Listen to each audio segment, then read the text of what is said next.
Testing, testing, testing, testing. That is clear. We can hear you. Thank you.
በቀይ በኩል ያለች በዚህ ነው።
Hey, Bridget, you can hear us, right? We can hear you. Is this Kampala or is this Addis? This is Addis. We'll be Addis. live in 1 minute. That is okay. We are waiting for the Kampala team to be ready and then we will start the session. Good morning, Brigitta. Good morning, Sam. How are you? I'm fine, thanks. How are you? I'm doing Yes. well. How does it look like in Kampala? It's a bit sunny and it's cool. Sounds good. And how does the Yeah. conference room look like? Are all attendees there? I think all our participants are here and I believe it's going to be very successful. We are expecting the minister. He's been delayed, but I think we may have to begin. We shall have, probably may have a representative who will stand in for the minister. That sounds good. So the representative will speak after Minister Aisha Mohammed. All the other representatives are available. There. Okay, will we still wait for Minister Musumba to come today or will somebody else speak on his behalf? I'm going to ask the commissioner to talk on his behalf. This will be Commissioner Joseph Pale? Yes. Perfect. Okay. Joseph, can I request you to come forward and take a seat here? So it will be Joseph Pale. Sounds very good. And the participants in Addis, they are all set, I hear. Then we wait for 2 more minutes. We will start in 2 minutes. We will wait for a few more participants online. And if both venues in Addis and Kampala are set, then we start at 10:05. Yeah. Thank you very much. Welcome.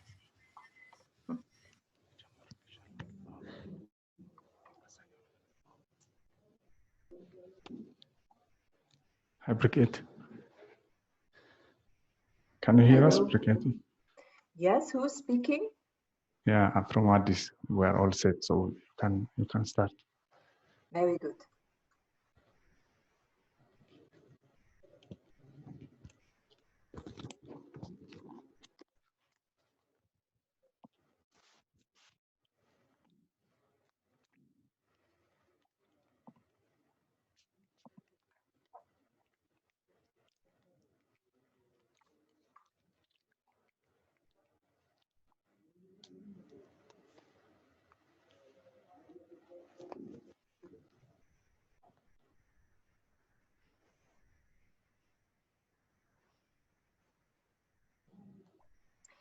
So a very warm welcome and a very good morning to Addis in Ethiopia, to our participants there, and to Kampala in Uganda, to the participants from several secondary cities and the ministry. We will begin the day now, and it's my pleasure to send you the first introductions and welcoming remarks from the Cities Alliance. My name is Brigitte Hürmann. Many of you know me already. I'm the Senior Migration Specialist at the Cities Alliance. And it will be my pleasure to act as your moderator for the next 2 days, jointly with my colleagues on the ground, Chikchiga University, Mr. Tingirtu Tekle, who will be the moderator in Addis Ababa, and Mr. Samuel Mambala from the Cities Alliance, who will act as your moderator in Kampala. As many of you know from our correspondence, this regional dialogue is quite special. You actually have to imagine it as 3 conferences happening at the same time. One in Addis, one in Kampala, and one virtually. This was not at all our intention. We all hoped that today we would be all together in Addis Ababa to exchange face-to-face, one-to-one with the different stakeholders from Somaliland, Uganda, Kenya, Ethiopia, and the international community. But COVID and political dynamics required that we adapt to a continuously changing situation. This is what we did with your help and with your understanding. It is my pleasure to first welcome the participants from the first venue. In Addis Ababa, where about 30 in-person participants, urban practitioners, convene from Ethiopia and Somaliland. Honorable Minister Aisha Mohammed, it is our privilege to welcome you today with your senior advisors and bureau heads from the Ministry of Urban Development and Construction in Ethiopia. And it is our very great pleasure to welcome our 4 partner cities from Ethiopia and 2 partner cities from Somaliland. We have already started to work together on this very topic of this conference, namely making room for a growing urban population. And we thank you sincerely for traveling to Addis during these uncertain times. A very warm welcome to the mayors and municipal officers from Chikchiga, Adama, Dire Dawa, Assosa, Borama, and Kabile. Now, let us move from Ethiopia to welcome the participants at the second in-person conference in Uganda at the Golden Tulip Hotel. And you might ask, why do we have 2 venues? Well, about 3 to 4 weeks ago, the delegation from Uganda, about 16 participants, were still set to travel to Addis. We could ensure all the COVID certificates, health certificates. But then the regulation around COVID became stricter and stricter, and we could not guarantee anymore that the 16 participants from Uganda could travel back home. This is when we decided we will open up a second venue in Kampala so that the different cities from Uganda can convene there, discuss among each other, and also with the conference in Addis. Now, a special welcome to Mr. Pade, Joseph Pade, who will represent the Ministry of Lands and Urban Development for Uganda today. And it's our very great pleasure to welcome 5 partner cities, with whom we also have already started to work on improving local migration management.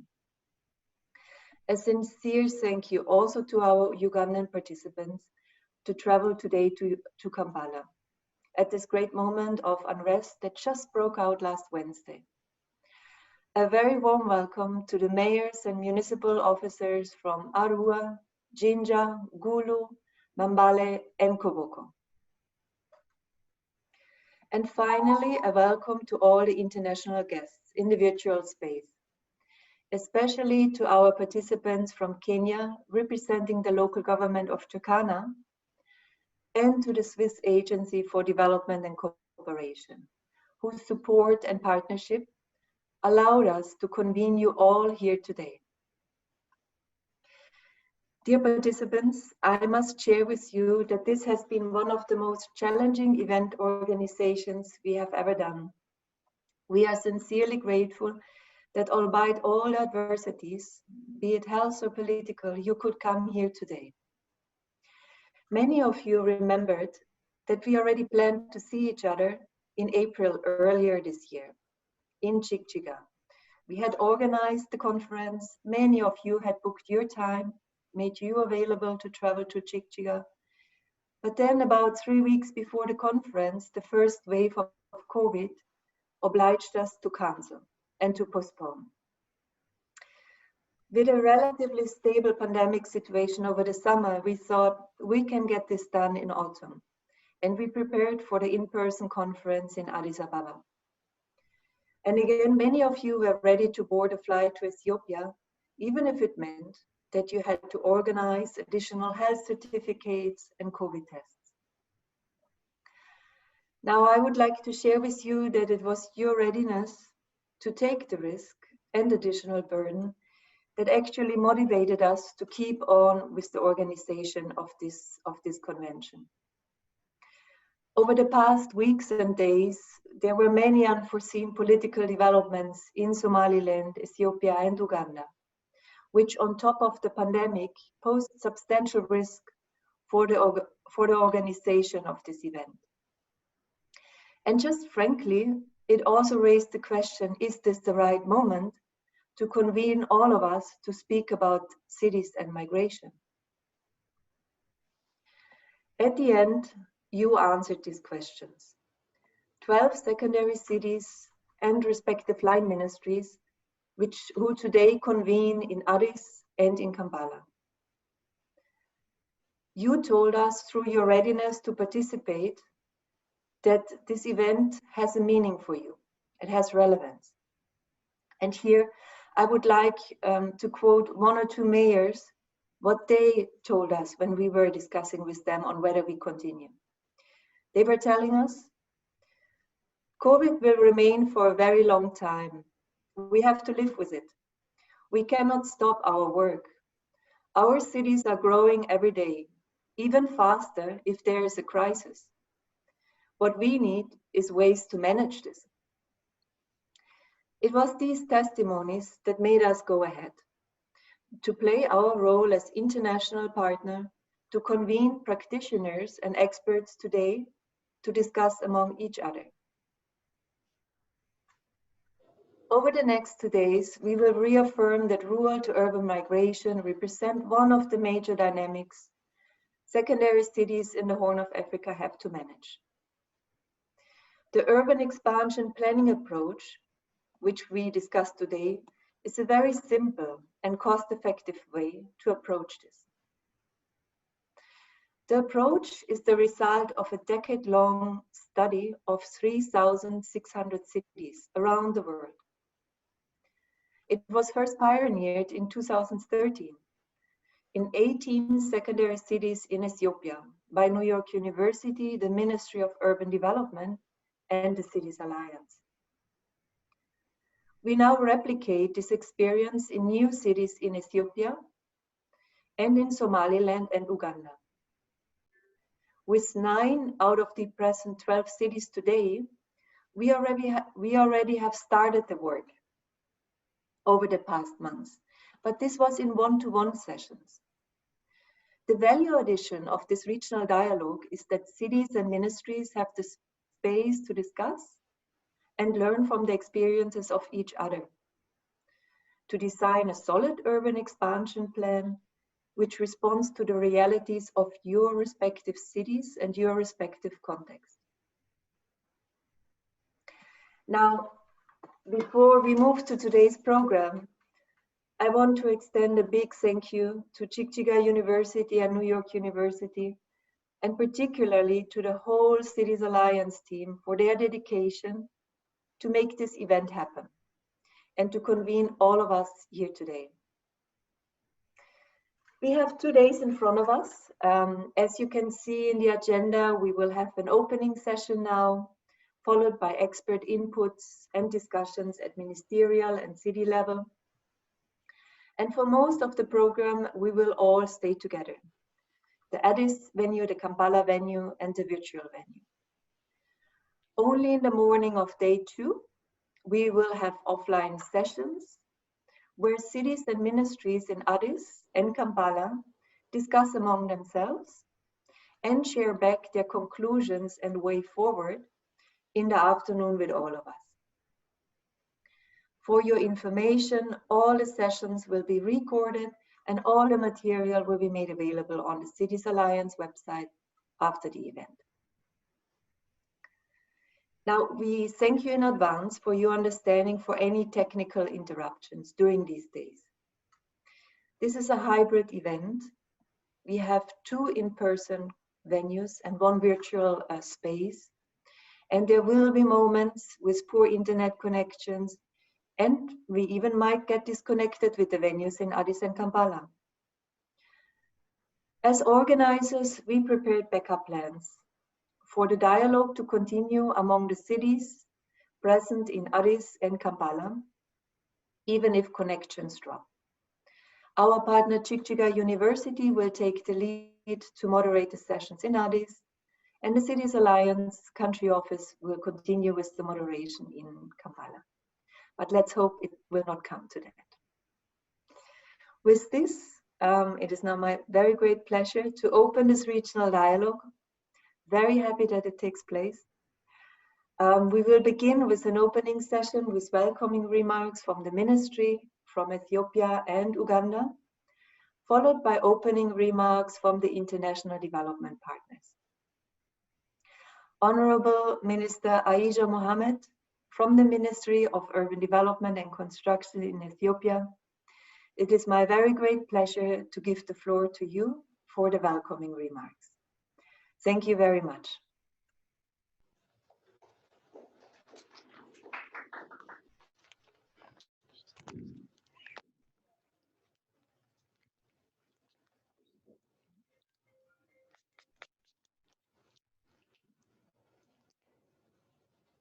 Good morning.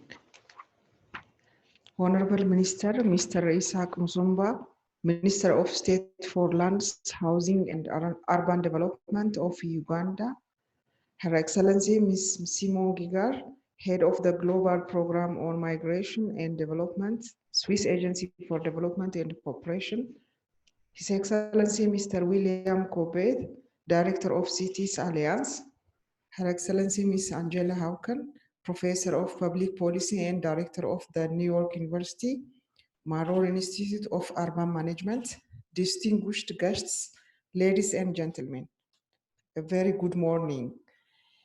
It gives me a great pleasure to be here today to deliver opening remarks on behalf of Ministry of Urban Development and Construction and myself. I thank Cities Alliance for conducting this regional dialogue on rural to urban migration and urban expansion planning in the land of origins, Ethiopia. Cities Alliance organizes this regional dialogue with the support of the Swiss Agency for Development and Cooperation. I believe the regional dialogue on rural-urban migration and urban expansion planning will be an important platform for idea exchange, knowledge and experience sharing among practitioners and decision makers to proactively plan for an increasing urban population in the secondary cities. As you all know, in most sub-Saharan Africa, including Ethiopia, rural-urban migration has been a major cause for a rapid rate of urbanization. In Ethiopia, given the low level of urbanization, about 22%, such a rapid pace of urbanization has posed several challenges. We are striving towards achieving the ever-rising urban demands related to jobs, housing supply, utilities, infrastructure and services, as well as urban governance. Addressing the above challenges requires land development and management system improvement. Hence, my government is dedicated to design and in place an efficient and effective land management system to mitigate the land supply challenge. Distinguished guests, ladies and gentlemen, among the efforts, the program that was launched in collaboration between my ministry and the New York University that was conducted in 4 major secondary cities, namely Mekelle, Bahir Dar, Adama, and Hawassa, was worth to mention. The objective of the program was to prepare the cities in advance for the inevitable city expansion through developing expansion area plan and manage accordingly. The program contributed in alleviating housing challenges, industrial parks development, access roads provision, and job creation in the selected cities, through making cities ready to provide the required land. Moreover, this planning instrument has resulted in less informality, lower housing costs, more access to services, and a larger number of formal sector jobs because of businesses have had more land to expand. Distinguished guests, ladies and gentlemen, in this platform, I hope our brothers from Uganda, Kenya, and Colombia will find my country experience as an important lesson to alleviate their urban expansion related challenges facing these secondary cities. Finally, I would like to thank New York University and Cities Alliance for supporting Ethiopia and hope will continue to support. I also reassure that the Ministry of Urban Development and Construction is always keen to work with you and ready to cooperate for successful implementation of the upcoming projects. I wish you very fruitful discussion, idea and knowledge sharing period, and I thank you very much.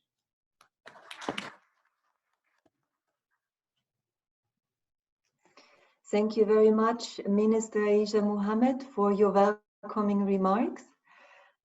We appreciate very much the experiences that Ethiopia has already made with planning for an urban growth through the urban expansion approach. And this is actually what gave us the inspiration to have this dialogue today, where the colleagues from Uganda, Somaliland, Kenya, and new cities in Ethiopia can learn from actual experiences that have been made in your country. We thank you very much for the continuous cooperation which we experience from your ministry, and it is a motivating environment for us to keep on working within Ethiopia and to also replicate the positive experiences you have made over the past years. With this, I would now like to invite Mr. Joseph Pade, Commissioner for Urban Development at the Ministry of Lands, Housing and Urban Development, to deliver the welcoming remarks for the ministry in Uganda. Over to you, Mr. Pade. Yes, thank you. The Director, Cities Alliance, Mr. William Corbett, Honorable Aisha Mohammed, the Minister for Urban Development and Construction of Ethiopia, participants both here in Uganda and Ethiopia, ladies and gentlemen, I would like to take this opportunity, first of all, to welcome you all to Uganda for this very important event where we shall be sharing a lot in as far as urbanization and immigration is concerned. Ladies and gentlemen, Uganda is approximately 18% urban. What happens is that while Uganda is predominantly rural, the major worry that we are having in Uganda is the high urbanization rate of 5.2%. So Uganda is urbanizing very rapidly, estimated at 5.2% annually. That increase is very rapid, and it is a major reason to worry. Now, when it comes to issues of rural-urban migration, ladies and gentlemen, this population, in terms of the urban growth in Uganda, the largest actually results from the rural-urban migration. We are getting many people coming into town from all over the country. We also have issues to do with the internal population growth as a key factor to urbanization growth in the country. We have issues to do with the declaration of administrative units. Here in Uganda, the law provides that once an administrative unit has been established, for instance, a district, the headquarters of that administrative unit automatically becomes a town council. So we have many factors that are driving urbanization in this country, but the aspect of rural-urban migration is very critical. And this workshop comes at the right time when the country is grappling with a high level of urbanization. As you may be aware, ladies and gentlemen, until recently, Uganda had only one city, Kampala, but government undertook a deliberate effort to establish 15 new cities. Out of 15, 10 are operational with effect from 1st of July 2020. The rest will come on board as we go along. The establishment of these cities, ladies and gentlemen, come in with very serious challenges in terms of planning, in terms of service delivery, and the overall welfare of the people. We are looking at the welfare of the people as very critical. And at this point, we shall certainly work very closely with the Cities Alliance and other development partners to improve on the welfare of our people in these cities. In attendance, ladies and gentlemen, we have staff, both technical and political, from these cities. They are very, very eager to learn on how to address the challenge of urbanization, especially rural urban migration that they are faced with. These cities are expected to play a very great role in as far as the congestion of Kampala is concerned. Kampala is congested.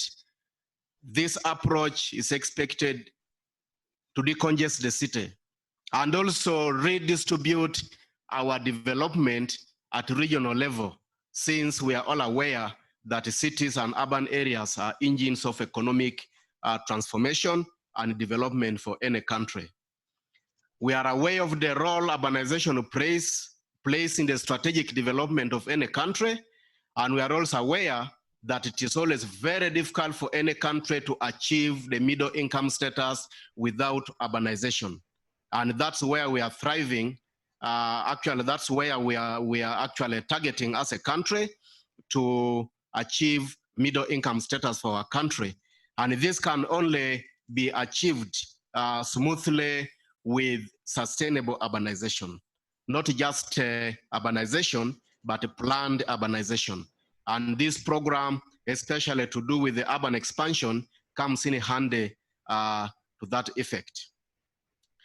As a government, we have prioritized issues of infrastructure development in our cities, being aware of the role they play in the socioeconomic transformation of our country. We have a number of development projects focusing on infrastructure in these cities, and we are also working on various issues to do with the planning. We prioritize urban planning in this country. That is manifested with the government deliberate creation of a specific ministry responsible for urban development. This ministry is a new ministry in this country and targeted to sustainable urban development in the country. I would like to take this opportunity to thank all the development partners that we have always worked with, especially Cities Alliance. We have been working with the Cities Alliance for some good time now. Cities Alliance has supported a number of initiatives in this country geared towards sustainable urbanization. Cities Alliance supported this country in the preparation of its first ever national urban policy, that is through a program of transformation of settlements for the urban poor. We thank Cities Alliance for that. This policy is a very critical document at the moment for sustainable development of this country. It is providing a strategic framework for urban development in the country. In the same vein, ladies and gentlemen, I would also like to thank the World Bank for supporting the country, especially in terms of infrastructure development in our cities, among other development partners. Ladies and gentlemen, I want to assure you, especially the Cities Alliance community, that as a government, we are prepared to work very closely with you to achieve sustainable development of this country. We mainly appreciate the recent program of urban expansion planning that has been introduced in the country. Ladies and gentlemen, with those remarks, thank you very much for listening to me, and I wish you very fruitful deliberations in this very important workshop. Thank you. Thank you. Dear Commissioner, many thanks for these welcoming remarks. I noted down a lot of key points which you mentioned in this short intervention. I appreciate your elaboration on the driving forces for urban population growth. This can be from rural to urban migration, natural growth, or the expansion of the boundaries of the municipalities. Thank you for this. We appreciate again the reminder to all the participants that in Uganda there's a significant development in upgrading 15 municipalities to city status, with a very strong need for urban planning of the new areas.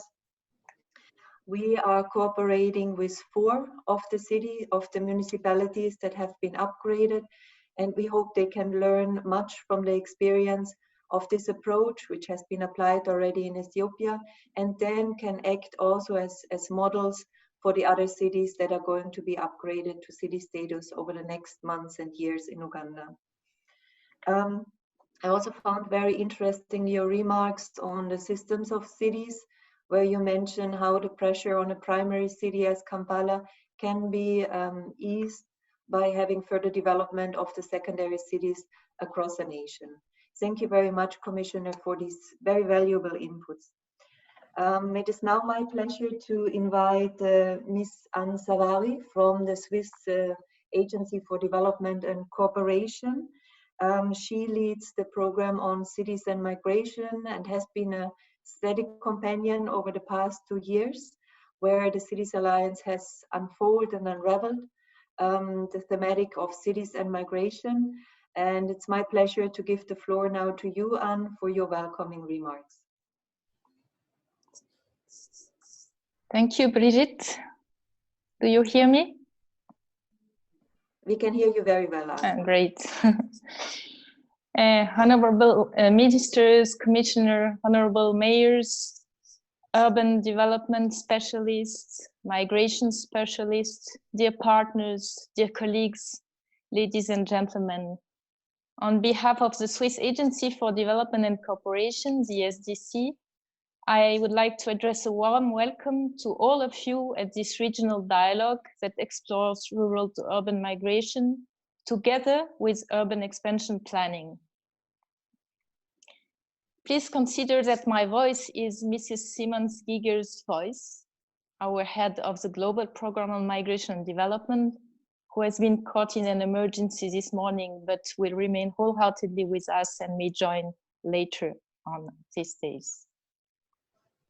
As most of you know already, the regional dialogue takes place in the framework of a global program on cities and migration developed with the Cities Alliance since end 2018. This program aims at generating new knowledge, promote analytical and collaborative approaches to key urban issues, and improve urban practices and policies related to cities, migration, and sustainable development. It also aspires to become a local, national, and international coordination platform, knowledge hub, and think tank for advocating new thinking on migration. We at SDC consider indeed human mobility, whether taking place internally, across border, or internationally, as a main feature of the urban phenomenon. Urbanization and migration are important demographic phenomena that are closely interconnected. And these interconnections are still to be explored.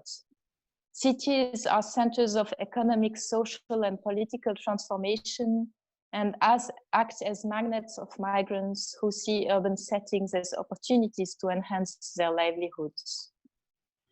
Taking also into consideration the forecasted population growth in urban areas that will affect mostly secondary cities in the global south, and in particular sub-Saharan Africa and Horn of Africa, it is of crucial importance to embrace and anticipate proactively those phenomena in urban and territorial planning. Questions of poverty reduction, inclusive urban growth, social inclusion, and social cohesion depend heavily on how urban centers develop and how urbanization is handled. Those are central questions that will be explored during this regional dialogue, and we really look forward to this dialogue. Why especially? Because it bridges different communities of practitioners and policymakers, the urban planners and the migration specialists, among the many other development profiles relevant to the multi-sectoral urban development. A joint endeavor is indeed necessary to allow the proactive mainstreaming of migration and mobility into urban planning models, which can be a cost-effective way to tackle informality and leads to numerous social and economic benefits, such as, and we'll hear it during these days, facilitated physical and economic connection of the urban periphery, potentially driving the integration of informal areas and new residents. Over the past year and a half, the city's migration and program identified the urban expansion approach as a promising instrument for improving rural-urban migration management for secondary cities in low-income countries. It will be interesting to hear about the experience made by Ethiopia and the different perspectives in this regard. It will be also interesting to hear about the way COVID-19 may bring new elements to the equation, at least in a middle-term perspective. Secondly, this dialogue bridges different levels of governance, demonstrating how important the cooperation and dialogue between the local, regional, national levels are to ensure the implementation of such migration-sensitive urban expansion models. For example, to resolve jurisdictional issues, but also to consolidate the statistical forecastings, or to build the technical capacities and to ensure and facilitate access to financing where it is needed. Finally, this dialogue bridges the local and national experience and evidence with regional and global platforms on development. In this perspective, we are pleased to see that the topic addressed is raising high interest in the regions through your attendance. You all representatives from the region, also representatives from IGAD and from international partners. From SDC side, we are committed to leverage this know-how in relevant migration and development forum, relevant fora that are really tackling sustainable development in the region and with relevant development actors. To conclude, let me take the opportunity to thank Cities Alliance for this partnership and the organization of this regional dialogue, and to all of you for your insightful contribution and committed participation in spite of the different and very diverse, difficult circumstances. I wish you, to all of you and to all of us, fruitful and inspiring exchanges. Thank you so much.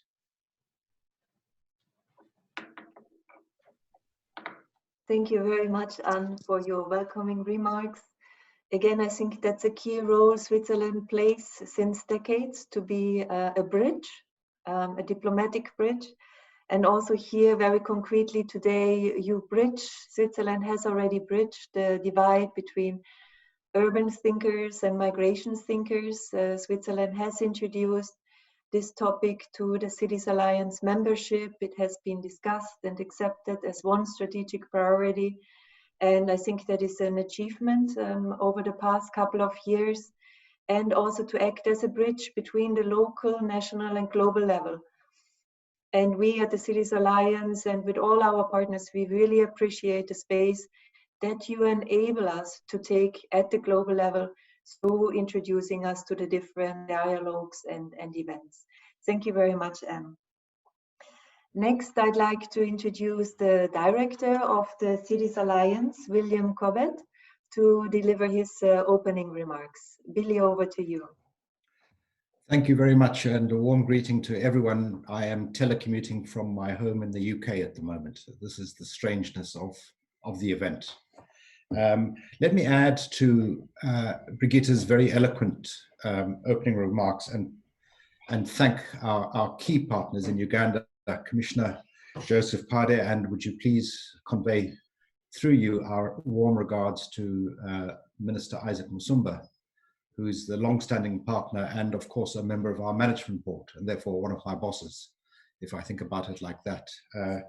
To Minister Aisha Mohammed from Ethiopia, from the Ministry of Urban Development and Construction, thank you for your personal participation and leadership in Addis.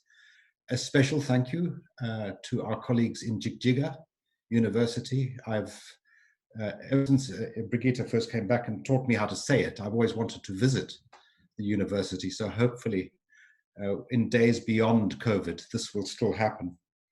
I want to recognize the representatives from Somaliland, also our partners from Kenya and New York University, with whom we have been partnered on this topic now, by my own calculation, for 14 years in trying to promote a new thinking and a new understanding about how to respond to rapid urban growth. And always to thank our colleagues at STC for their consistent and considerable support. So, Anne, thank you once again.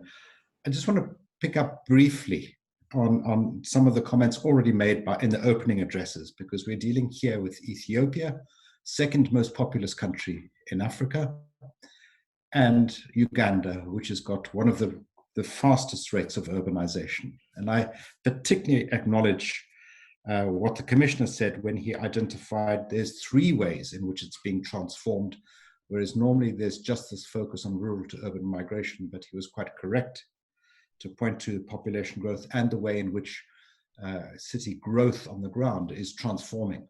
And both Ethiopia and Uganda are going through structural economic transformations, of which the demography is a huge part.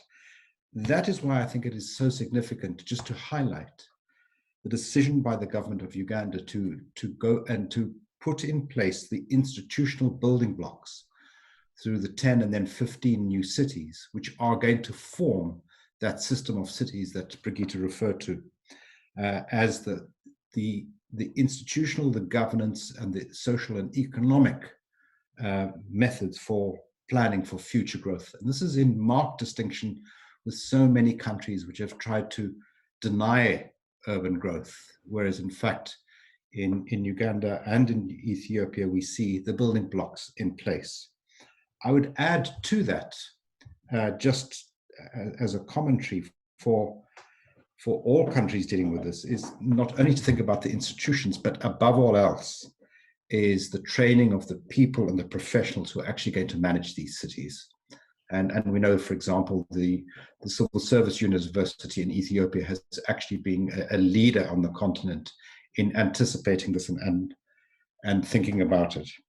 This planning for future growth is such a key issue, and it has so often been neglected by local and national policymakers, and equally, we must say, by the international development community. And that is why this dialogue that is taking place over the next 2 days is so important. And I have to conclude by saying, I'm so sorry not to be there. I'm so sorry we can't all be together, but we are together under these difficult circumstances. And I wish you all of the best for a successful and productive 2 days of deliberation. Thank you for all of your participation. And I conclude by congratulating Brigitte and her team for, I've known what a nightmare it is to try and put this all together. I know it'll work, so well done. Thank you very much. Thank you very much, Billy, for the welcoming remarks. Also, thank you very much for your support, personal support over the past weeks to make this event happen. I'd like to pick up on 2 points which you have mentioned, which to us are also very important as those who work closely with the different cities.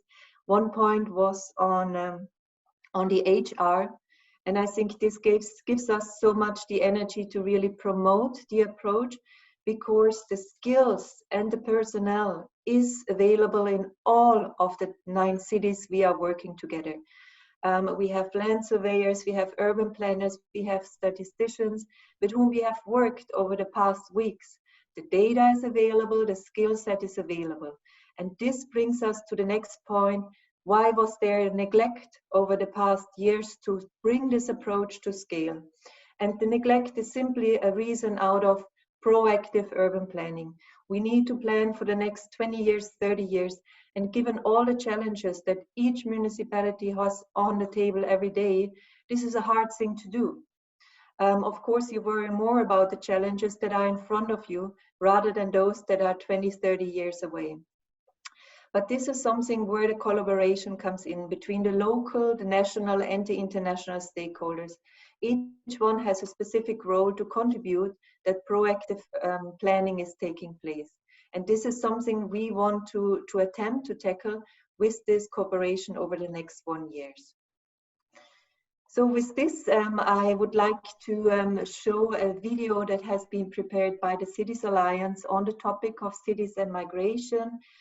Dear participants, the Cities Alliance is first and foremost a global partnership that exists now since 20 years to tackle urban poverty and promote the role of cities. We have as a constituency about 30 members, and this constituency comes from a very diverse set of fields. And every constituency has its own approach on how to approach a greater role for cities and poverty reduction and sustainable development. The beauty of the Cities Alliance as today, by convening different regions, is that we convene these different constituencies on one table to discuss on how this can be approached in a cooperative manner. We have national governments among our members. You have heard today Switzerland, you have heard today Uganda, who represent us in the board. We have authorities representing cities. We have bilateral organizations, multilateral organizations, academia and think tanks. But all of these bring together their own experience on how city management, city development can be approached. And in this video, we present you a couple of our constituency and their view on cities and migration. So I now hand over to the screening of the video, and I hope you will enjoy it.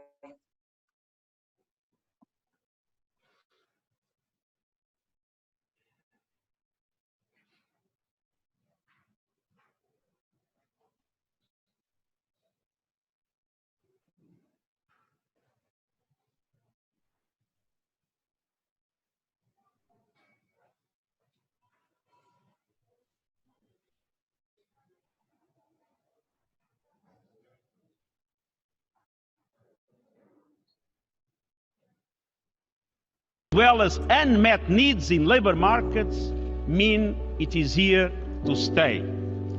And the answer is effective international cooperation in managing migration to ensure that its benefits are most widely distributed and that the human rights of all concerned are properly protected.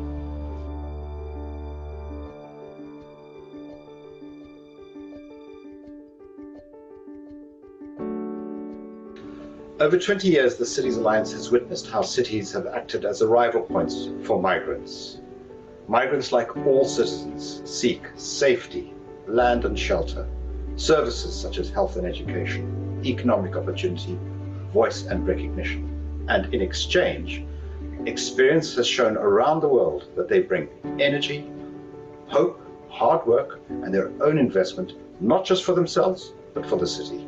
Migration is a natural and ancient phenomenon, but in the era of urbanization, it has become even more important to make sure that cities, local governments have a say in the regulation of migration, in the integration of migrants. Migrants are neighbors for us. They are not statistics, and we need a different place at the global table to actually make the right choices on this topic. Worldwide, 80% of the extreme poor are rural, and most live relatively near secondary cities. Initial empirical research finds that migration to secondary towns may have more potential to reduce national poverty and inequality than metropolitanization. At the World Bank, we're working with the Cities Alliance on an important study on migration and secondary cities, which looks at economic migrants and their trajectories in secondary cities, labor market integration, access to services, to housing and living conditions. Forced migration is at an all-time high, with more than 70 million people worldwide fleeing as a result of persecution, conflict, violence, human rights, or climate change. 60% of refugees and 80% of IDPs globally are estimated to live in urban or semi-urban areas rather than in camps.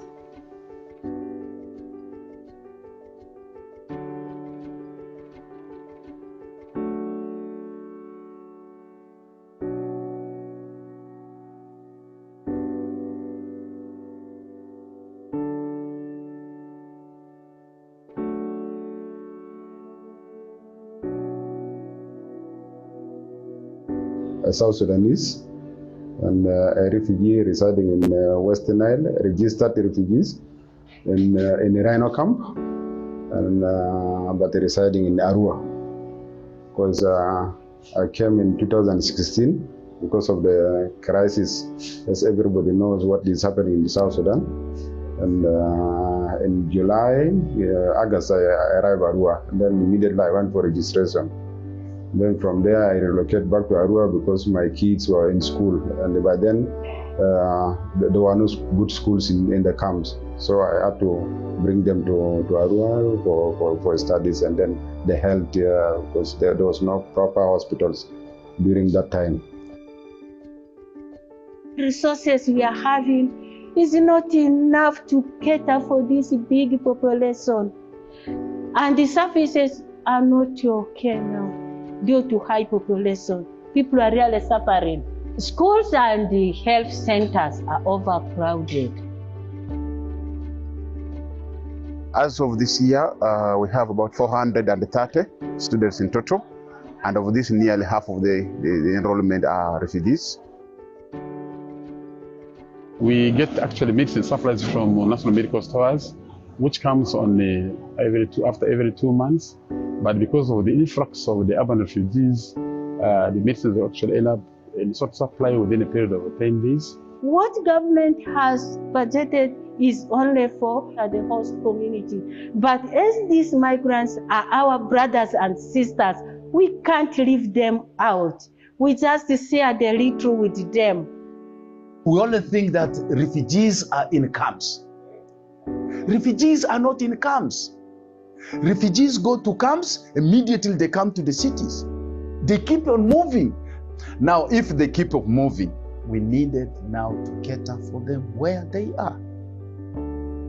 In partnership with the Office of the Prime Minister and Uganda Bureau of Statistics, the government has commissioned a census of urban refugees in Arua City.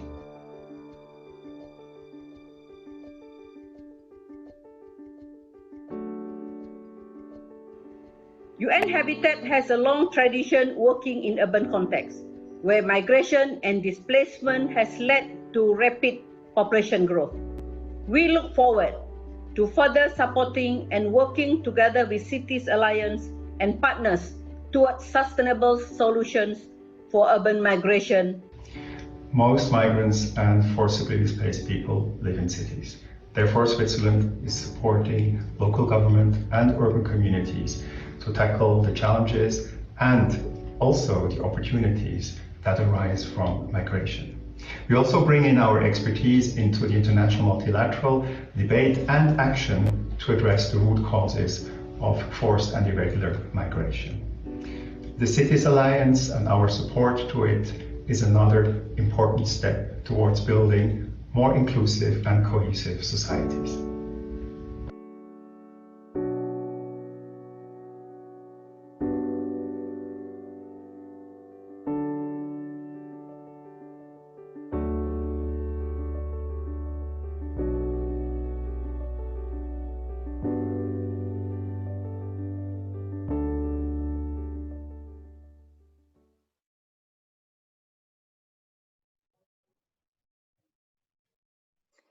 Thank you very much for your time and for listening to the video, for seeing the video.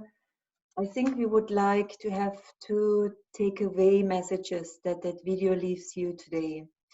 The first one is today our main and tomorrow our main purpose is to have a regional dialogue across the stakeholders in the Horn of Africa.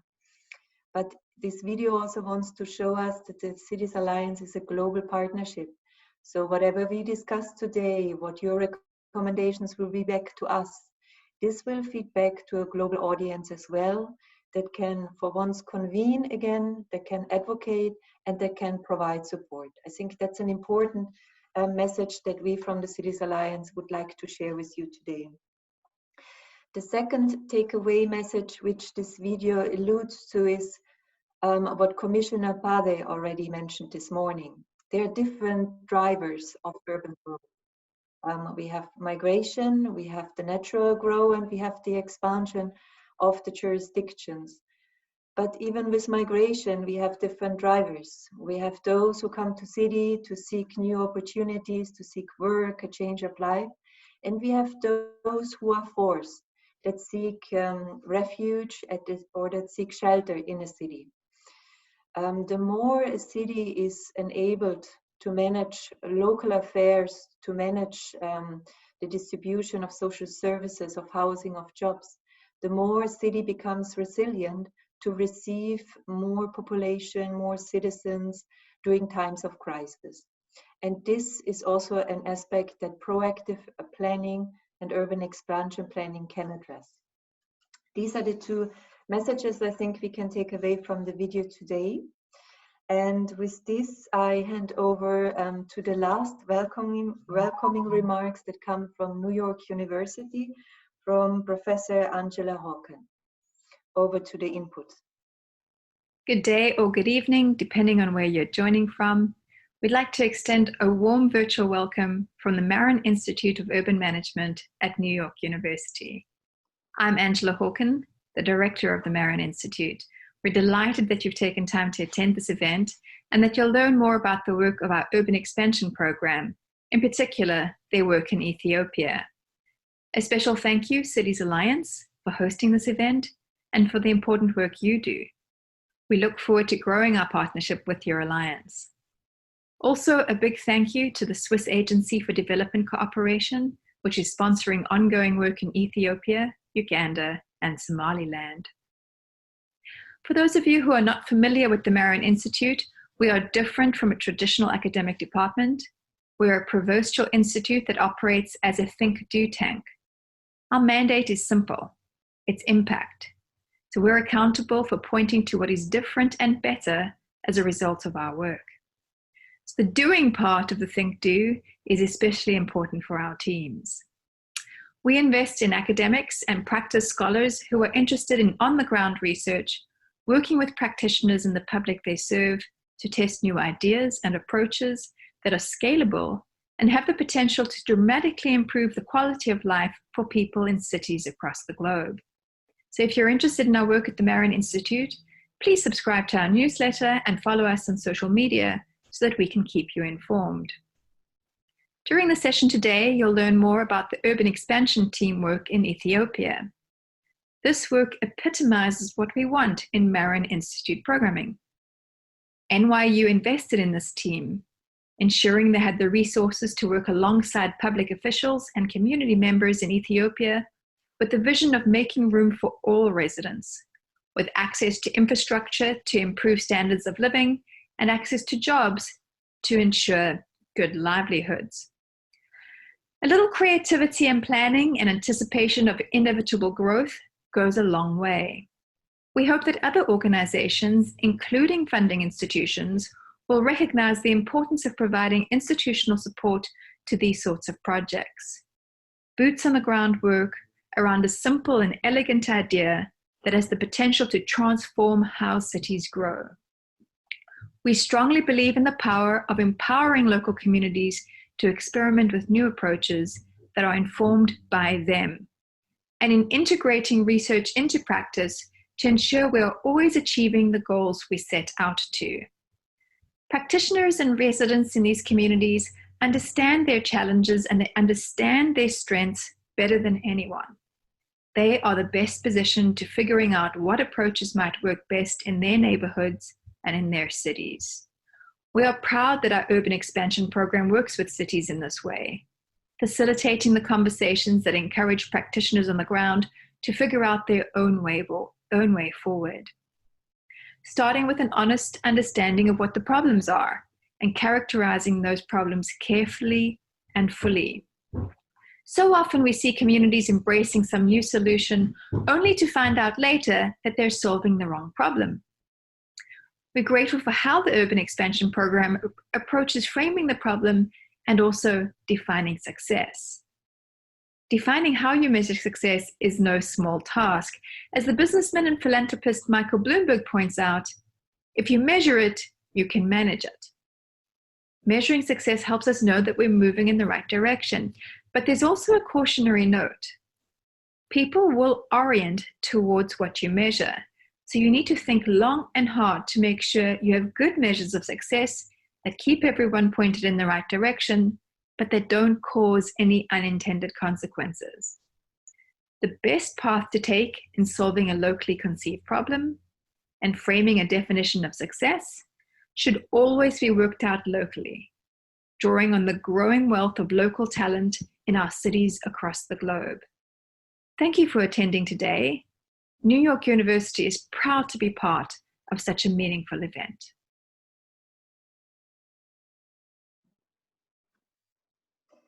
Thank you very much for these welcoming remarks from New York University, Angela.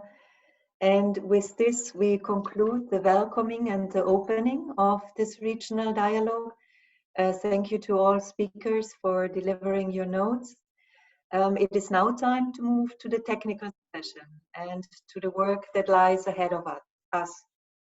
We will have 3 inputs over the next 1 hour.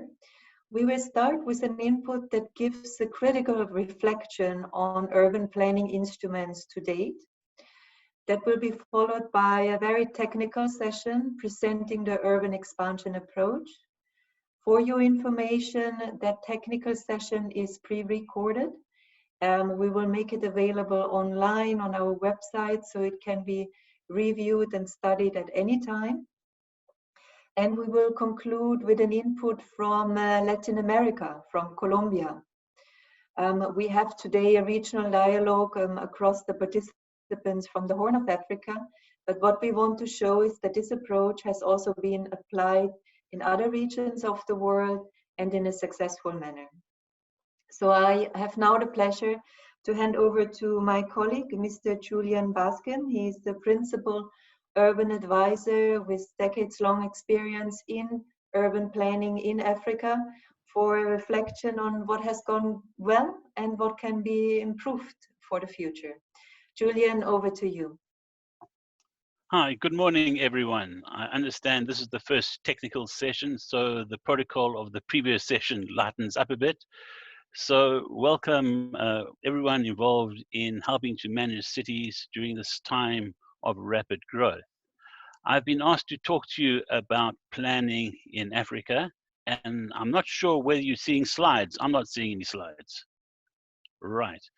I'm not sure if you're seeing me now or whether you just see the slides. Well, my name is Julian Baskin. I'm the Principal Urban Specialist at the Cities Alliance.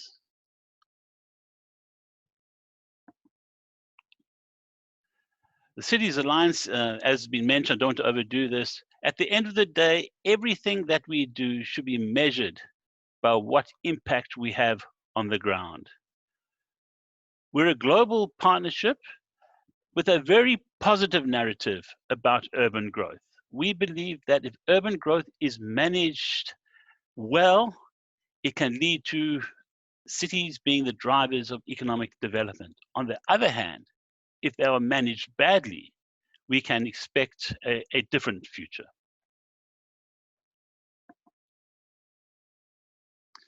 Now, I've been asked to talk about city planning in Africa. And before I do that, I just want to make 2 qualifiers. There are 54 countries in Africa, and there are huge differences right across the continent, regional differences, even differences within the countries themselves. So that I understand. The other thing to say, of course, is that there is nothing new about cities in Africa. Some of the world's oldest cities are in Africa. One only has to think about Timbuktu, dating back to the 5th century, Harar, Aksum, Benin, even Ouagadougou is a city that dates back to the 15th century. But today, Africa faces very, very different challenges. First and foremost, by 2030, there will be more people living in African cities than in the rural areas. By 2050, an extra 350 million people will be living in African cities. When I say the number 350 million, one has to sum up the world's top 14 cities, cities such as Tokyo, Delhi, Shanghai, Mexico, cities that have populations of 25 million upwards. You have to add up all those cities that have developed over many, many centuries to get to the total number of 350 million. And that is the number that Africa has to deal with over the next 20 years.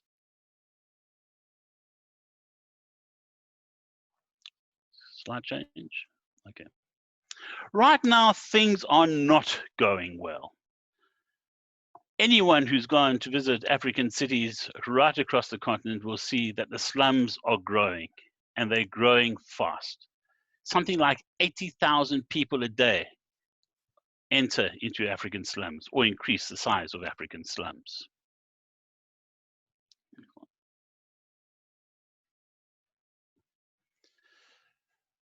My colleague from Uganda said that Uganda urbanization is growing at 5.2%. One just has to look at a city like Nampula in Mozambique, which is growing at 5.7%, very similar in size, to see what that means. On the picture on the left, you can see that the city is fairly small still in 1999, but by 20 years later, you can see that the city has more than doubled in size. At a growth rate of 5.7%, it takes 12 years to double in size. And you can see on this graphic that it's not doubling in a controlled formal sense. It's doubling with the sense of informality, unplanned growth.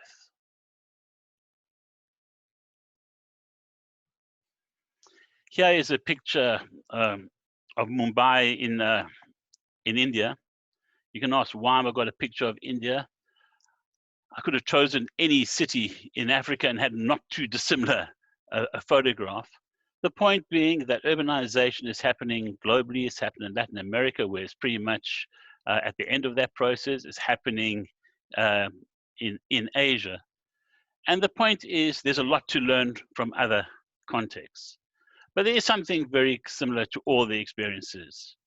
If you don't plan for it before it happens, it will overwhelm the cities.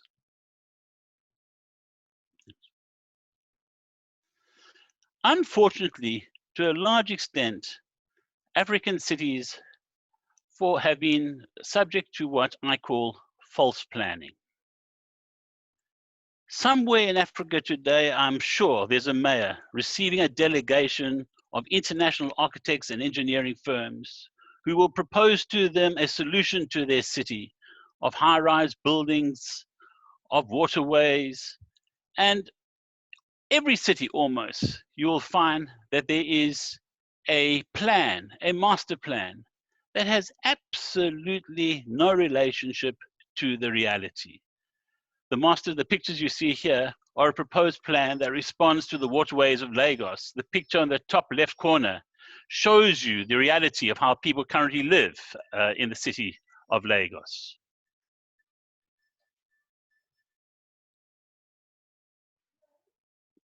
Now, you know they're false plans because any planning process has 4 steps.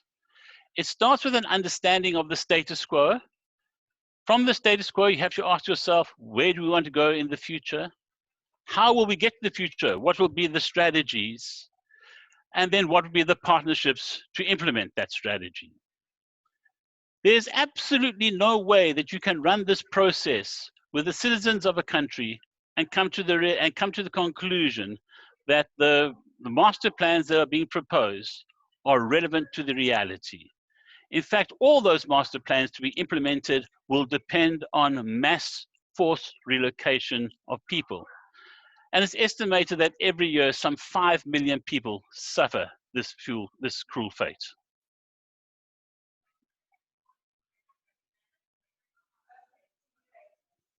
Now, on the one hand, planning, there's a fantasy aspect to planning, but there's also an inappropriate aspect to planning.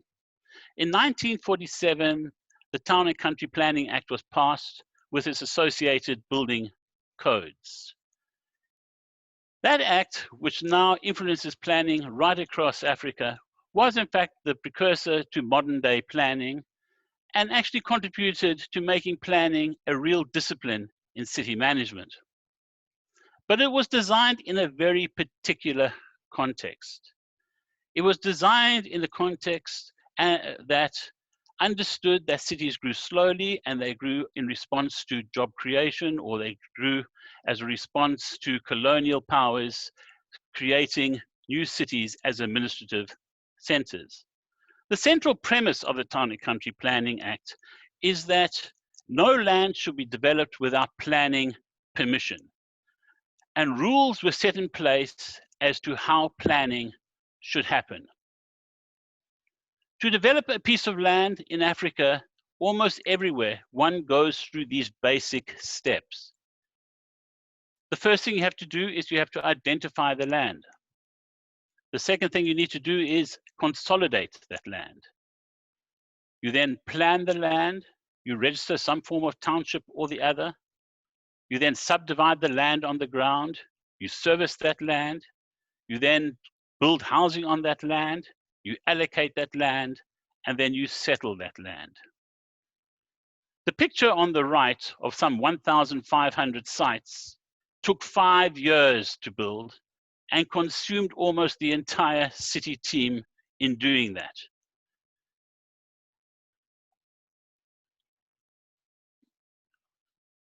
While projects are being planned, they in no way match the scale of urbanization. While town planners and professionals are engaged in micro-planning, putting together fully serviced sites with fully titled land, people continue to arrive in the city. The picture on the top left, I happen to monitor just 1 week's arrival in a city. You obviously get people settling on any land they can find, with absolute long-term implications for coastal and climate change, for sea level rise and climate change in those areas that have coastlines. Most dangerously is that people settle the least protected land, which is often the most environmentally hazardous land, on riverbanks, on floodlines, on wetlands. And we all know what happens when it rains. And finally, people will settle whatever land they can find. In the bottom right-hand corner, you can see a school site has been fully settled by informal settlers. Of course, at the end of the day, people who come to the city will find land to settle.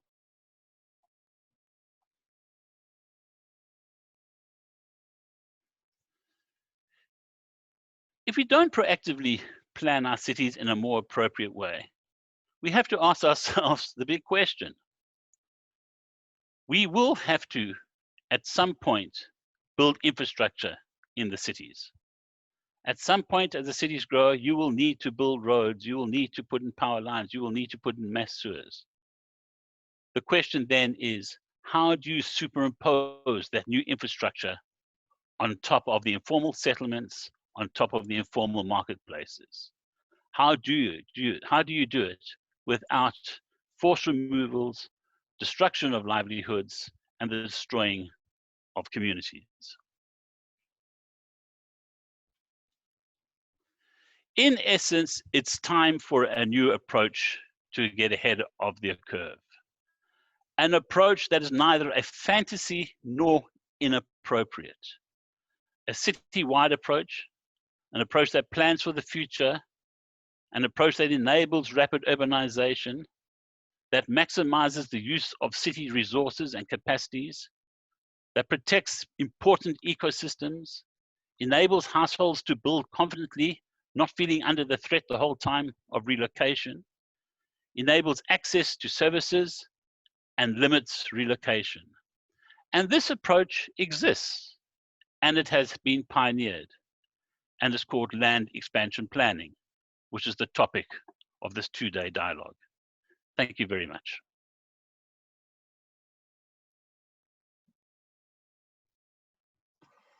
Thank you very much, Julian. Dear participants in Addis, dear participants in Kampala, and also virtually, we always know that if we ask Julian to speak, we will get his honest opinion. And this is what we have heard just now again. Julian is a very experienced urban planner from Africa. He has served in the administration in South Africa. He knows the reality on the ground. And I think what he conveys to us again today is that there's another bridge that we need to build between the idealistic planning, what we wish for, and between the reality on the ground. And we believe the urban expansion model is one of the instruments to make this bridge. I also think, Julian, you gave us quite a strong motivation why to plan ahead. If I can quote you, you said, plan before it overwhelms you. And I think this is something that should give the energy at the local, national, and to the international partners to plan ahead. With this, I now invite Patrick Lamson-Hall from New York University to present this famous urban expansion approach. Dear participants in Addis and Kampala, this presentation is very condensed. We have already worked with 9 cities that are present today. For the new 3 cities, it might be quite overwhelming as well. But for the 9 cities, I hope this is very familiar already to you. And to all the other cities, please be reminded the material will be available to you also afterwards, so you can revisit it. With this, I hand now over to Patrick for an introduction on the urban expansion approach. Good afternoon, everyone. I'm Patrick Lamson-Hall from the NYU Marin Institute of Urban Management. I'm going to talk today a bit more about building on what Julian said, how cities are growing and what cities can do to make room for their rapid urban expansion, which is really the key challenge that cities in the world are facing today. I'd like to start by thanking the Cities Alliance and the Swiss Agency for Development Cooperation for giving us the opportunity to meet and talk about this important subject. And I'd also like to thank all of you in Kampala and in Addis, coming together to deal with this, tackle this challenge. The experience that I'm going to talk about today draws on the work that New York University has done with the Cities Alliance in Ethiopia, working with 18 different cities. And we're very excited to pick this work up now in the context of rapid rural to urban migration and extend it into 9 secondary cities in Somalia, Ethiopia, and Uganda. And we see this as having just really considerable potential for regional learning. First, a little bit of background. The nature of the challenge that we're facing is that the population living in cities is increasing very, very rapidly. And this is not a phenomenon that's evenly distributed around the world. It's really something that is heavily concentrated in the less developed countries. So something I like to say is for every 1 person who moves to a city in a developed country, in Europe or North America, 18 people are moving to cities in the less developed countries over the next 30 years. This is really a substantial challenge that has a real geographic concentration. And so as these cities are adding population, the growth in population also is associated with the growth in area. As cities add more people, they become larger. And the growth in area in some places can be very, very rapid. The scale that we're dealing with here, in some cases, can be quadrupling or even more the population of a city over a relatively short period of time. We're looking here at 200 cities, like each bar represents 200 cities, and more than a quarter of global cities at least quadrupled their areas over the last 25 years. In fact, on average, in cities with 100,000 people or more, over the last 25 years, their populations doubled and their areas tripled. Now, when we look at a subset of cities in developing countries, say Ethiopian cities, and we project this growth out, we can see that by 2045, Ethiopian cities will increase 5 times in population and 7 times in area. So the challenge that we're facing here is really a challenge of scale. And we should think of this challenge as about making room for population growth. We're seeing rural to urban migration and natural increase that's making these cities grow very fast. What can we do to prepare for this growth at that scale over the next 30 years? So when we look at our tool belt of different strategies that we can use to help cities prepare for growth, we really find that there's only two ways that cities grow. They grow through densification, which is making room within the existing city, or they grow through urban expansion. And so this is where we need to focus our efforts. And when we look at cities around the world, we find that really they grow in both ways. So we have Panama City in 1930 and 2009, and we have Shenzhen, China in 1982 and 2007. And we can see that when these cities are young and when they're adding population very fast, they tend to grow outward, consuming more land. Now, as they become wealthier, they become larger and begin growing more slowly, the cities are able to consolidate. You start to see more of this vertical growth. So globally, how are we doing? Worldwide, of the population that moved to cities between 1990 and 2014, 23% of it was accommodated in the existing area of the city through densification, and 77% of it was accommodated through horizontal growth or expansion. So really, most of the population growth that we'll see in the next 30 years most likely will be accommodated through urban expansion. Now, the problem is most of the expansion that's taking place today is disorderly, poorly planned, or even unplanned. We did a global survey, and we found that 60% of the newly built residential areas in the last 25 years were either completely unplanned or were informal, so they weren't conforming with norms.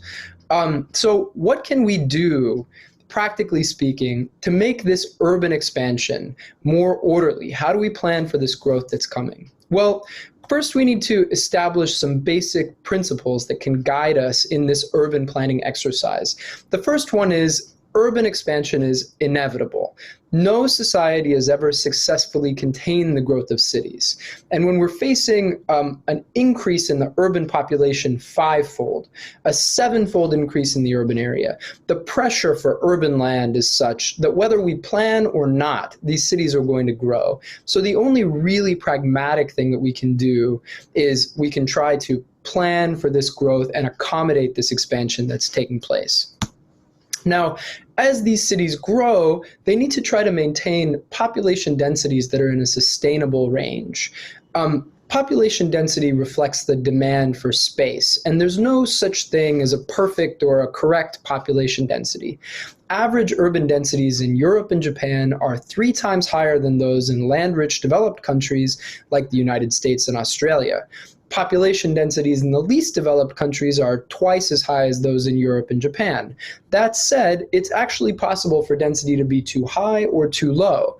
When densities are too high, especially in developing countries, it means that there's a shortage of accessible land for development. People are living in crowded conditions so that they have access to the jobs and services that brought them to cities in the first place. That's what we see in the picture on the left in Karil Basti in Dhaka, Bangladesh.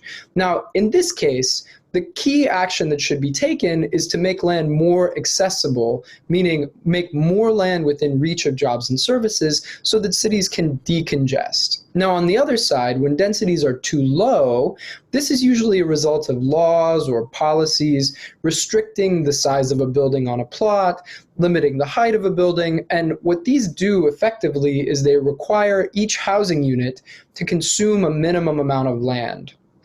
With low density, it becomes much more costly to provide basic services like infrastructure, and it can be impossible or even impractical to provide public transportation. So these low density places have much higher carbon emissions. Now, in this case, densities need to be allowed to rise, and that means eliminating the restrictions that are keeping densities low.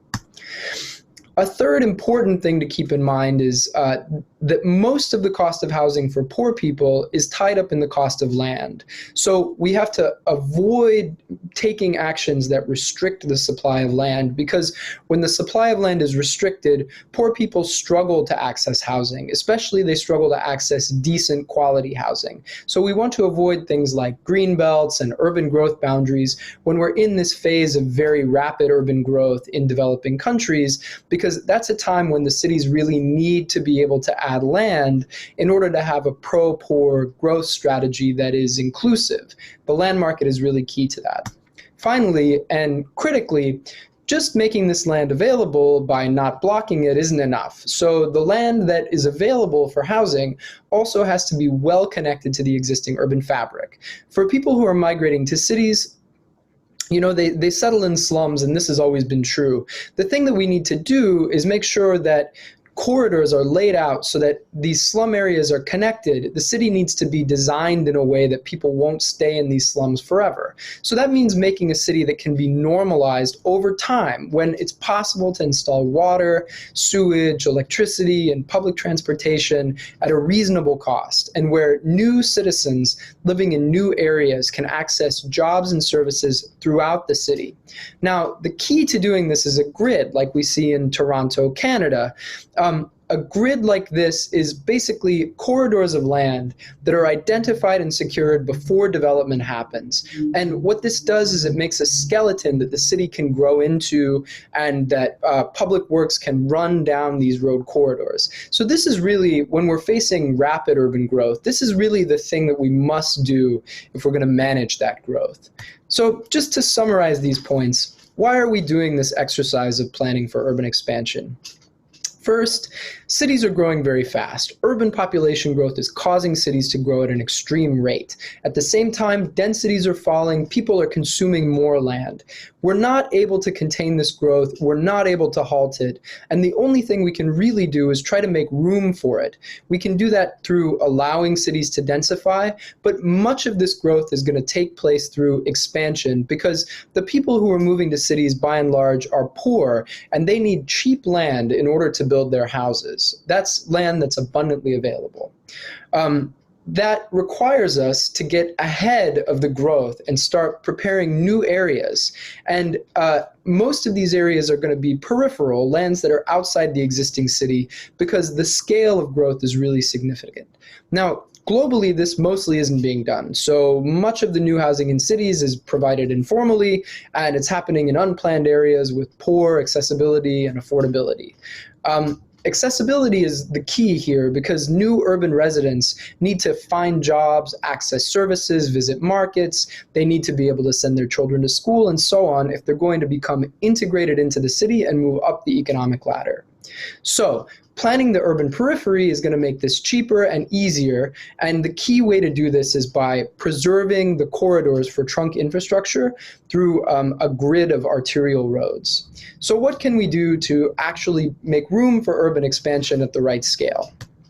Well, we've prepared a basic plan for urban expansion. This is what we've done in Ethiopia, and it's what we're excited to do in Uganda and Somalia, and hopefully in more countries besides. The plan starts with predicting. We need to know how much growth the city's likely to face. We do this by studying demographics, satellite imagery, and anticipating the amount of land that the city will most likely consume. Not how much we would like it to consume, but what the trends say. Then we need to identify an expansion area where this growth can actually take place, and make sure that someone has control over it, that the city actually has the ability to plan this area legally, their area for the next 30 years of growth. Then we have to do something about the environment, because we can't have growth taking place in areas that are environmentally sensitive or areas of hazard. So we map the environmentally sensitive areas and incorporate them into the plan as no-build zones. With the land that's left, we prepare a grid of arterial roads. These are the corridors of land that can carry trunk infrastructure, water, sewage, electricity, eventually public transportation. For now, it's a grid. 30 meters wide, spaced 1 kilometer apart, meaning it's within a 15-minute walk of any point in the expansion area. That's good for public transportation. We plan this grid, and then we acquire the land for the grid over the next 5 years before development takes place. That makes it much cheaper, and it allows us to do this planning and protect that land before any squatting or incursions have happened in much of the area. Now, it's not enough just to acquire this land or to draw it on the map. We want to actually mark the new arterial roads. In Colombia, we did this using trees, and trees are a good option because they're very visible, they let people know exactly where the roads will be in the future, and they don't interfere with the existing rural agricultural uses. So what did we do in Ethiopia? Well, in Ethiopia, and we're looking here at a place where this has actually happened, we've actually been able to put stakes in the ground in 4 pilot cities and made plans for an additional 14 cities. Now, this was supported by Cities Alliance and NYU, and this is the methodology that we want to extend. So we started by predicting how much growth was likely to happen, securing the land where that growth could take place, preserving environmental areas, laying out the grids, and now these grids are under construction. And the reason why I'm telling you about this is because this really works. It has a real impact. In fact, in just 2 to 3 years after starting this, we were able to have over 570 kilometers of arterial roads constructed or protected. This work is actually continued, and I would like to share with you a documentary that outlines the work that the cities in Ethiopia were able to do to become more welcoming to rural urban migrants and to make room for their inevitable urban expansion. So I thank you very much for your attention. I think we're going to show the video now, and please feel free to contact me directly if you have any questions or comments. I'm looking forward to working with all of you, and I hope you have really wonderful sessions today. Thank you. Thank you very much to Patrick from New York University. This was a very dense presentation. I'd like to take just a couple of takeaway messages. Keyword, urban growth is inevitable.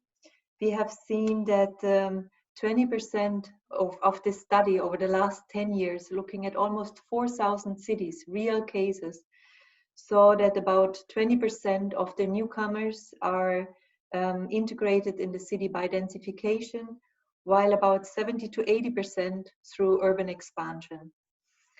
It was also noted that 60 to 80% of this urban expansion is informal and hence makes any infrastructure planning and services difficult to deliver.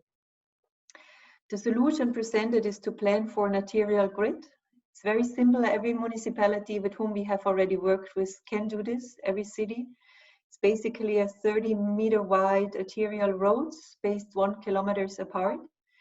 And the important, very key factor is to acquire the land, like per this recommendation, within the next 5 years. And I'm sure in the minds of many of you, this will be the most critical points: how to secure the land, how to acquire it, the legal and the financial considerations behind this.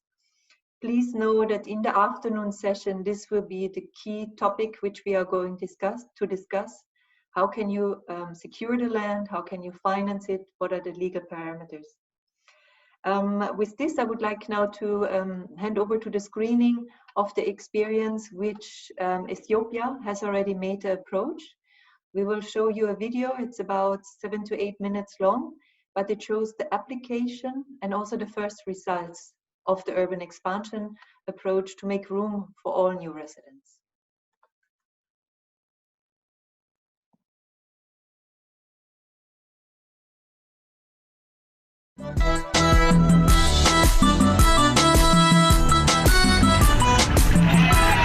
68% of the world population is expected to live in urban areas by 2050. 1/3 of the growth in urban population between now and 2050 will take place in sub-Saharan Africa.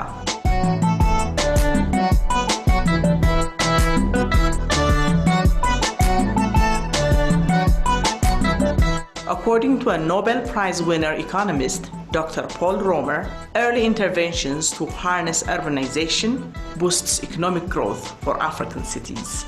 Almost all of the economic activity, set aside a few cases like minerals extraction and agriculture, all of the other activity will take place in cities. And what's crucial now is to make sure that everybody is included in the possibility of that kind of activity. And what this requires is orderly urban expansion. Without that public space, a dense urban area won't generate the productivity and the improvements in the quality of life that the best cities can offer. In Ethiopia, the urban population is going to quadruple by 2050. In 2013, New York University NYU introduced and supported the Ethiopian Urban Expansion Program, to enable the Ethiopian government to get ahead of the rapid urbanization curve. The Ethiopia Urban Expansion Initiative was initially a program to help 4 regional capitals, rapidly growing cities of intermediate size, to prepare for their expansion. Ethiopia is one of the least urbanized countries in the world. It's only 17% of the population lives in urban areas, and they are urbanizing very rapidly. In most cities, expansion is taking place much faster than the public sector can respond to it. So what we need to do is, instead of playing catch-up, coming after development has taken place and providing it with services, we need to move ahead of the curve and prepare areas for expansion before the development gets there. And that is where it has enormous value, because putting an arterial road in the rural area before development gets there costs very little in comparison with what it costs to put an arterial road through a settled neighborhood.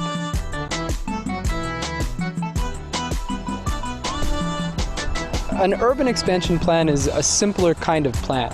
It involves forecasting 30 years of population growth, estimating how much land the cities are going to consume over that period, and then making a simple plan to ensure that that land is accessible for urban development. The key to developing an expansion plan is first to accurately gauge the amount of land that will be needed for development using historical demand for land as a forecasting tool, and then to secure the rights-of-ways for these arterial roads before development happens for the entire expansion area.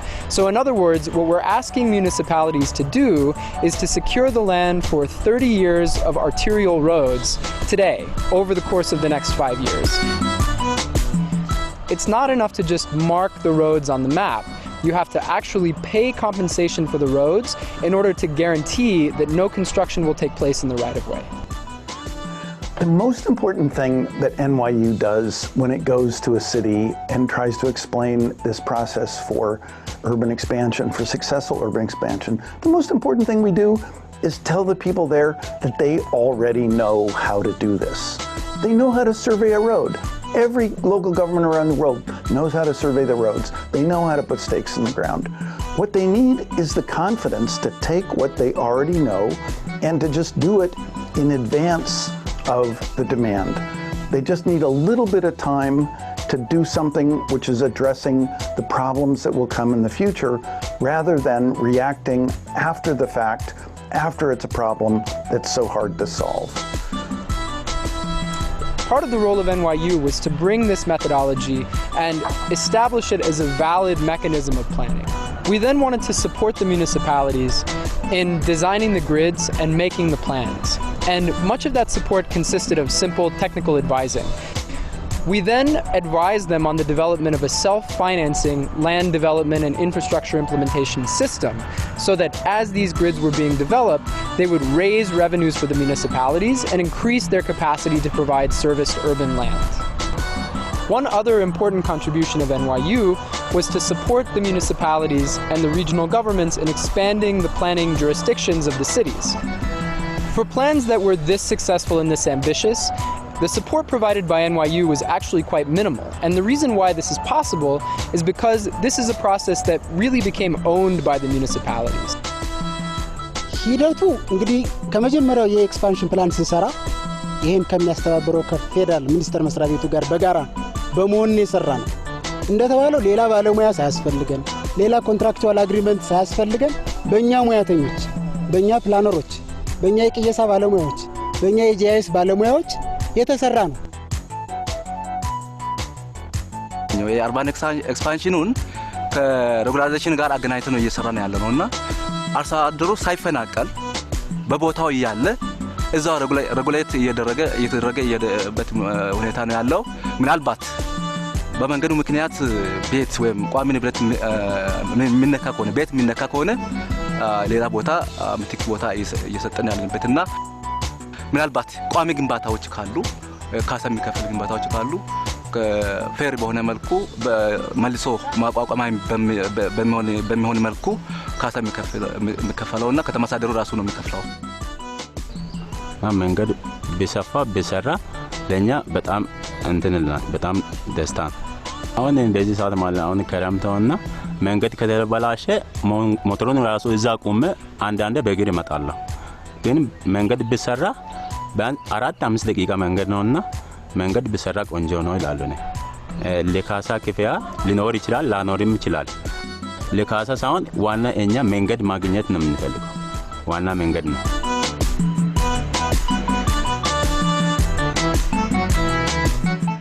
The planning approach adopted by NYU Urban Expansion Program is very different from the conventional planning systems that Ethiopian cities and many cities across the world have been using. Our model for planning for urban expansion is completely different than the traditional model, which is to hire some consulting firm from the north to do a master plan for the city that is then just discarded or put on a shelf to collect dust. Our idea is coming at it in a much simpler way by creating the local capacity to plan and making the plan very simple. So the key is to start with just a little bit of planning, and a kind of planning that leaves you the flexibility, that gives you options later on to do the things that might or might not turn out to be useful. After a few years of implementation, there is now sufficient evidence to infer that NYU's model of managing urban expansion is a simple and proven approach to ensure orderly and economically viable urbanization. We entered Ethiopia, started to talk with mayors, started to explain what the possibilities were, what they could do to make their cities more vibrant, more inclusive, better places for workers and firms, better places for families to live. And some of the officials in these cities took these ideas and ran with them, took advantage of them. So we're seeing powerful stages of development, big leaps in development.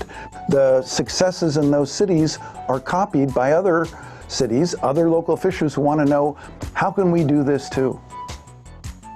የአርባን ኤክስፓንሽን ጥቅም ለሐዋሳ ያመጣው በጣም ብዙ ነው። ለምሳሌ ከተማው እያደገ ያለ ከተማ እንደመሆኑ መጠን ከተማው መስፋቱ ወደ ጎን የማይቀር ስለሆነ በጊዜ ይሄ አርባን ኤክስፓንሽን ፕላን ባይሰራ ኖሮ በአሁኑ ጊዜ ምንድነው የሚፈጠረው? እዛ ጋር ህገወጥ ወይም ኢንፎርማል ሴትልመንት ስኳተር ኤሪያ ነበር የሚሆነው። ኢን አድቫንስ ለአርባን ኤክስፓንሽን መለየቱና በዛ መሰረት ደግሞ ወደ ስራ መገባቱ አሁን ሐዋሳ ከተማ ያላት በፕላን እንድትመራ አሁን ያላት ገጽታ እንዲኖር ትልቅ አስተዋጽኦ አድርጓል። ሳይለሙ የነበሩት አካባቢዎች እንዲለሙ በፕላን ጋይድ መደረጉ የከተማ ረቨኑ እንዲጨምር አድርጓልና ይሄ ለከተማው እድገት ትልቅ አስተዋጽኦ አድርጓል። ከተማ መስፋፊያ ፕላን ወይም እቅድ በከተማችን ቀደም ብለን እንድናቀድ ቀደም ብለን ማቀድ ሲባል ደግሞ በተለይ መንገድን በመክፈት መንገድን ከመክፈት ጋር ተያይዞ ደግሞ በቂ የሆነ መሬት ለተለያየ አገልግሎት እንድናቀርብ ረድቶናል። ለምሳሌ የምታዩት የኢንዱስትሪ ዞን ግራና ቀኝ የምታዩት መንገዱ በመከፈቱና በእያንዳንዱ ቦታ ላይ ደግሞ የተዘጋጀ የብሎክ ሲስተም መኖሩ ለከተማ አስተዳደሩ ጠቀሜታ አለው። Urban expansion has also created opportunities for local entrepreneurs in Ethiopia to expand their factories. With more land for development, businesses can grow and create jobs for people migrating from rural areas. በመካከለኛ ደረጃ ያሉ ኢንዱስትሪዎች የኢንዱስትሪ ቦታ መመቻቸቱ with their capacity እንዲሰሩ ድሩን ይፈጥራል። የከተማ አስተዳደሩ በዚህ በኩል ለኢንዱስትሪ የሚያደርገው ግዛ ከፍተኛ ሚና ነው ያለው። ምክንያቱም በአሁኑ ሰዓት ከተማዋ ካላት የመስፋፋት አንፃር ለኢንዱስትሪው ትኩረት ተሰጥቶ ለዚህ የሚሆን ቦታ ኢንፍራስትራክቸር አንዳንድ መሰረታዊ ነገሮችን አሟልቶ ለዚህ የተዘጋጀ ቦታ እንዲኖር ማድረጉ ትልቅ አስተዋጽኦ ነው ያለው። የአብስራ ሲሳይ ይባላል። የመጣው ወርቀምላ ነው። ወደ ስራ ቦታ ሳልመጣ ተማሪ ነበር። 12ኛ ክፍል ተማሪ ነኝ። በአጋጣሚ ውጤት ሲቀር ስራ ጀመርኩ። ከመሸንቲ እንኳን ቢያንስ ምን መጣው 700 ምናምን እንሆናለን፣ ሴትም ወንድም ሆነ ማለት ነው። ግንባታ ስራ ከጀመርኩ ወር ከ3 ሳምንት ሆኖኛል።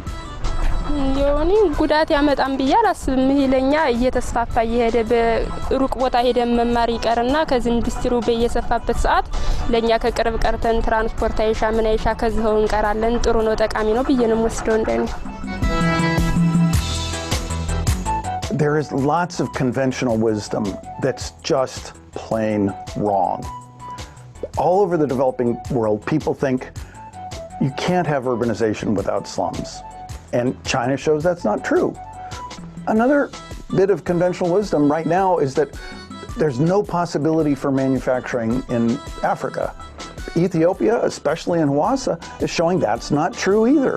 If you make room for factories, you make room for workers to come get jobs in factories, you can get tens of thousands of new jobs.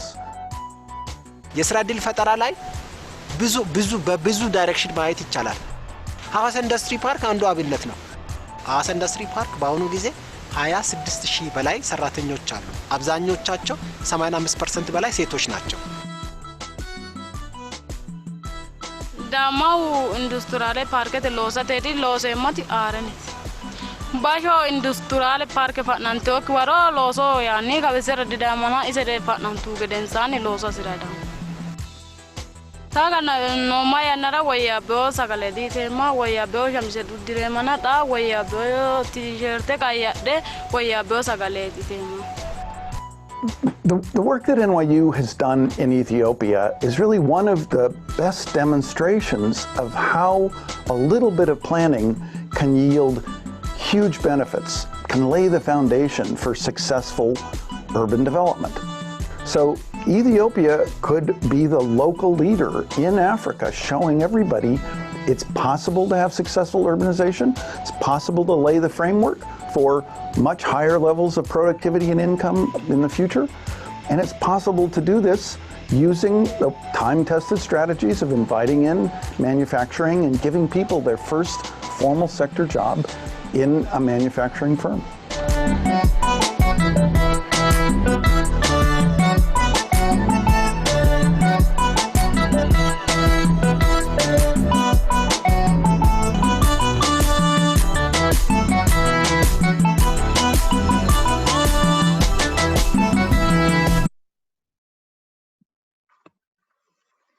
Thank you very much for your interest to look now at this experience from Ethiopia. I think it's very inspiring. It also shows again a very honest testimony from global leaders, national and local leaders, on the need to build a bridge between what we wish for but what is real, and what kind of instruments can bring us ahead of the curve to be not overwhelmed. And a particular specific point this video also makes, it's not just about making room for new residents, but also about making room for industries to locate in secondary cities and to actually provide jobs to newcomers. Now, dear audience in Kampala and in Addis, we have one last video which we will show. It's an experience from Latin America. But before we show the video, I would like to announce already now that we have a question and answer session after the video. So please, in the audience in Addis and in Kampala, if you do have questions, please signal it to the local moderators, to Tingirtu and Fitsum in Addis, and to Sam and Didas in Kampala. We will try to take 2 questions from each venue, and we will answer them directly.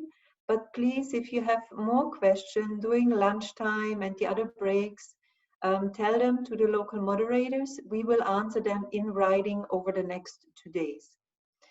So with this, I would like to screen the last input from Latin America, from Colombia. Hi, my name is Nicolas Galarza. I am the Deputy Minister of the Environment in the Republic of Colombia. Let me briefly talk about my experience implementing urban expansion initiatives in Latin America and specifically in Colombia.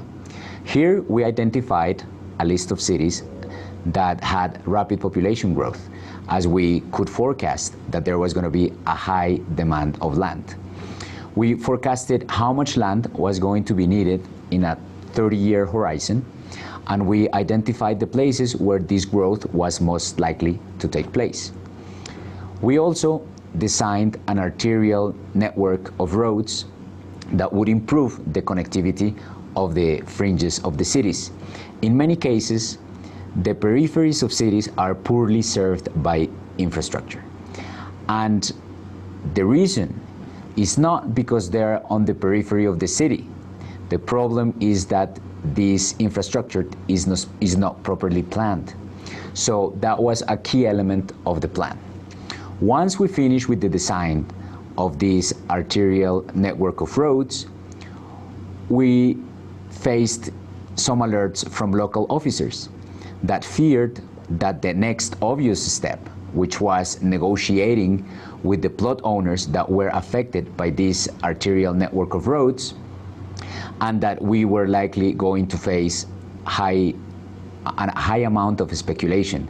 Landowners were likely going to take advantage of the fact that the city was interested in a portion of their parcel. So we thought long and hard about how to intervene and how to engage the landowners on our project. So after some reflections, we decided that the best course of action would be to select a small group of landowners that were along one of the main corridors that we wanted to intervene.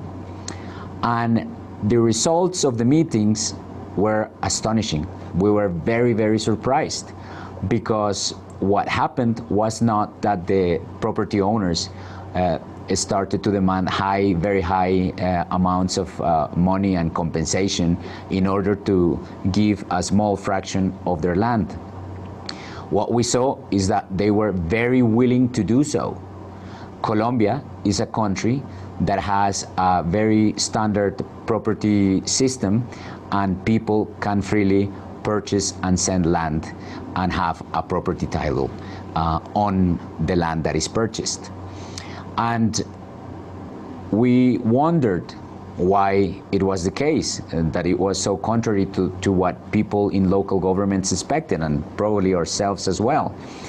And the answer was very simple. A plot that has good access to infrastructure, a plot that is well connected, is a plot that has a higher market value. And the landowners quickly realized that if they took maybe 5, 8, or 10% of their parcel, the value of the remainder of the plot increased in an amount that was higher to the value of the land that was given or taken by this road.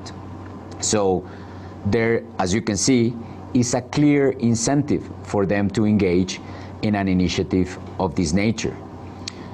You need to look at the different schemes, legal and financial and of taxation, in order to arrange a fair scheme of compensation to the landowners. In Colombia, very surprisingly, we found that people, in order to encourage the development on their plots, they were willing to give a small portion of land for free.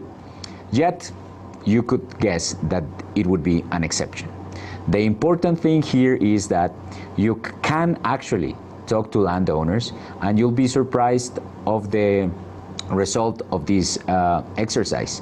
And you can pretty quickly see that you will have and you could develop a fair compensation system, and that is totally workable. The market works, and you would have good natural incentives for the landowners to be willing to engage on a project like the urban expansion initiatives. I hope you have a very nice rest of event, and I send you my warmest regards from Colombia. Bye-bye. Thank you very much to the Deputy Minister from Colombia. So while the teams in Addis and in Kampala get ready to collect 2 questions, I'd like to inform you that the reason why we show this experience from Colombia is to show you that the approach has been taken up around the world. There are different experiences, and many of those differences are related to the different land tenure systems. We have worked with most of the 9 partner cities already. And again, a key question always remains, how do we acquire the land, both from a legal and financial perspective? Now for the Q&A session, for the question and answer session, please keep those questions for the afternoon. You will see in the agenda that we have a dedicated presentation on how to finance the urban expansion. And we will also hear directly from the former manager of Havasa. This was the city you saw in the video, which has made particularly positive experiences with the approach. And we will hear directly from the former city manager, Mr. Biruvolde, on the application of the approach. So with this, I hand over first to the moderators in Ethiopia to please collect 2 questions for now, and also to feedback to our team there, Tsirigeda and Ephraim, to answer the question or to put it back to the virtual space. Those who are in the virtual space, please address your questions via the chat and we will take them up from there.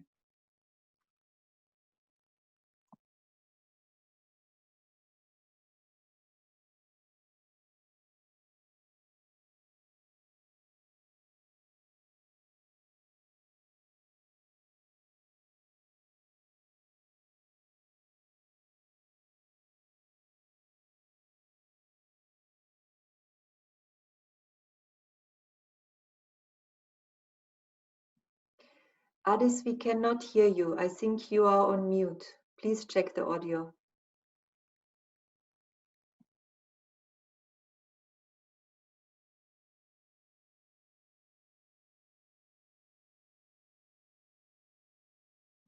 Adis, we still cannot hear you.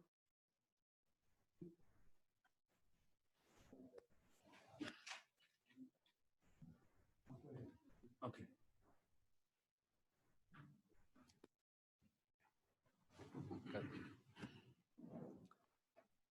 Yeah. I'm from Ethiopian Cities Association. My name is Andualam. And one question that I would like to forward is urban expansion planning is, as I can understand from the presentation, is very important. So how can we differentiate it from the structural planning, or what we call usually the master plan? That is my question. Thank you. Thank you very much. We collect one more question from the Ethiopian participants.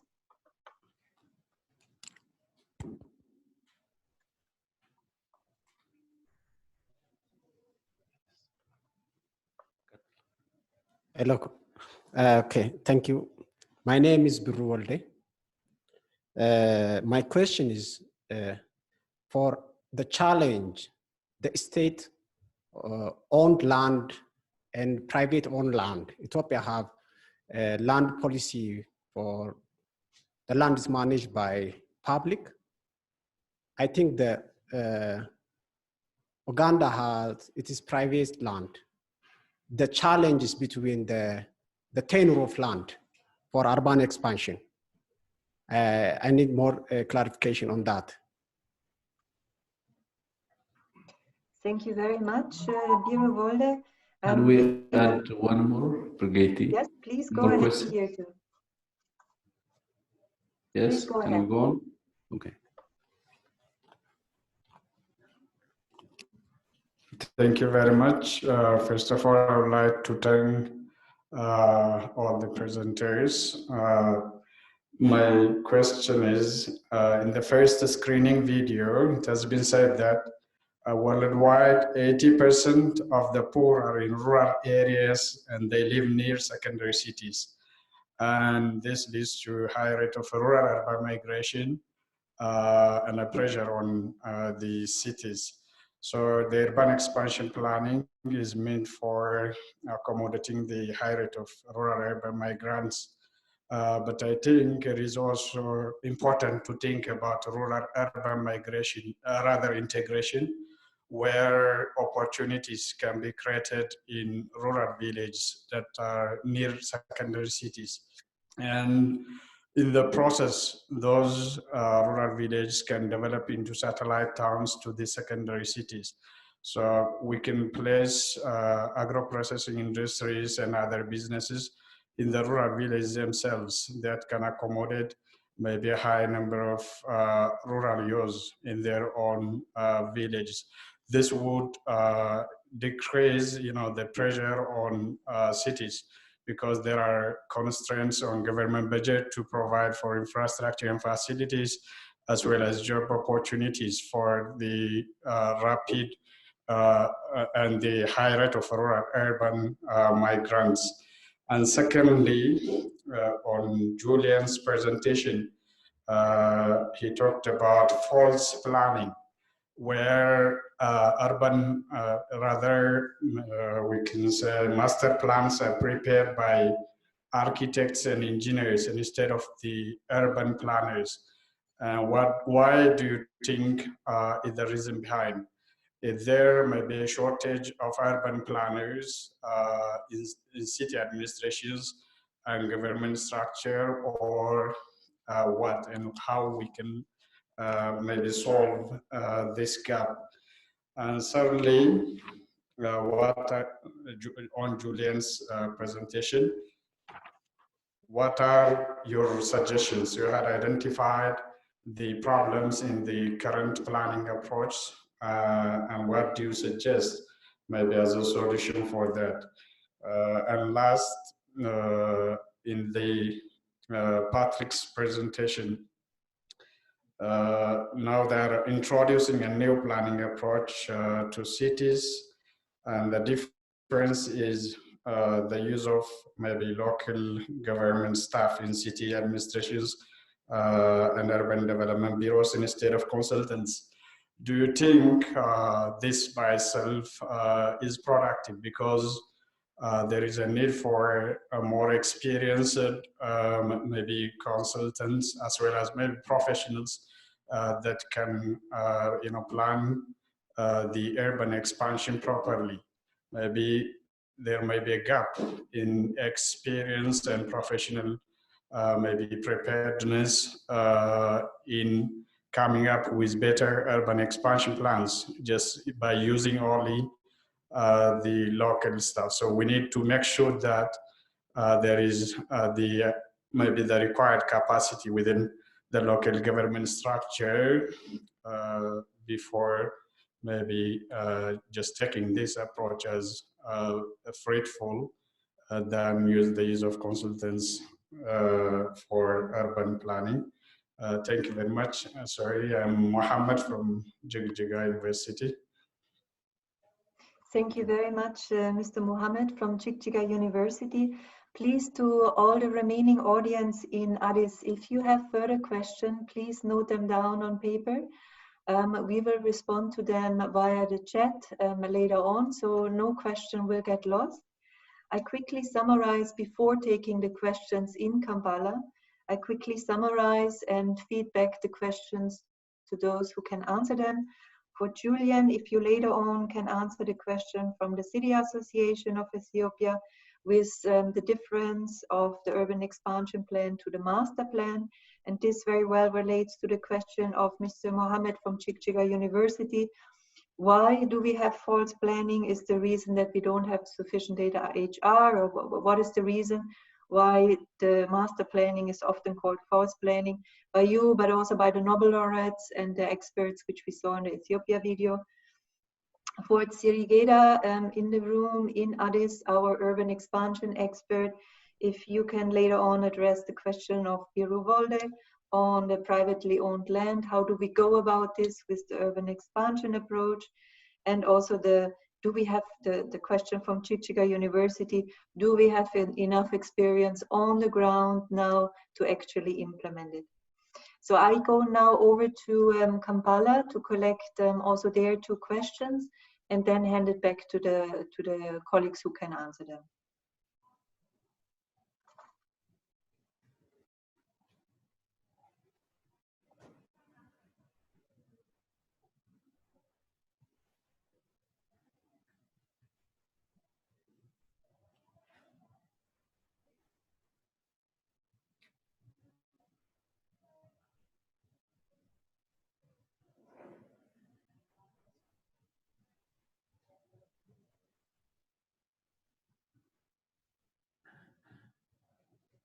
a good approach to our cities, I appreciate.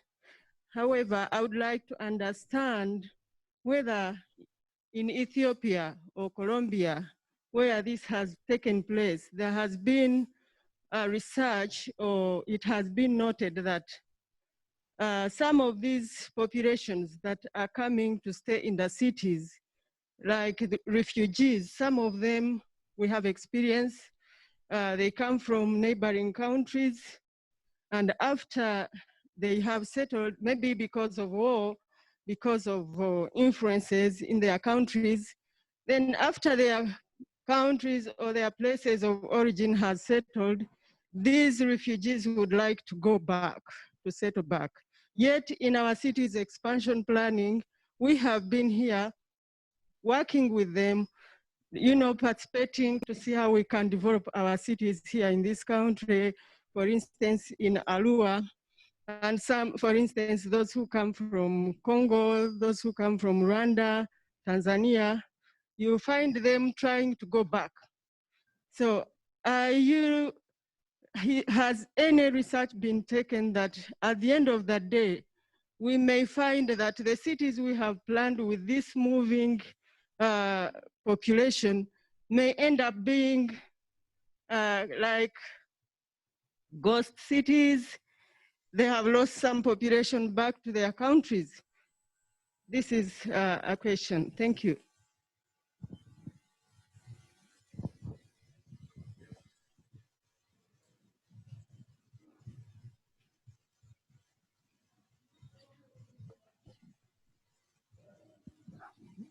Hello. Thank you for this opportunity. My name is Anna Juliet Bukira. I work with Act Together Uganda and National Slum Dwellers Federation of Uganda. One of the presenter from Colombia talked about landlords giving land for free development. My question around this is, after developing this land, is the land managed by the government?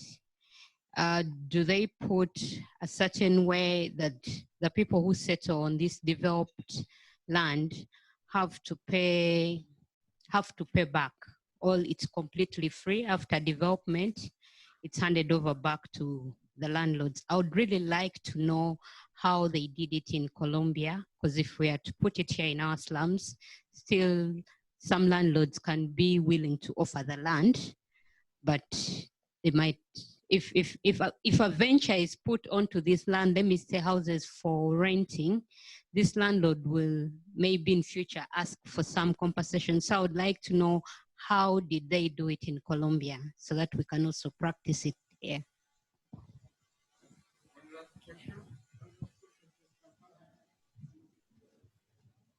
One last question from Kampala. Thank you very much. My name is Wilson Sanya. I am the mayor of Koboko Municipal. I'm also the vice chairperson for UAAU. First of all, I want to enrich the question by the lady there that indeed urban expansion model is a realistic model. But what I want to understand is, if you look at the presentations and the videos from Ethiopia and Colombia, what is the land policy in Ethiopia and Colombia? Probably if we understand that, and then you can see how it can fit within our land policy in Uganda. Because in Uganda, land belongs to people. And before you begin going to ask people that you want open road here, there's always a lot of challenge in that. So let us try to compare notes with Ethiopia and Colombia. Land belongs, what's their policy of land? Does it belong to people or belong to government? Thank you very much. Back to you, Brigitte, and the panel. Thank you very much, Didas, and thank you to the participants both in Addis and in Kampala for the question. I sum up for Uganda. We had the questions on what if refugees go back? Will it be a ghost town, which we have planned for? I think for the colleagues in Ethiopia, to give a bit of context, I think the speaker was from the city of Arua, and we just heard from the mayor of Koboko. And these are two cities in the border areas to South Sudan and the DRC. and both by their own account count about 20 to 30% of their urban residents being refugees. So you can see that for those particular cities, refugee is a very particularly and a very dominating situation. So the questions make sense from that perspective. And then we have two questions, both from Act Together and the Mayor of Koboko, which really address the key question, which we discussed in the afternoon, on land management. Who owns the land and who can settle on the land? And these two questions I'd like to feed back also to Julian and to Tsirigeda to answer. I first give the floor to Julian and then to Tsirigeda to answer the key question, please.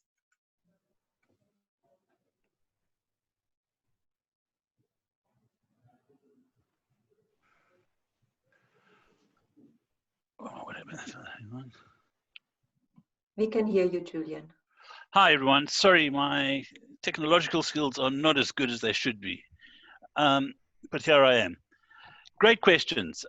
Fantastic question. Let me start off by saying there is nothing easy about managing urbanization. So if you've got the message that this is a simple thing, just do it, it's not true.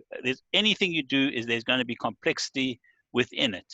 The question is, how do you do it to its best effect with the resources and the time that we have available? The first question we had really was the question, well, what is the difference between a structure plan and a land expansion plan? The big difference is this. And I know it's not applicable to Ethiopia, because Ethiopia has a different historical context, but the same approaches were generally adopted. The idea is that every city should have a structure plan.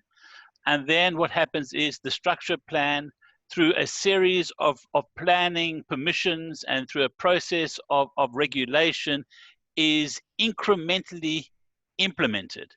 And the scale of incremental implementation of the structure plan is almost inevitably slower than the rate of urbanization in the context that we have. So the difference between a structure plan and a land expansion plan is the question of incrementalism. What we say with the land expansion plan is lay out the key infrastructure now so it is not settled, and therefore you're going to have to relocate people. The difference then is that the structure plan becomes a living imprint on the ground as fast as possible in terms of the main communicating trunkways that will be required for the city to grow in the future. The way in which structure plans are implemented at the moment is that you have a structure plan, and 9 times out of 10, the structure plan is forgotten because it's overtaken by events. And what happens is that people have settled precisely where you don't want them to settle, because that is often the least defended land. The best land is often in the hands of private ownership. The least defended land is the land that is often in the hands of government, and it's often in the hands of government because it's environmentally sensitive land.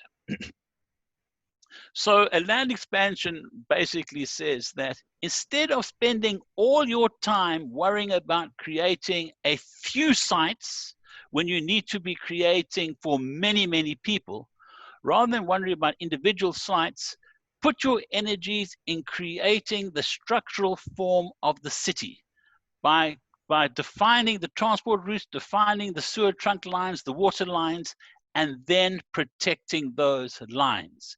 So that is the key difference between a structure plan and a land expansion plan. A land expansion plan would be no different to a structure plan if you didn't immediately start putting it into action to gain possession or marking out the structure plan, the trunkways. It is that connectivity between the plan and then going ahead to land survey the routes and then take possession of those routes, which is the fundamental difference between a land expansion plan and a structure plan. The second point I wanted to make is this, is that no matter the context of the land, it's going to be far easier in some countries than other countries. The context will always be different between countries, between regions, etc. But no matter how you look at it, at the end of the day, you will need to put infrastructure down in the city as it grows. The choice that you have really is, Do you put that infrastructure down on top of where people settle and thereby have to relocate people and pay compensation for destroyed livelihoods, for destroyed houses, etc.? Or is it better to put infrastructure down where you already have possession of that land because you've thought about that infrastructure up front? Now, we know in the Cities Alliance that doing it on top of existing settlements can be up to 7 times more expensive at today's prices, let alone worrying about it getting more and more expensive as the years go by when you get to that. So it makes economic sense, no matter what the economy of getting land is, to do it up front now before people have actually settled on the land. Thank you. I think that answers some of the questions. If there are any I missed, you can just clarify them for me and I'll answer them. Perfect. Thank you, Julian, very much for this input. I also see that you already answered the question which we have from our virtual participant from Switzerland, Ansavari, asking, how is the urban expansion applied to cities where levels of informality are already high? How to revert the actual situations and build on it. Now, you have explained, and what we have heard this morning, the urban expansion approach is an approach to get ahead of the curve. So the approach wants to minimize informality. It is not an instrument to address where informality has already happened. Here we have just heard from Julian, if informality has happened, if slums have proliferated, then it's very expensive to ensure, public services, arterial roads through the systems. It means relocation of people, acquiring land that is already developed. In other words, very expensive. Julian mentioned it's 7 times as expensive as if you would have planned for it ahead. I now hand over to Tsirigeda in Addis to answer the remaining questions that are still open. Okay, thank you very much. My name is Gereda. I am a Cities Alliance consultant and formerly working with the New York University, supporting the Ethiopian cities in planning, preparing and implementing their urban expansion plans. So the first question from Birru was regarding the impact of land tenure system on urban expansion planning. I tried to clarify the question with him. So in Ethiopia, it also goes, I think, close to the question from Kampala. In Ethiopia, we have public ownership of land, which means land can be accessed for development by paying the compensation. But in addition to the compensation, with the strategic discussions with the community or the people with a use right of the land, cities are able to access land, pay compensation, or relocate according to the legal procedures in place. So here the challenge mostly in Ethiopia is the capacity to have these consultations and then pay compensations and finally secure the land within 5 years of the development within 5 years in the space of the 25 years of planning. When Mr. Nicolas from Colombia, when he was speaking, I think he was speaking about privately owned land, which is a very different scenario than in Ethiopia. Actually, I didn't live in Ethiopia in an era where land was privately owned. So I was just thinking about how that would work. So when land is privately owned, I think it's a lot of room or the possibility of preparing and implementing urban expansion plans lies on amicable discussion between the cities and the landowners. So there needs to be proper incentives for landowners to give room for development, to access, to enable the city access land to build the arterial grids or to use the land for different purposes. For example, the question of public-private partnership, which I will be talking about this afternoon, can be one instrument that can support urban expansion planning and implementation in the context of private ownership of land. But obviously, discussions between private landowners and city administrations or the government may not always end up amicably. So there needs to be some legal instrument to give way for development. So it's very important also to check what kind of legal provisions are in place for the municipality to claim land, compensate, or provide the necessary incentive for the landowner so that cities can grow as they should, and make sure that everyone has room to settle, to work, and to be productively engaged in the economic sector of the city.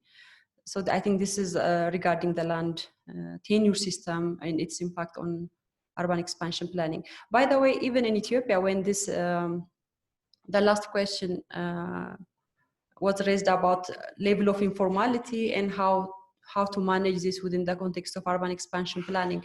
Awasa has some experience to offer in that regard, even though the city administrations can access land by paying compensation, even though they have the provision to do so.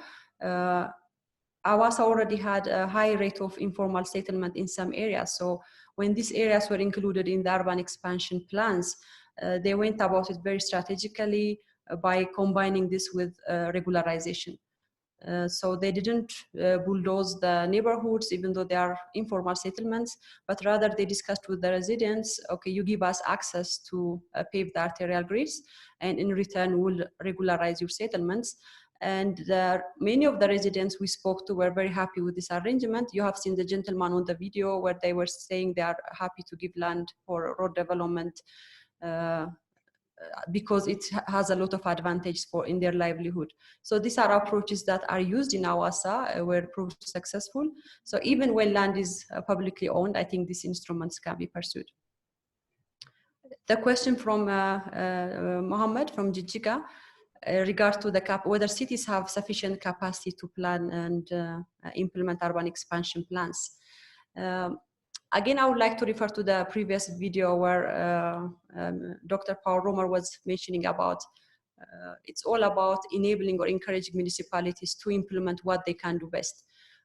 Every municipality knows how to survey a road, how to demarcate expansion areas, and how to put stakes on the ground. I am not saying that there is sufficient capacity in our city administrations to do everything by their own, and by no means urban expansion planning is not recommending to exclude consultants. Of course, we don't want to have an army of urban planners excluded from the urban land market or urban planning experience. But rather, first of all, it's always good to have sufficient capacity in the city administrations. There is a basic capacity that can allow the preparation of urban expansion plans. We have proved that this experience or this capacity exists in Awasa, in Bahir Dar, in Adama, and in Mekelle, where the different departments, the planning and land management department experts and engineers sat together and they prepared a simple plan, which they later digitalized and used it as a framework to manage their urban expansion exercise. There are other areas of planning where specific expertise are needed. It could be preparing the structure plan or local development plans within the structure plans. Of course, there needs to be a good working relationship between consultants and the city administrations to end up with the desirable results the cities needs to take them forward.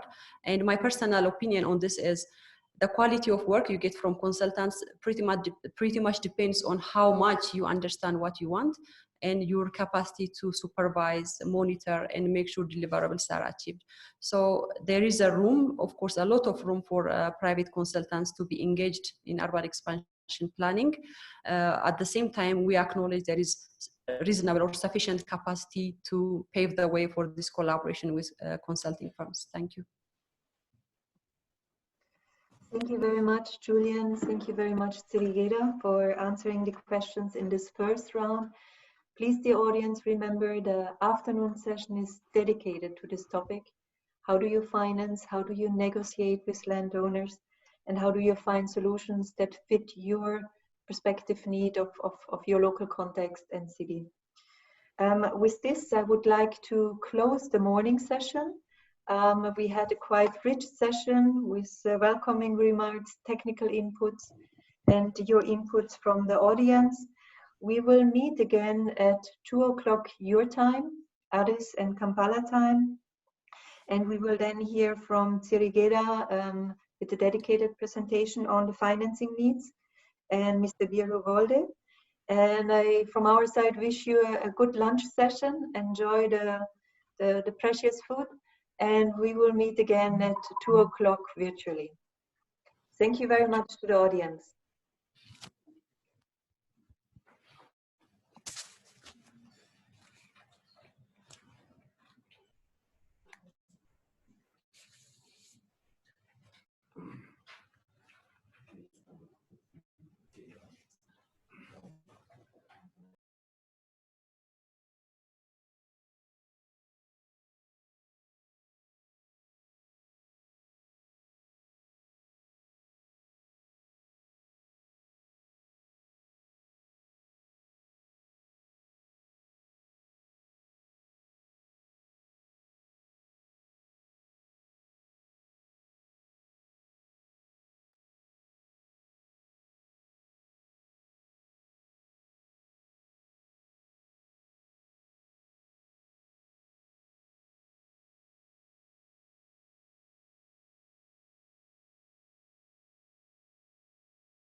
Good afternoon, dear participants in Addis Ababa and dear participants in Kampala. I see the rooms are filling up already, and I think we can slowly start the afternoon program. Now, Sam, I have seen that you have kept our friends from Uganda a little bit longer. I saw that you were discussing a little bit after our morning session. My feeling is you were discussing about land tenure and the ownership of land.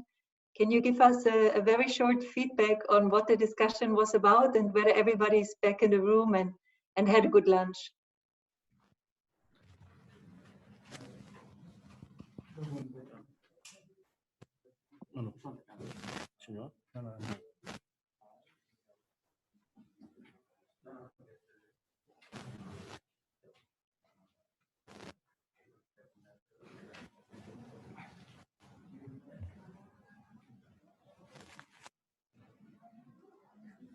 Of private land ownership, and I think, in my view, we realize that it is possible to see the impact of services, the impact of arterial grid, in terms of the appreciation of land values, which in essence would be more beneficial to the landowners. So I think what we need to do is to engage the landowners more intensively and educate them about the benefits.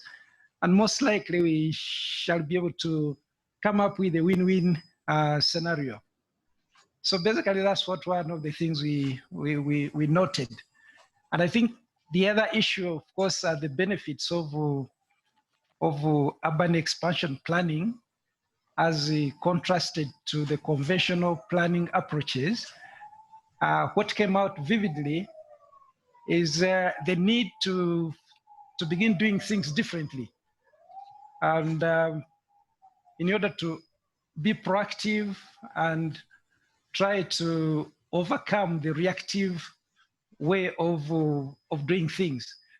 And in essence, to us, that paves a way for an orderly future, orderly urban expansion, which we desire. The issue of slums and informal settlements are almost everywhere in our cities. But of course, the opportunity which we have right now is the issue of new cities that have been created with expanded boundaries into the rural peripheral areas. So I think this has come at an opportune moment, and I think the political will is there. At least we've interacted with the political leadership. They are very, very willing. They are going to support the process. So I expect the Ugandan experience to be one of the most successful ones. Back to you. That is marvelous to hear. I think that sets us up for the right path in the next coming months. Thanks a lot for this feedback. Also to get a little bit an insight of the informal discussions that go on and which of course are the most important one over lunch and during the breaks. Can we hear back also from Tingirtu in Addis Ababa and from the moderators? How was your lunch break? Did any further questions come up? Just give us a little bit an insight on your informal discussion. Well, we have an interesting discussion this morning, but we don't have further questions raised by participants. Probably we assume there will be more questions in the other sessions that will be coming after. That's very good, Tingirtu, many thanks. Good to see you live. Then we officially start. We start with an intervention from Addis Ababa, from Ethiopia. I'm very pleased to introduce Ms. Tsirigera Tafese, whom you already have seen in the morning session. She's an urban expansion planning expert. We are very happy at the Cities Alliance to call her part of our team. And she will speak about financing in urban expansion planning and implementation. Dear Tsirigera, my pleasure to give you the floor.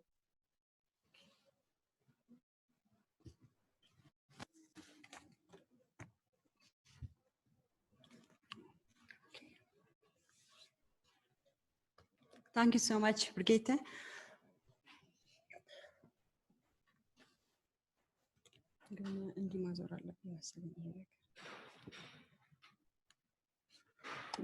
So I hope everyone had a good lunch. Also, our colleagues in Kampala. Here we had some brief discussions also over lunch. Maybe something I would like to bring back from our lunch discussion. It was in different tables, is the impact of land tenure system on urban expansion. I think that question came from Mr. Burru, who was the former city manager of Hawassa, and he's particularly interested in listening to the experience of Colombia, but also other parts of the world where this kind of planning is exercised, or at least the practice of pursuing development in terms of acquiring more land for development when land is held by private owners. So maybe later on, if our colleagues from Colombia or NYU are able to join, they can share their experience. And also we have expertise in the room here, like Dr. Freo from the Ethiopian Civil Service University, who can further give us some professional inputs in that regard. So now I will proceed to my presentation on options for financing urban expansion planning and implementation. And I would like to welcome again everyone, and thank you so much for attending this session. I know most of you traveled a lot to come here, and special thanks also to Dr. Bashir Abdullahi, President of Jijjiga University, all our mayors, bureau heads, and former mayors and heads of industry parks and so on. And thank you so much. So let me start from the question, why should we finance urban expansion? Obviously, in the morning session, you have heard extensively that the managing urban expansion is important because the growth of cities cannot be stopped, it's inevitable. So it's actually a question of whether we want to plan it properly or just let it run randomly, which would finally lead us to a chaotic situation, which is very difficult to any city in the world to manage. So the reason we finance, the primary reason for financing urban expansion is ensuring orderly expansion of cities to cope up with the growing population. And another reason, of course, is to promote the economic role of cities. To promote the economic role of cities.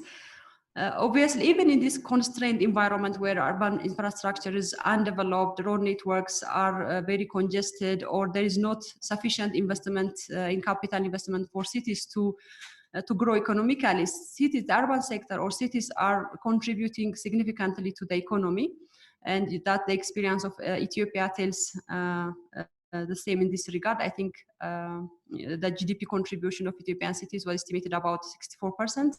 I stand to be corrected. So it's again, once again, it's important to support cities to invest in infrastructure, to have orderly growth so that they can contribute more viably. Another reason, of course, is cities serve more than their own population or the residents living in their boundary.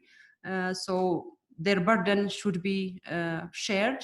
They are center of commerce, they are center of education. So there are more and more cities who are not permanent residents of that area get service from the cities. And for that reason, it's even more important to invest and ensure there is an equitable development in cities. Last but not least, another reason is ensuring the national economic and political stability. In terms of ensuring stability, addressing potential or highly sensitive areas like access to land is very important. When it's not properly addressed or when not proactively managed, the question of access to land leads to escalated political tension, which might turn into conflict. So there is more than enough reason to invest in urban expansion or in properly anticipating the growth of cities and put the necessary financing in place. I was talking about access to land in the previous slide.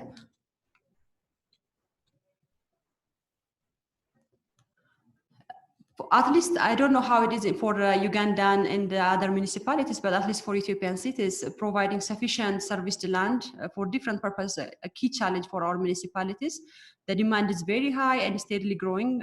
However, even if our cities are gaining increased capacity, their capacity of supplying land still falls very short of the demand.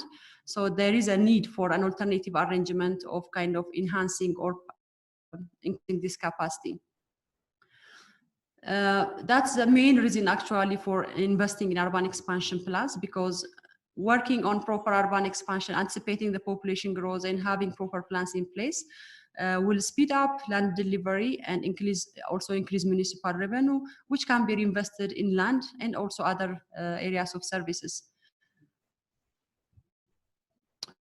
Now, achieving orderly expansion of cities may not be very easy, but it can be practiced and it can be achieved with very simple practical steps that are recommended in the urban expansion planning approach. And I can say this with confidence because this approach was tried in some of our Ethiopian cities. And even in the constraining situation of lack of financing and political stability, in the midst of that, some Ethiopian cities were able to attempt this approach and gain commendable results.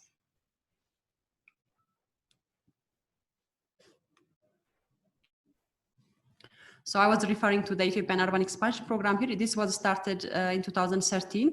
The first phase piloted 4 Ethiopian cities, the regional capitals, Hawassa, Mekelle, Adama, and Bahar Dar. And this was initiated by Ministry of Urban Development, the regional bureaus, and supported by the New York University that introduced the approach to the Ethiopian cities.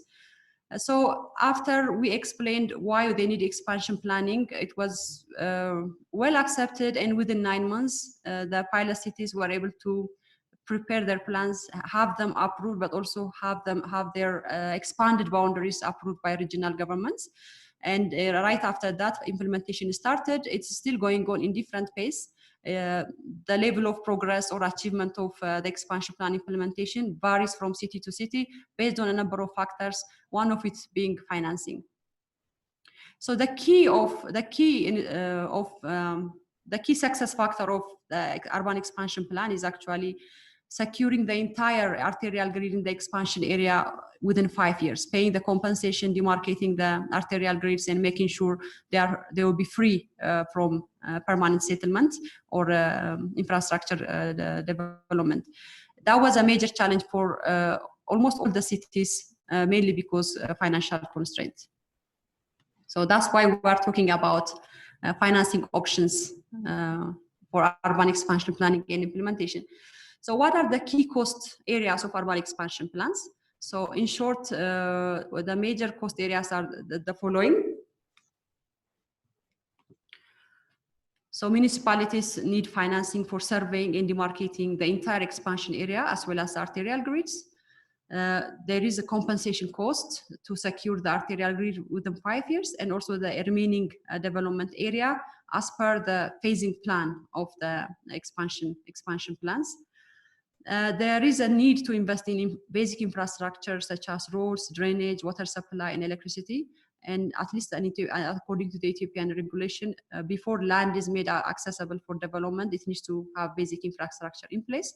Another cost area is manpower, which is having the necessary expertise and staffing in the municipalities, as well as the equipment they need to demarcate and survey the arterial grids, the expansion area, and also the entire land supply capacity of the municipalities. Now, because land or land allocation and infrastructure development in cities is expected to be financed by the city's municipal revenue or own revenue.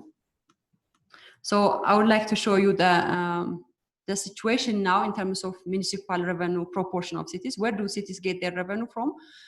I don't know if this pie chart is very visible, but most of the revenue comes from state revenue, or so-called state revenue collection, which is again significantly a recurrent cost of basic state services. And after collecting, most cities, they have to give back a significant portion of the state revenue. The municipal revenue, which is in red, is about 10%, which is very small compared to the infrastructure investment of cities. it's true that municipal revenue has been growing in the past because of different intervention by through national instruments, policies, programs, and technical supports. However, it's growing. I think I'm out of battery. It's growing nominally, but in real terms, it's being eroded by inflation, especially fees and charges are being eroded by inflation. So,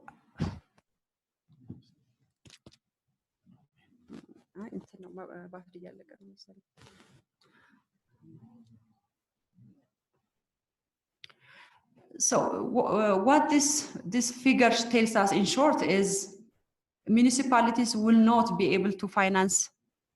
I think I'm out of battery. We can hear you well, Srigira. Can you hear me? Yes, we can hear you well. Good. Okay. So what this statistics is telling us is, even if the municipal revenue of cities is growing, it's very difficult for cities to finance the growing investment need, especially financing expansion plans, unless we consider alternative source of financing. Oh, thank you.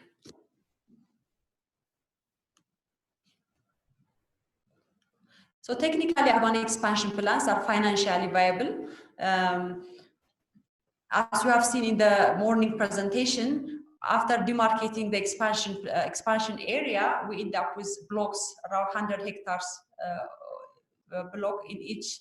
One block is around 100 hectares, surrounded by 30-meter roads. So in these areas, about 60% of each block is leasable land, or land can be auctioned through lease or allocated. So if you see the long-term scenario, cities can drive revenue from lease payments from this 60% of leasable land. However, lease payments are collected in a long term, so it will take up to 10 to 12 years for lease revenue or land revenue to sustainably finance urban expansion and for the plans to become self-financing. That, of course, is very long for municipalities who are now really confronted with financial pressure or financial deficit. So just waiting for the lease revenues to finance land development is not a viable option, at least for now. And most importantly, access to finance in the first 5 years is very important for urban expansion plans to become successful and to become financially viable.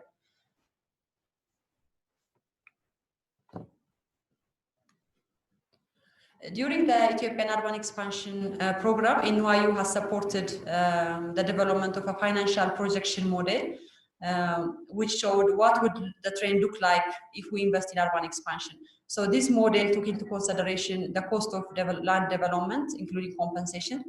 And it also took into consideration income from down payment for lease, annual lease payments, grants from the regional facilities and from the federal government, and also use different land pricing systems to calculate the revenue of cities, and then also to see what costs are incurred by urban development plans.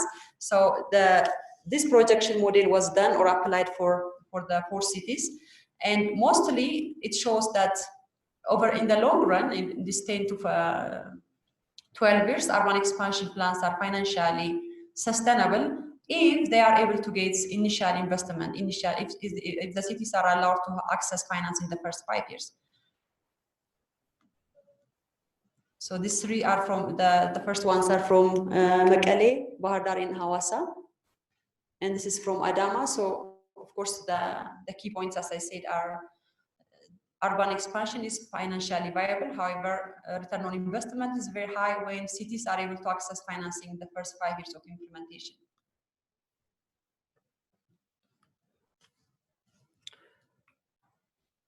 So what is the challenge? I mean, if we know that urban expansion plans are viable, why are we not investing in them? First of all, this is expected to be financed from lease revenue, which falls very short of the projection because cities do not have the capacity to supply land as fast as they should. I mean, if they are able to supply land according to the demand, they will actually have surplus right now to finance not only land development, but also to invest in other areas. In addition, timely collection of annual lease revenue is a challenge for many cities. Once they collect the down payment, the rest of the collection is really a problem. It usually is left to the commitment of the lease title owner. At least in the previous lease proclamation in Ethiopia, most of the revenue was supposed to be reinvested on land. I think that has changed now, but cities are still encouraged to reinvest a significant proportion of their lease revenue on developing more land and supplying more land. However, for a city that has a lot of financial stress, this is not practical. They are not investing most of the revenue in land development, which again circles the problem again and leads to shortfall in land supply. And cities also tend to focus more on developing land in the inner city where they believe the land value is higher, but also the development cost of inner city is much higher than expansion. So for various reasons, land supply is not, I mean, financing of urban expansion plans or investment in infrastructure in the expansion area is not happening. So the Ethiopian Urban Expansion Plan team or the experts developed alternative instruments for financing for consideration of cities, regional governments, as well as the federal government. These alternative arrangements can be categorized into four. The first one is revenue enhancement options, just using some tweaks to enhance the revenue of cities so that they can have more resources. The second one is cost reduction options. And the third one is our municipal or regional financing facilities. And the fourth one are options that require change in legal framework. I will try to present each of them very briefly.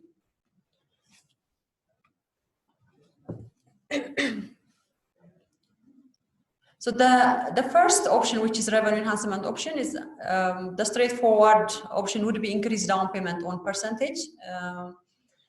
Usually cities collect 10 to 20% down payment from lease revenue, but cities are actually encouraged to claim more than 20% down payment so that they have this investment or the financing for investment right now, instead of in 20 years or 30 years or 40 years.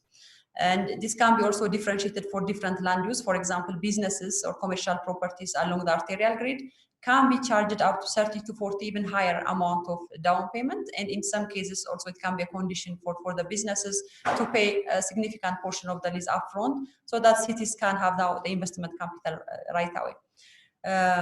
Residential areas also can be categorized differently to pay according to the plot size, to pay different kind of down payment for their lease payment.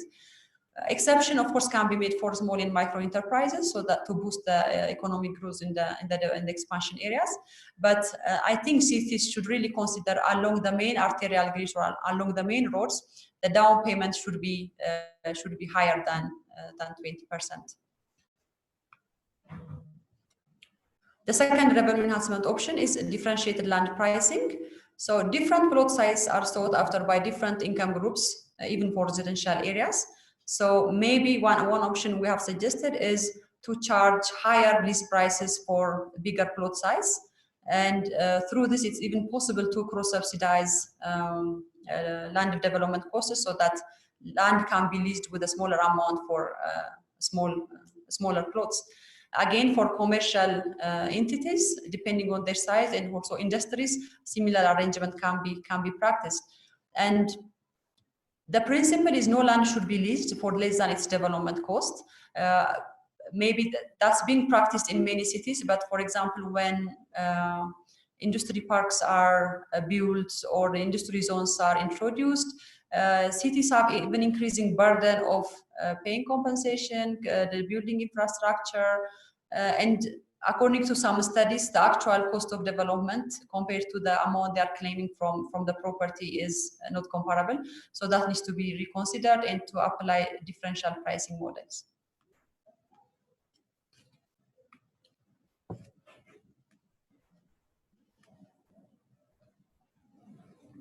The third revenue enhancement option is incentive for early payment. We have said before, down payments are, of course, very important for cities, but also early payment should be encouraged.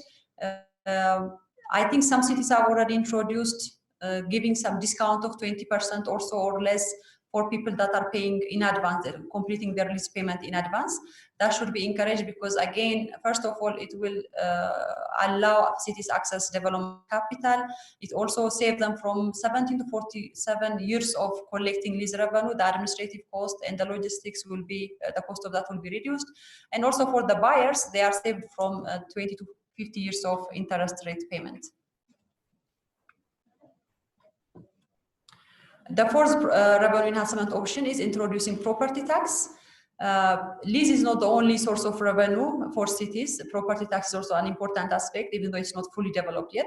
So in the expansion area, cities are really recommended or advised to introduce a property tax within 1 year after awarding lease or after awarding plots, and start collecting right away so that the revenue base is increased. The second set of options I will move to is the cost reduction options. Here, actually, there is only one cost reduction option we have proposed for now, that is incremental street surfacing. In the expansion areas, nearly half of the cost goes to paving the arterial grids, which are the 30-meter wide roads, grids, along the development corridors, and also the internal, the streets within the blocks. So obviously, because development is still happening, a lot of trucks, construction vehicles will be passing through that area. Even if infrastructure is fully developed, the roads are most likely to be damaged. So why not wait few years or wait until development is completed in that area before paving to asphalt? Well-maintained gravel roads will provide the same service or adequate service for people working and living in that area. Once development is completed, the cities can move to paving with asphalt, which will save them, which will actually address their cash flow problem and delay the investment on asphalt.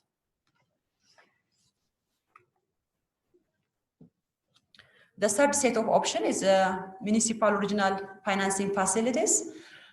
One instrument that was recommended by the Ethiopian Urban Expansion Program was City Expansion or Revolving Fund, or we love abbreviation, so CERFS. This is, if it takes 10 years or so, 12 years for the revenue from land lease to finance development, we need an instrument right now to tackle the financial shortage. And of course, land development can be financed through different instruments like the lease payment, the property tax, for regional grants and the like, but this especially revenue from land needs to be really funneled back to a pot where it can be reinvested. And for that reason, this investment fund or city expansion revolving fund was recommended for the next 10 years, at least to collect 75% of the revenue generated from land to be reinvested on land. And then after 10 to 12 years, the expansion plans will become self-financing, and a significant portion of revenue from land can be diverted to other services. This was tabled for discussion, but not really implemented because it required federal level endorsement or a lead from at least federal or regional governments. Maybe later in the panel discussions, our colleagues from ministerial levels can elaborate it further.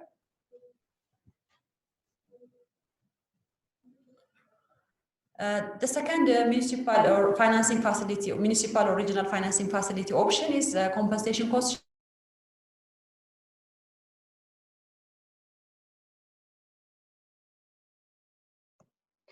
Siragira, we can't hear you. If you please can reconnect. And Siragira, we lost you. If you please can start at the beginning of this slide again.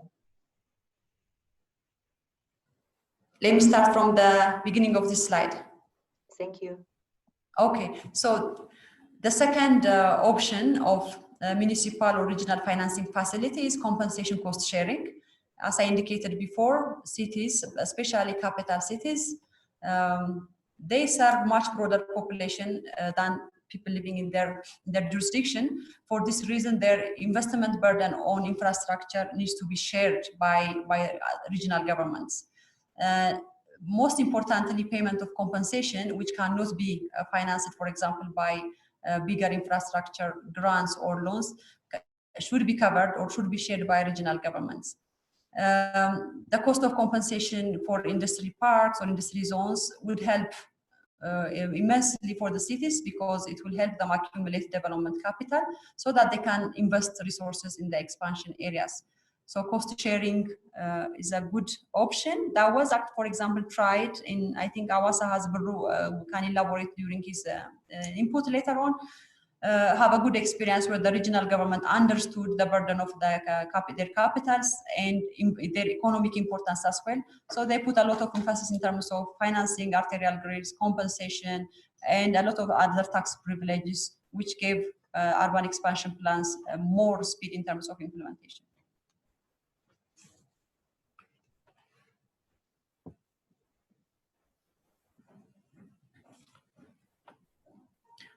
This should be actually the third instrument of municipal regional financing facilities, the use of infrastructure and capacity development grants.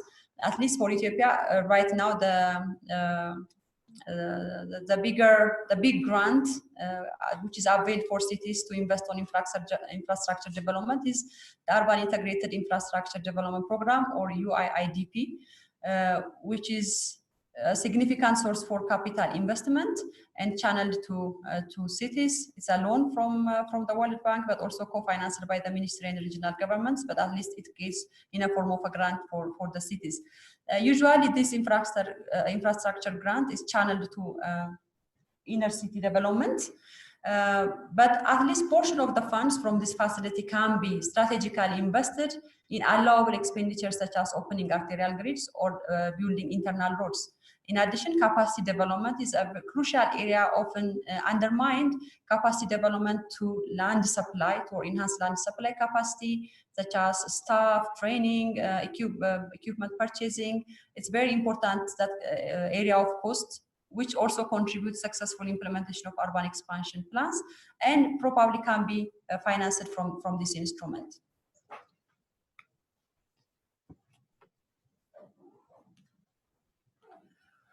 So the fourth set of options are options that require change or adjustment in legal frameworks. In this category, the first option is public-private partnership. We recommend the cities should consider entering partnership with private land developers, especially early in the implementation process when investment capital may be scarce.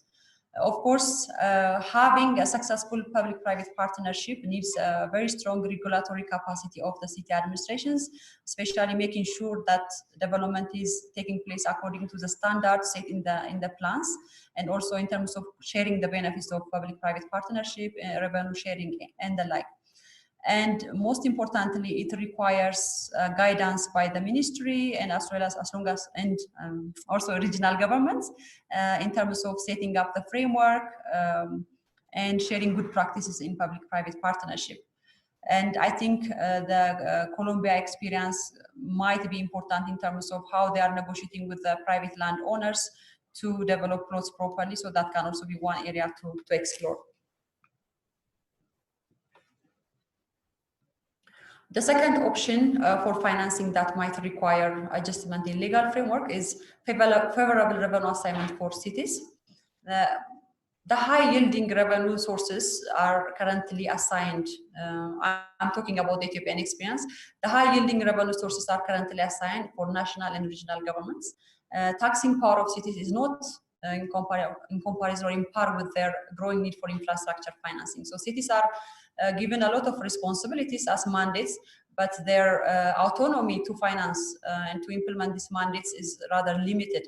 For example, from the capital cities, the data from the capital cities, the 4 capital cities shows that, regional capitals, showed that 40 to 70% of the state revenue, they collect state revenue on behalf of the region, but then they have to transfer back 40 to 70% of that state revenue to the regional account, and the rest is offset from region to city block grant, and most of it is actually consumed by recurrent costs. And here, if cities are given, for example, the autonomy to revise tariffs and fees, and also to retain the state revenue they are collecting, that would really unlock their revenue source, which they can successfully invest. Yeah, it has to be, there should be a trade-off between the equitable growth of all the cities in the region, or the entire region and but the cities. But if we frequently say that cities are economic growth, engines of economic growth, that should be backed with evidence. Backed with the action, and allow cities some privilege in terms of revenue assignment so that they can grow. Hawassa, for example, has a special status in terms of retaining the state revenue it's collecting, in addition to other support it's getting from the regional government. So the Southern Nations Nationalities Peoples Region experience, now it's going to be a Sidama region's experience, can be replicated for other Ethiopian cities, but also maybe for other African cities.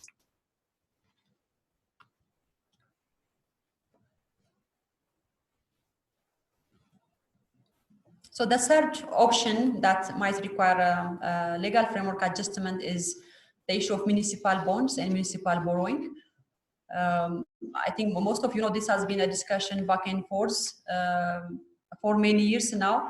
I think Ethiopian cities are not credit worthy. They are not able to borrow from the commercial market, or are not able to issue municipal bonds. If there are experiences, I stand to be corrected in that regard, but municipal bonds will enable local government to raise money to fund public projects, paying bond payers interest for the loan, of course, and accessing loan from commercial market enables cities to immediately get the capital to invest, rather than to wait for the collection of lease revenue and other revenue sources and to reinvest, which will take a very long time.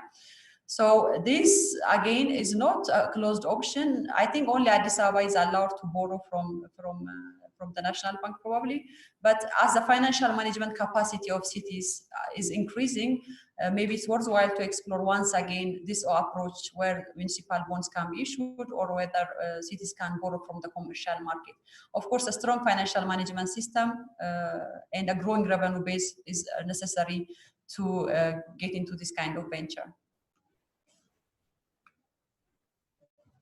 So what I was referring to so far is based on the assumption that there is a land supply system in place and there is a functioning land market. But also we know there are other cities where there is no land. I wouldn't say there is no land market. There is land market, but the city administrations do not have control on the land market. We have been to Jijjiga recently, and we have been also to Dreddawa. We have been discussing with the officials. For example, the case of Jijjiga, land ownership, there is a very strong clan ownership of land. So transaction of land has to be really, this has to be dealt with the clan leaders or the clan owners. And the cities, they said, yeah, we process transaction during change of ownership, but we are not driving any lease revenue. So the topic of lease cannot even be discussed there. The municipality has never issued lease or did not lease land so far. So in this situation, how does this municipality generate revenue that it can reinvest in developing more land and in building infrastructure? Is a very challenging question. But I think again, first of all, I think clan leaders are also responsible people who want to see the development of their community. So a very systematic and strategic consultation with the community and traditional leaders is very important, at least to free the arterial grids for development and to give access for the municipality to secure and develop them. And again, if the city administration or the municipality is processing the transfer of ownership, maybe the lease revenue can be claimed from the new owners without really violating the traditional right of the previous owners or the clan owners. So there needs to be a very different arrangement for the municipalities to generate revenue so that they are able to deliver on their mandate. So these are some options. Maybe on the case of traditional ownership, we have participants from Jijjiga who can enhance this discussion. Thank you very much for your attention.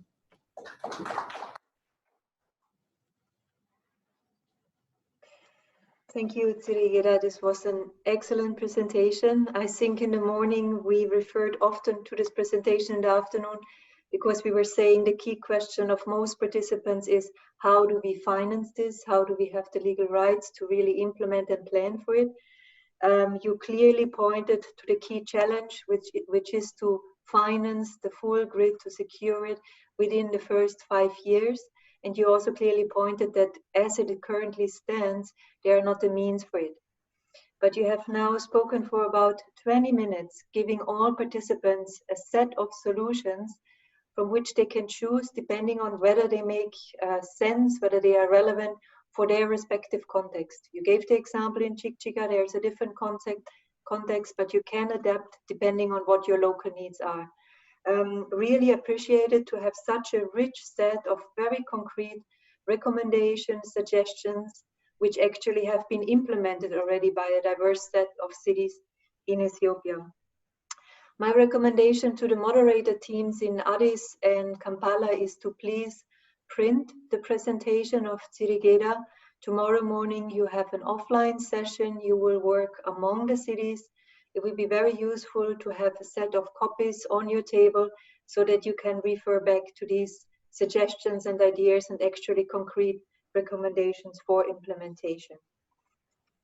With this, I would like to hand over now to a testimony from a city, from Awassa, which already implemented, excuse me, the urban expansion approach in the first phase starting in 2013.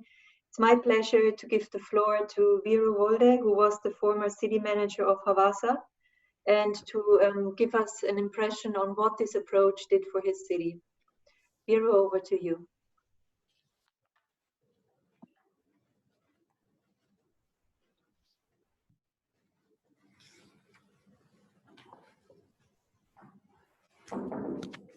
Thank you. I was city manager for 4 years in Awassa city. Now I'm working as CEO position for Industry Park Development Corporation for last 5 years. I have experience 9 years for both in industry and urban area.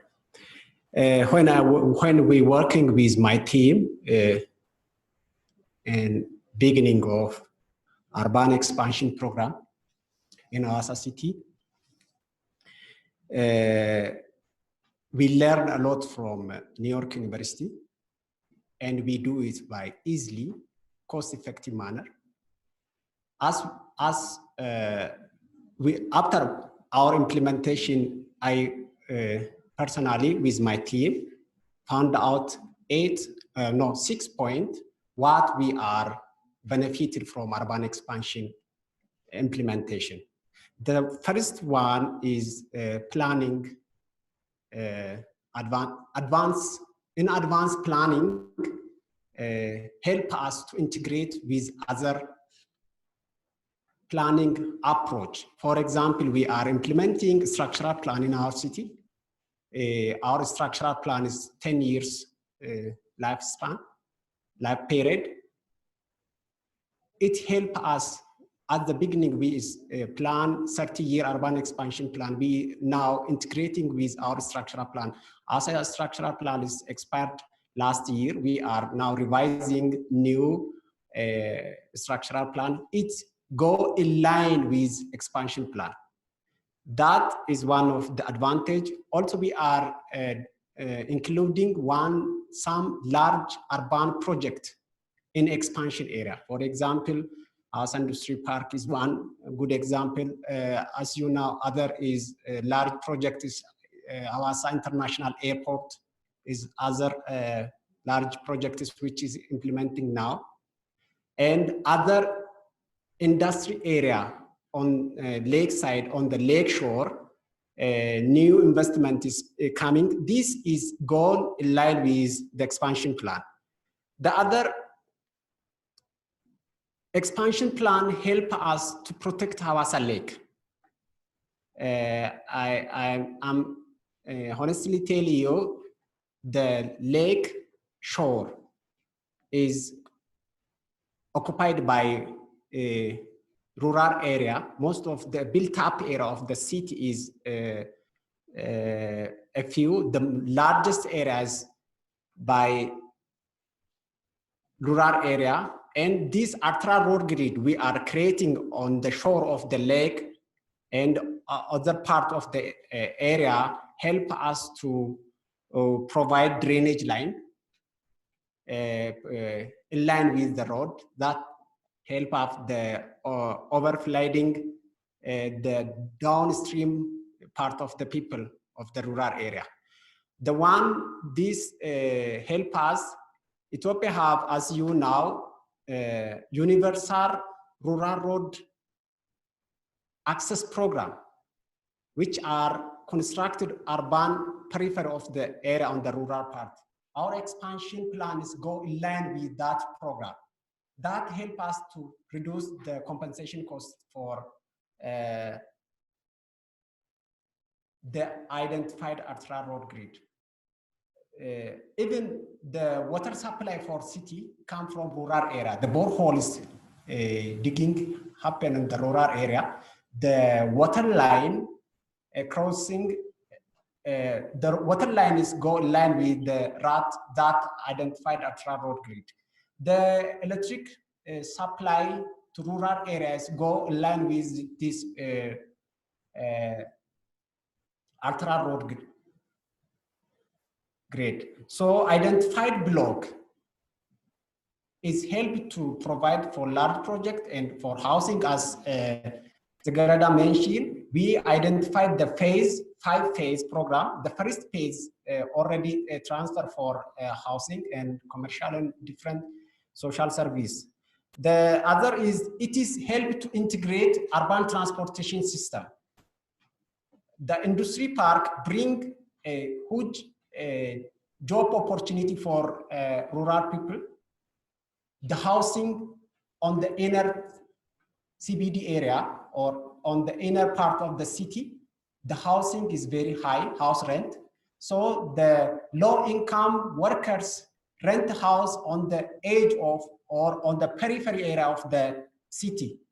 So this area is low house rent. So it is helped to provide transportation service from industry park area to on the periphery area, which is identified by urban expansion. So different type of transportation mode help us to integrate in this area. The other is, as it mentioned, the land supply. The land supply for different service, the different land use is also increased. The very important point which I need to tell you today is the revenue enhance very good manner. For example, two revenues collected, as Tsigereda mentioned, the state revenue and municipality revenue. When we provide the road, people start living on the urban expansion area. Some small businesses started. That large investment, large projects on an expansion area bring the state revenue to increase. Also, the revenue, municipality revenue increase. In informal settlement is regularized. The owner of the land have the right to pay land lease. That is the one. The other, good infrastructure or some infrastructure provided, the rate of the revenue is changed. The rate of the base of the revenue also increase. This is good opportunity for city to enhance their municipality or state revenue. The other point is the job opportunity. It helps us to integrate rural part to rural to urban. An expansion area, fattening, dairy, different urban agriculture activities more motivated, and young people is engaged in this industry, in this urban agriculture area. For example, this is good example. The secondary city we are building agro industry in Yirgalem. The same trend, urban expansion from Hawassa, we bring to implement in Yirgalem city. It have positive impact for rural farmer and also industry owners. The dairy farm owner supply milk for industry, and different kind of fruit is supplied for city. these have good opportunity for young people. The job creation is not only by rural area, also young people have advantage to work in daytime in urban area and go back to their home at the night because of good access road. So it is not only here, not only this benefit, they have huge benefits to urban expansion for economic point of view, for city or rural area. This is what we are observing after we implement urban expansion. Thank you.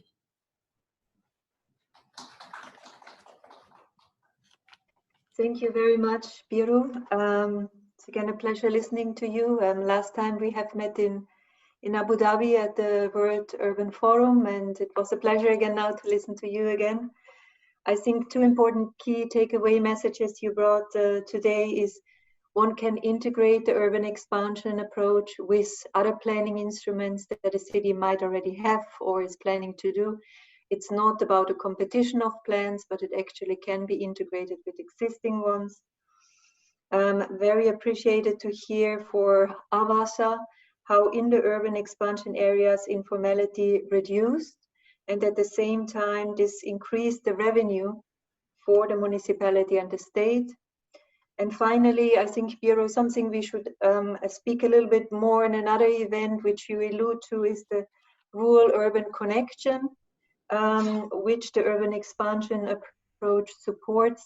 We have heard in the morning from the participants in Addis a question which alluded, where should we invest? Should we invest in rural areas or in urban areas to somehow decrease the speed of rural-urban migration? I think what Biru alludes now is that with the urban expansion approach, we actually bridge this concept by attracting local businesses, industries to secondary towns that are integrated with the supply chain, rural-urban supply chains, agro supply chains, and that can make a living for those who are still residing in the rural areas and those, especially younger people, who see themselves in the future in a different space.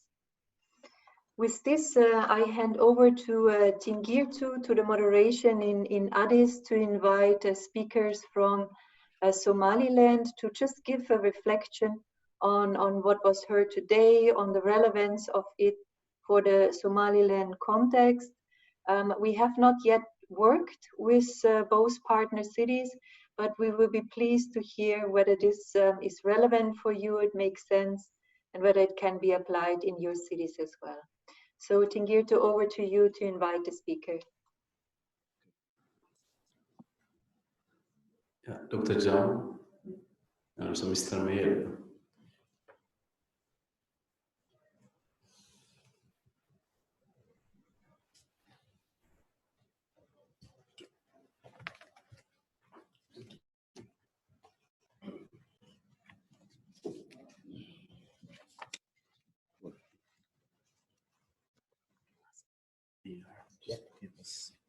Their experiences.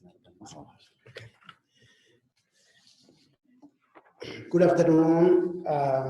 It's a pleasure to be here. My name is Dr. Jama Moussa from Somaliland, and I'm here to support translations with the Mayor of Borema, who will reflect on what has been said so far. The Mayor will be speaking in Somali, and I will be assisting in English. Thank you very much. Good afternoon, everybody. I would like to Somali language. Thank you very much. Haddii aan ka hadlo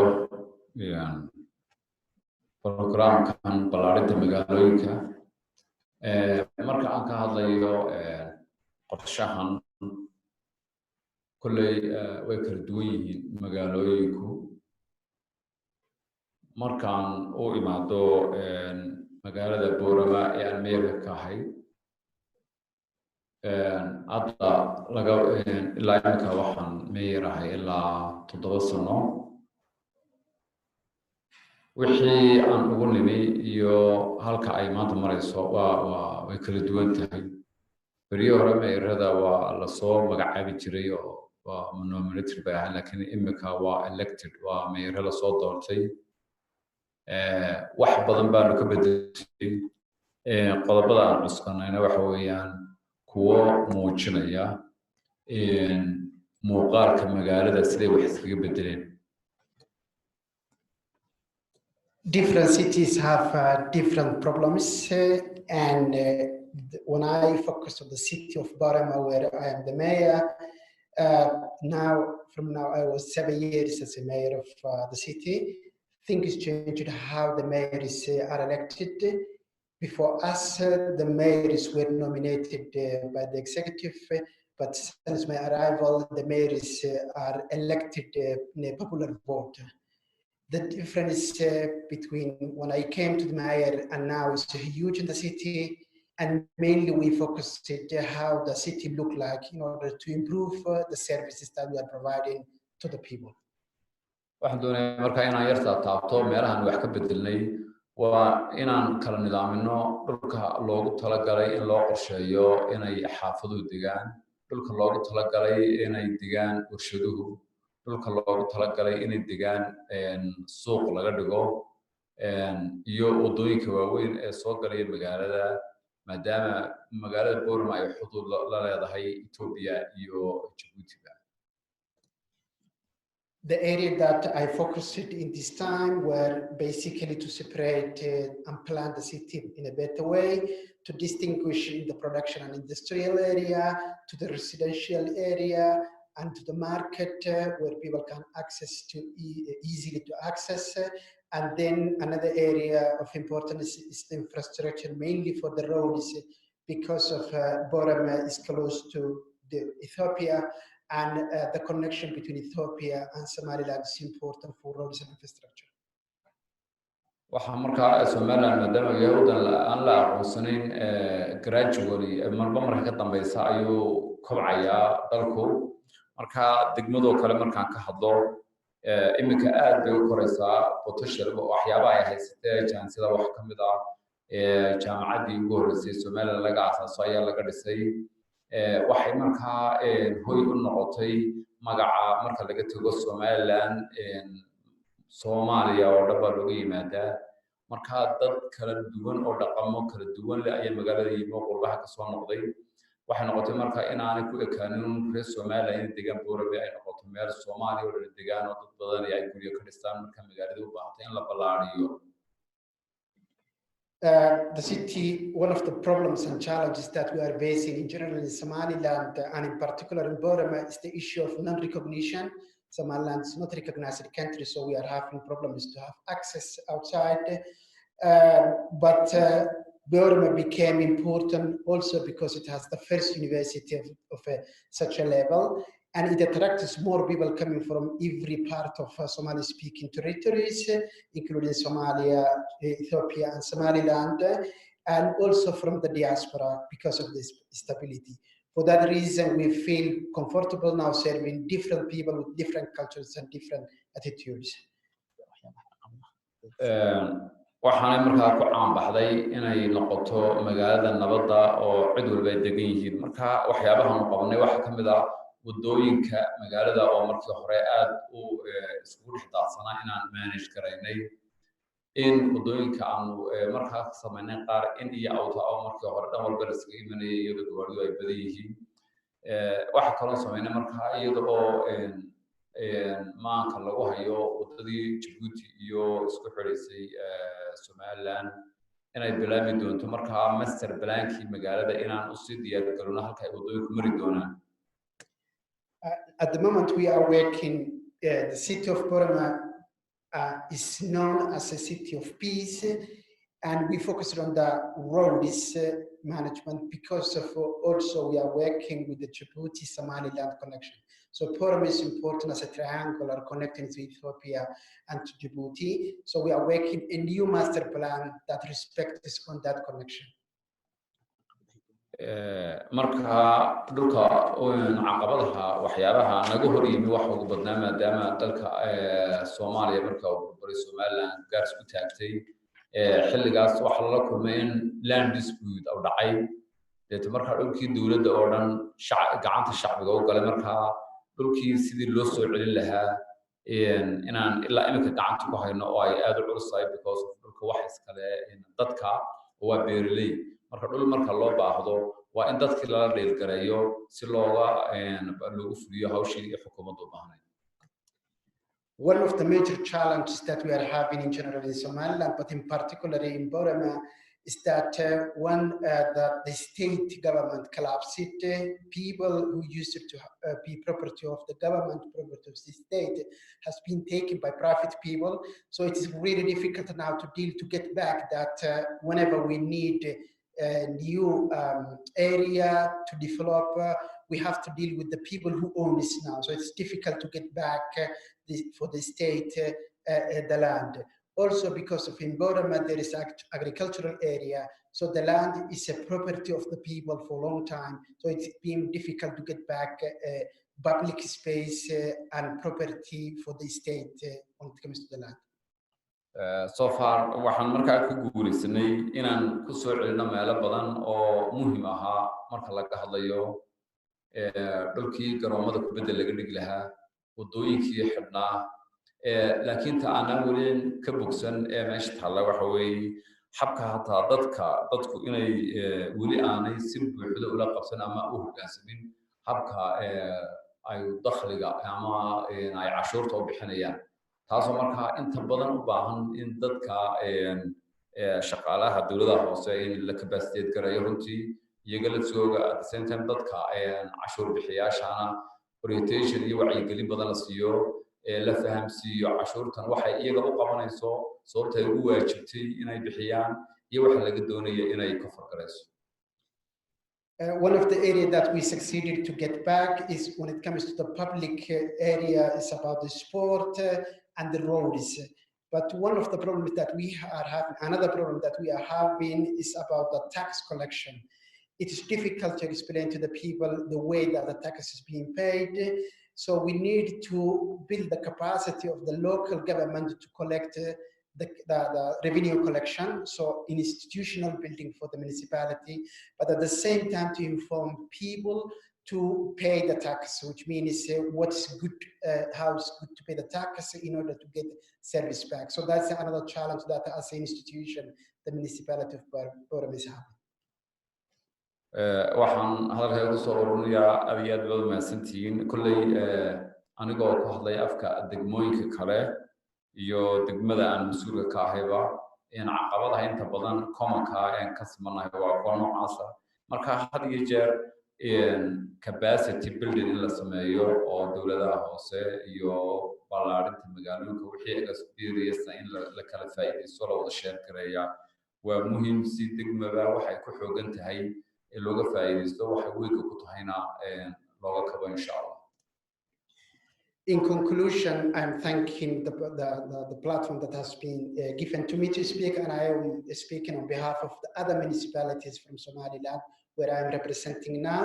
What I, as a conclusion, suggest is that it's important as a regional wise to have an exchange between the municipalities so we can learn each other our difficulties.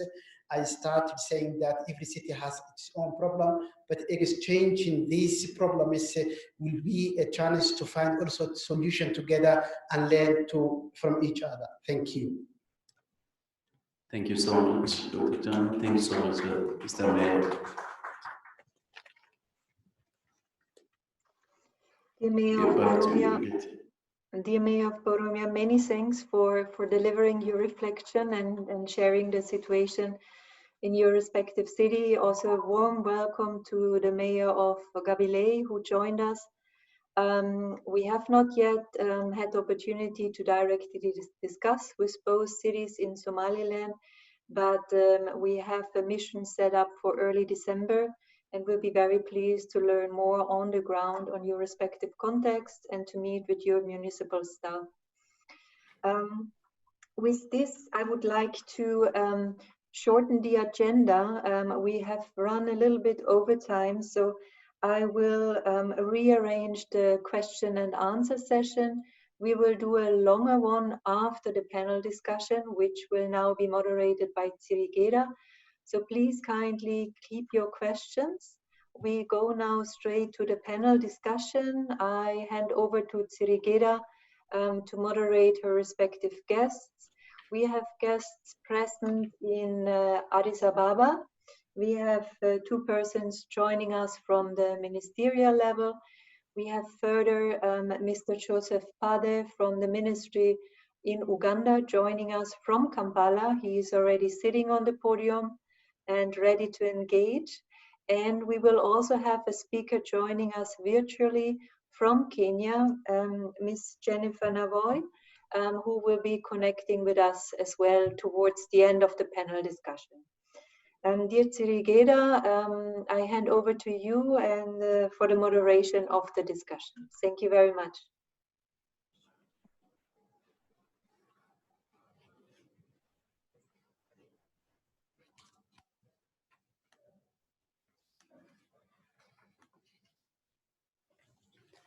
Thank you.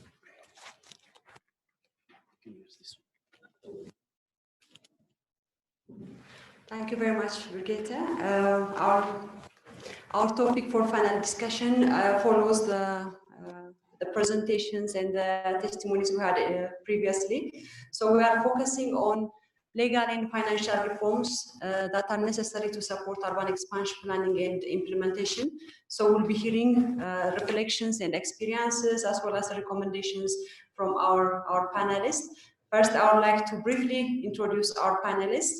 We have in Uganda, we have Mr. Pade Joseph Walter from the Ministry of Land, Housing and Urban Development, joining us virtually. Mr. Pade is a commissioner for urban development in the Ministry of Land, Housing and Urban Development. He is responsible for the urban development sector, including the national urban policy. And for over more than 15 years, he was working on planning, development, administration, and management of urban spaces, infrastructure, and local governments. In his work, he applies urban environment, climate change awareness, and integrating it to informal settlements and slum upgrading. He also worked as a district level, so equipping with the necessary tools as a district planner in charge of physical planning and urban development. Welcome, Mr. Pade Joseph, to the panel. Also on the panel is Ms. Jennifer Navoy Longor from the Ministry of Land, Energy, Housing and Urban Areas Management of Kenya. Ms. Jennifer Navoy is a county executive in charge of lands, energy, housing and urban areas management in Turkana County. She is responsible for the provision and required leadership in designing suitable policies, laws, plans, and strategies for the efficient and effective land and energy administration. Her scope of work includes promotion of security, tenure, as well as equitable access to land and renewable energy resources, and the provision of infrastructure necessary for the development of urban areas within the county. So I would like to also welcome Ms. Jennifer Navoy. Here with me, I have Mr. Buzualem Admasu Nasser from the Ministry of Urban Development and Housing and Construction of Ethiopia. Mr. Buzualem, Ato Buzualem in Amharic, he's the head of Land Management Bureau at the Ministry of Urban Development. He's in charge of giving technical support for regional and city administrations in terms of land management issues. In addition, he's responsible for the legal, policy, and programmatic frameworks that are necessary to develop the land development sector, land management sector, and that to capacitate regional and local administrations to have efficient and effective land management systems. In addition, he regulating land management and administration processes at the regional and city level are among his responsibilities. Next to me, I also have Ms. Zinat Ibrahim Said from the Ministry of Urban Development, Housing and Construction of Ethiopia. Ms. Zinat Ibrahim is currently, she's the head of the Minister's Office here in Addis Ababa. She is leading the day-to-day activity of the Minister's Office, responsible for overseeing the programs which are seen under the ministry. Previously, Ms. Zinat also worked as a focal person for the urban expansion planning in Ethiopia as a senior land development and management expert. And in that capacity, she has been the focal person for the technical support cities need to plan and implement their urban expansion plans. Most importantly, Ms. Zinat Ibrahim conducted an evaluation of the first phase of the program and documenting the lessons and experience of the Ethiopian urban expansion program. So all panelists, I would like to thank you very much for giving us this time, and very keen to learn from your experiences. So let me start from my question from the Commissioner. My first question is for Commissioner Pade Joseph Walter. So kindly please explain or give us some short feedback on what financial and legal reforms are initiated or are under consideration in Uganda to enable the orderly expansion of cities. As Brigitte said, we are running short of time, so I'm cutting the intervention time for 10 minutes so that we have time for discussion. So the floor is yours, Mr. Pade. Yes, thank you. Here in Uganda, first of all, the major sources of financing, especially the urban development initiatives, are categorized into various categories. We have external financing that comes mainly from the development partners. Then we have the consolidated fund, that is the money that central government allocates or appropriates for development programs in the local governments, especially the cities. And then we have the on-source revenue from the respective cities. Now, with all of this, you actually find that resources from the central government into these cities constitute on average over 80%. I saw the statistics given in the previous presentation where you are giving 73%, that is for Ethiopia. Here in Uganda, actually it's over 80% of funding or resources for development in the cities is sent from the central government. Now, when it comes to the issue of the own source revenue for the respective cities, there are very many sources of revenue, which unfortunately are not adequately explored due to various factors. Of course, the challenge mainly comes in terms of the infrastructure that we have on the ground for the cities to generate this revenue that would otherwise support various urban development processes, including this initiative for urban expansion. Then we are having an aspect of the PPP arrangement where the private sector working hand in hand with the cities always supports various initiatives in terms of development in these cities. Now, most important of all in our recent budgeting and planning processes under the National Development Program 3, we are now focusing on program budgeting, where the budgeting and planning process is done at the program level. We actually expect this to leverage more resources for the development of the city, since the resources are now consolidated and focused in as far as program budgeting is concerned, compared to the previous process where budgeting was done at sectoral level, whereby each sector could budget on its own, and at the end of it all, some sectors or programs did not have adequate resources for their programs, for their projects. Now under the NDP 3, we have program budgeting where these local governments, municipalities and cities are handled at different programs.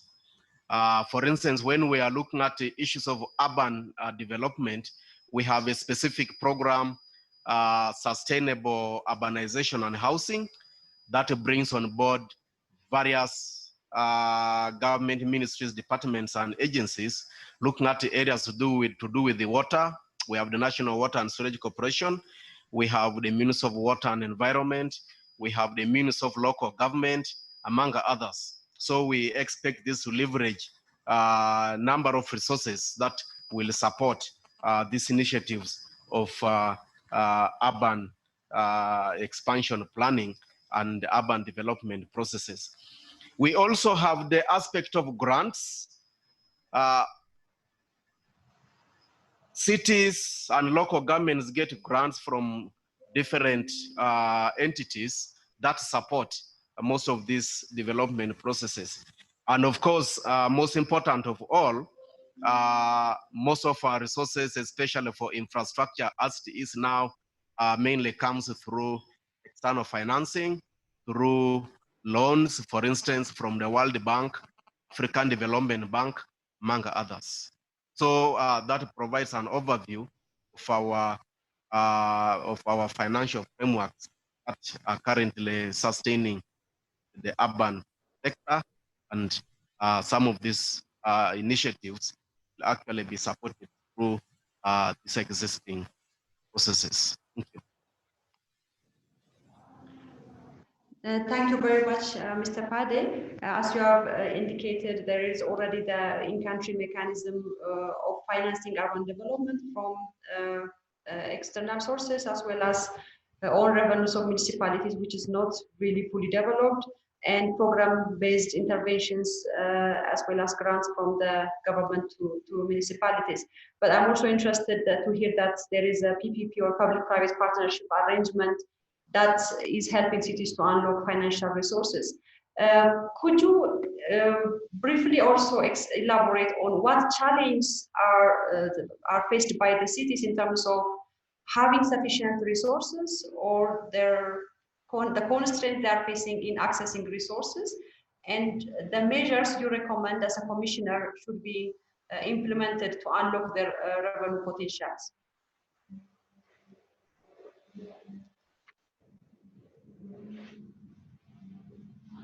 Challenges at hand, it's actually to do with the legal and institutional framework.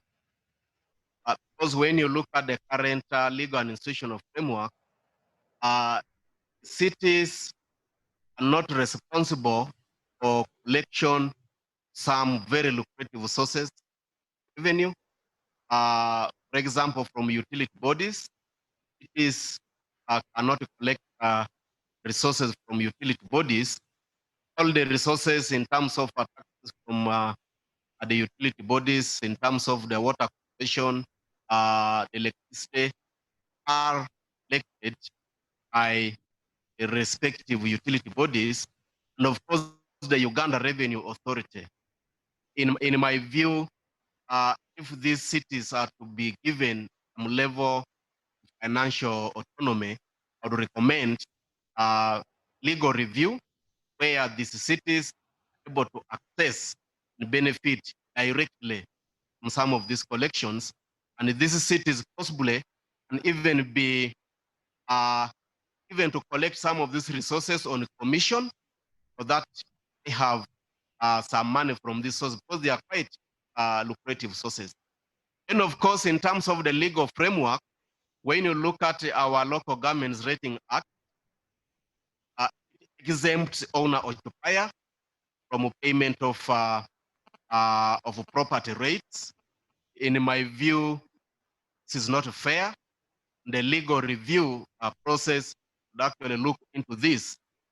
Much as the owner-occupier can be given some bit of leverage, I would look at a situation where we have a threshold, and the law should even provide for the possibility of exemption, where through an assessment it is found that people of a certain level of income can be exempted. But the law gives a blanket exemption to all owner-occupier. And yet you are aware that property rates constitute the highest revenue in the world as far as cities are concerned. So in my view, issue of the legal review is very important. Now, when it comes to the current Land Act, we find that the cities are not directly get revenue from private land unless that land is developed. So in my view, possibly that's another area that we need to look at in terms of legal review, such that the cities are able to get some money. Because you know, managing these cities is quite expensive, and yet the issue of the law is currently a challenge. You did mention the issue of municipal bonds.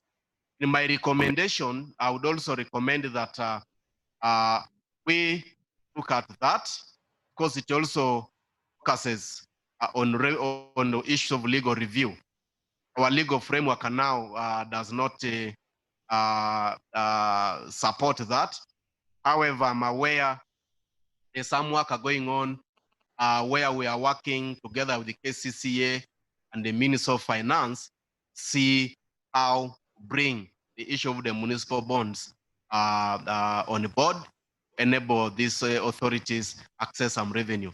Certainly the issue of bonds comes in hand with the element of competitiveness, the element of credit worthiness, which actually is a very key issue. Issues of credit worthiness are very critical to enable these municipalities in the future be able to float municipal bonds to increase on their revenue, especially for infrastructure development. Thank you very much, Mr. Joseph Pade, for this reflection and also sharing us the situation in Uganda and infrastructure financing for Ugandan cities. I now would like to invite Ms. Jennifer Nawoy from Kenya. She is responsible for the housing urban, from the energy, housing in urban areas management of Turkana. She is responsible for this sector. And Ms. Jennifer Nawoy, could you please briefly reflect on the state of urbanization or management of urban expansion in Kenya, and how this is financed along the different tiers of government and the constraints as well. Thank you very much. Thank you. From Kenya, we have a number of ways urbanization in Kenya is managed. Of course, the Kenyan Constitution provides for development of urban and cities, where one full article has been committed into development of urban areas and cities, where the law provides for the criteria for classifying urban areas and cities and establishes the principles of governance for those urban areas, while also providing mechanisms for local people to participate in the planning of urban areas and cities. In terms of provision of resources to develop urban areas, the government provides, the biggest one will be provision, the government provides funds through the exchequer. Urban areas management or development is a devolved function. All the 47 counties at least have a municipality in each of them. And so the governance management of urban cities falls solely to the devolved units of government. However, that does not keep away the central government from investing. The housing project is one of them, where the central government implements. Urban areas also receive grants, conditional grants, cost through the government. And currently we have the Kenya Urban Support Program funded by World Bank that provides institutional grants and urban development grants to counties to be able to develop municipality into to handle expansion in urban areas. We also have PPPs, which are directly, they're those that are handled between national government, the central government, and the private partner, but also counties are allowed to have the arrangement on private partnership where private developers come in to support, especially for us on energy provision. We've had arrangements where private firms provide energy to a number of towns and cities to bridge the gap that is there. We've also had a program within Turkana County called the Kalobeye Integrated Socioeconomic Development Program. And this is just a framework, a working framework between the government, the local government, and all the development partners working in the refugee camp. You're all aware we're hosting refugees in Turkana, and we have a special arrangement that we have with the development partners and NGO working within the refugee camp to see that there is sustainable integration of refugees with host. And that means we have a program that ensures we raise funds, raise resources to support the refugee and host community under the Global Compact for Refugees framework. So this is still there. It's attracting resources to this particular locality. And recently we've seen Dadaab implementing the same model in the other refugee in the north. So this is how we fund our urban areas. We've also seen run challenge funds, and one of it is still going on so that we can attract investors to this far off towns where they can invest and also create jobs for the youth, because then we will also give the youth opportunities to do business and be able to be part of the urban development. In terms of the legal framework, I had initially mentioned about the Constitution of Kenya, which is explicit about development of urban and cities. We also have the Urban and Cities Act 2011, which clearly shows what needs to be done to develop our urban areas. The Fiscal and Land Use Act, now the planning bit about urban areas, and many others, Environment, Water Act, all that supports growth of urban and cities. Thank you. Thank you very much, Ms. Jennifer Noor. It was interesting to hear that the Constitution explicitly talks about urban areas and cities. You also mentioned responsibility to deliver services devolved to the lowest level of government. I would like to ask, and also the PPP experience, but here I would like to ask a follow-up question on that. So in terms of devolving power to the cities, is also the autonomy to generate revenues or unlock their revenue sources also devolved? And in terms of share of grants or transfer of grants, what is the experience in Kenya? How much of the revenue collected from the cities is going back to financing infrastructure in the cities? Okay, all source revenue is collected lump sumly and forwarded, and the allocation, budget allocation comes in yearly, and within the county governments, each of the municipality within a county government is allocated revenue. I wouldn't be able to know how much percentages so far, but within Turkana County, once we receive lump sum allocation for the county, then it is appropriated within the county, depending on all the entities within the county. And they cut across. There is a bit that goes through the municipality to the specific municipality, but each of the entity has, say water, say health, say public health, say environment, forestry, and the like, have their portion of resources going towards the development of urban areas. And of course, the ministry ahead, which is lands, its entire budget is in support of development of urban areas in many ways, waste management, the waste disposal, and the like. So I wouldn't really know how much specifically goes to of own source revenue that goes back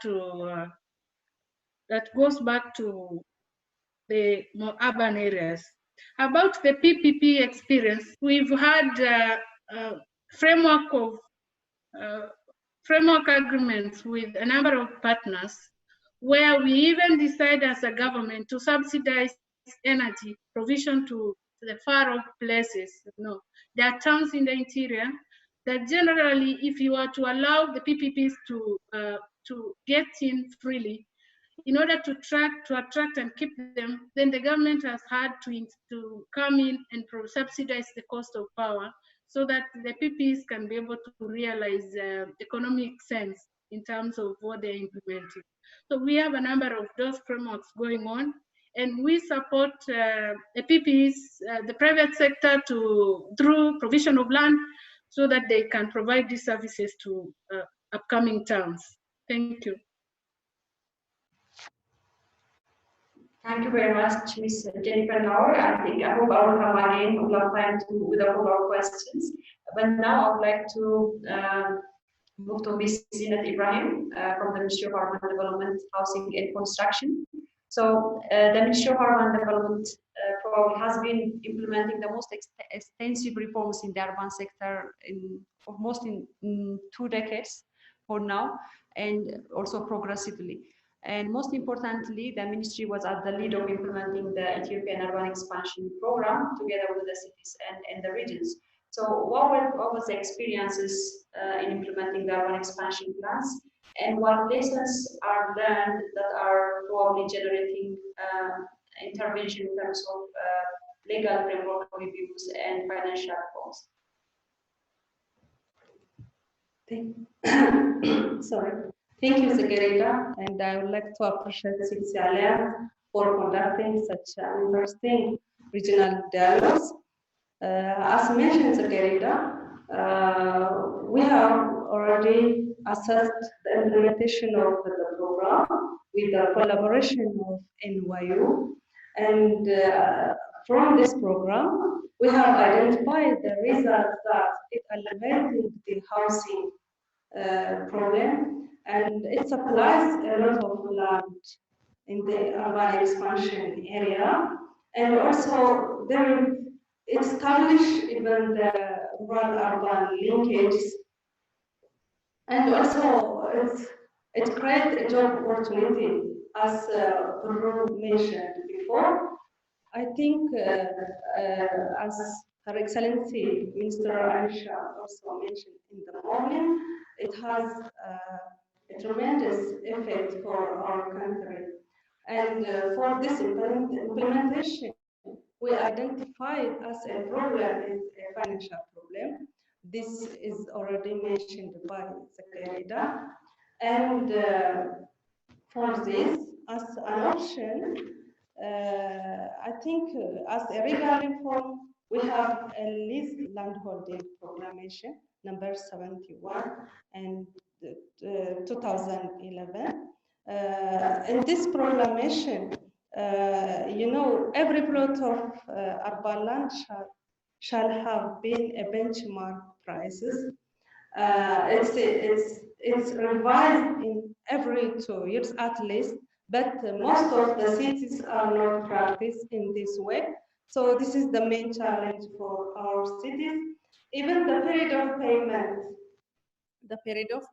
also the benchmark price, it's minimum 10%, but cities have also an option to increase above, but they are not exercised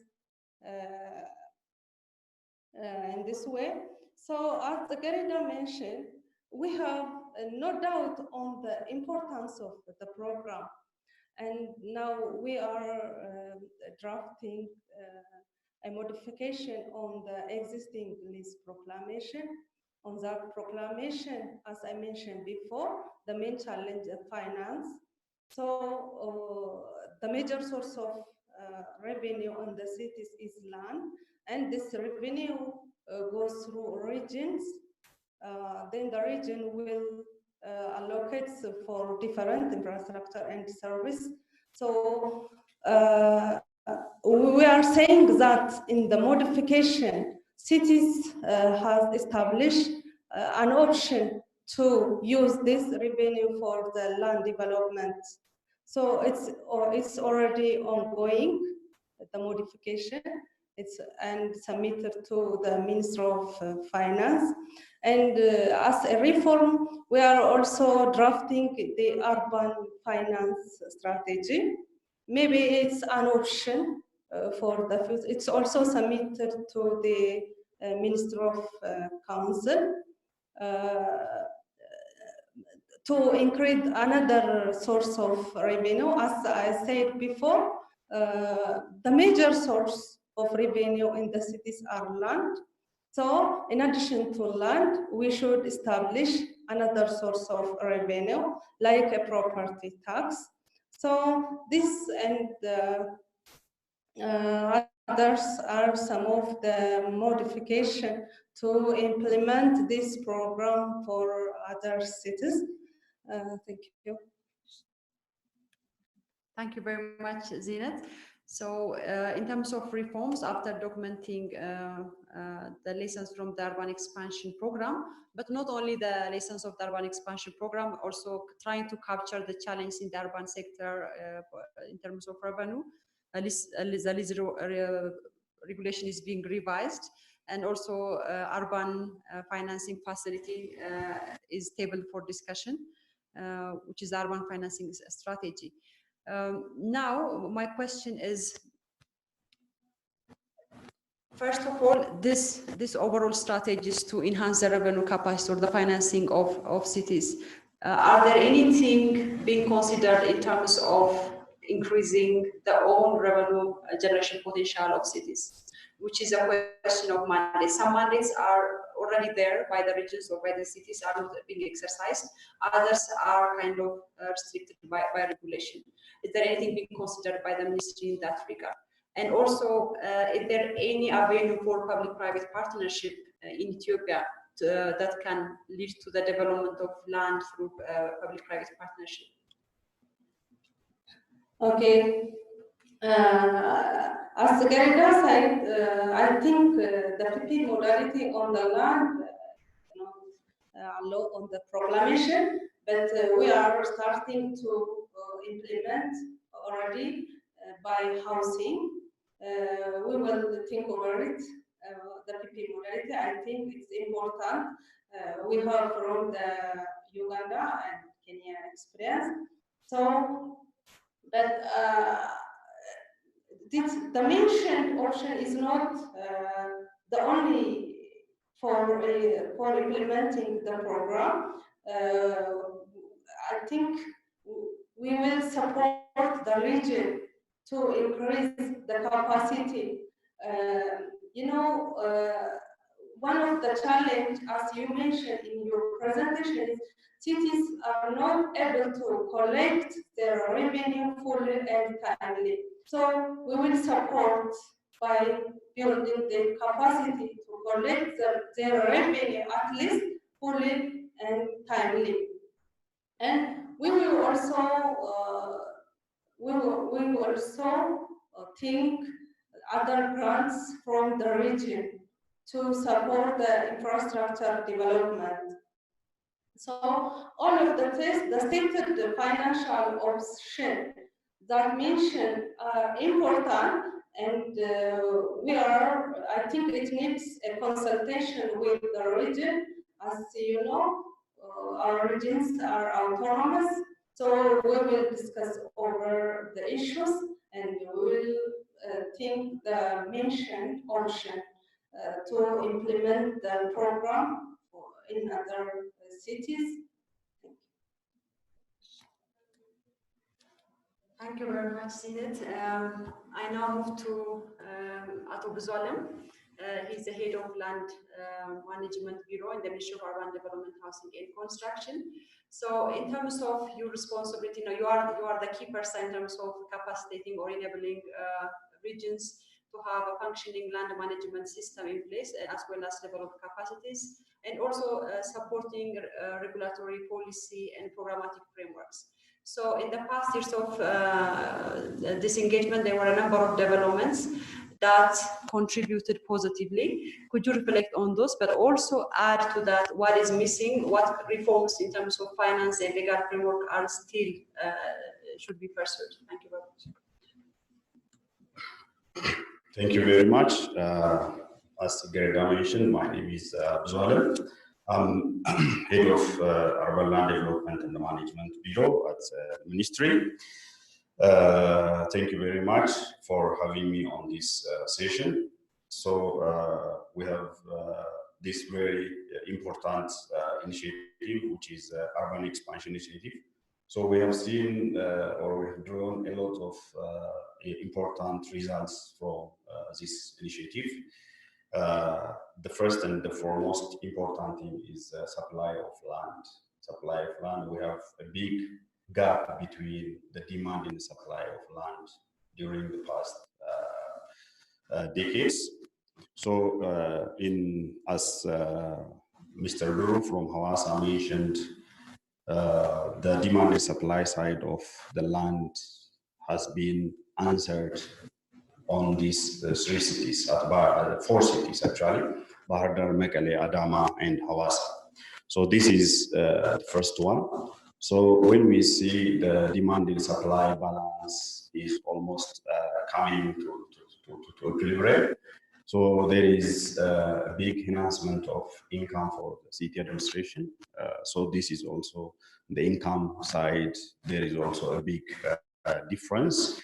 And also the other thing is the cities and even the regional governments are knowing or understanding the direction of their developments, from where to where they are going to be developed. So knowing this is also the great, or it's a very important point we have drawn from this initiative, because in the previous one, as we have seen it in the morning presentation also, we have this conventional plans, which was prepared by consultants.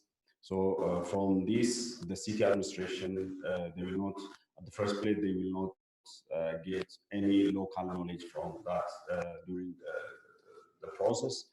So there is no indigenous knowledge happen or exist within the city administration when the consultant submit his plan and finalize the projects. So this is also the other thing. Also, even the regional planning institutes are using the approach of this urban expansion approach for their conventional planning preparation. So we have drawn all these important issues from the urban expansion initiative. There are also lots of things we have seen on regularization of informal settlements, especially in Hawassa and also in other places. Even when the informal settlement happens, only they happen on the not on the actual on the road. So this is also one point, very important point we have seen. So financially, we have got a lot of things from this, but still there is also a constraint on financial on other cities. So for this, our ministry is working to enhance the revenue of the local government, or especially for the municipalities. For this, our ministry established one project office, Revenue Enhancement Project Office. We have this in the ministry. So this Revenue Enhancement Project Office is working on how to enhance finance revenue for local government by revising the property tax, the permit fee, the lease annual payments, as Gerda also presented. the city governments are not properly collecting the annual lease payments because of we don't have a structured system how to monitor, how to collect this. So for such things, the project office is preparing a system for collection of annual lease payments, also for property tax, and also even for the creditworthiness of the municipalities for borrowing finance. So in this regard, the project office also prepared the finance strategy, which is now at the councils of ministers for it's waiting for approval.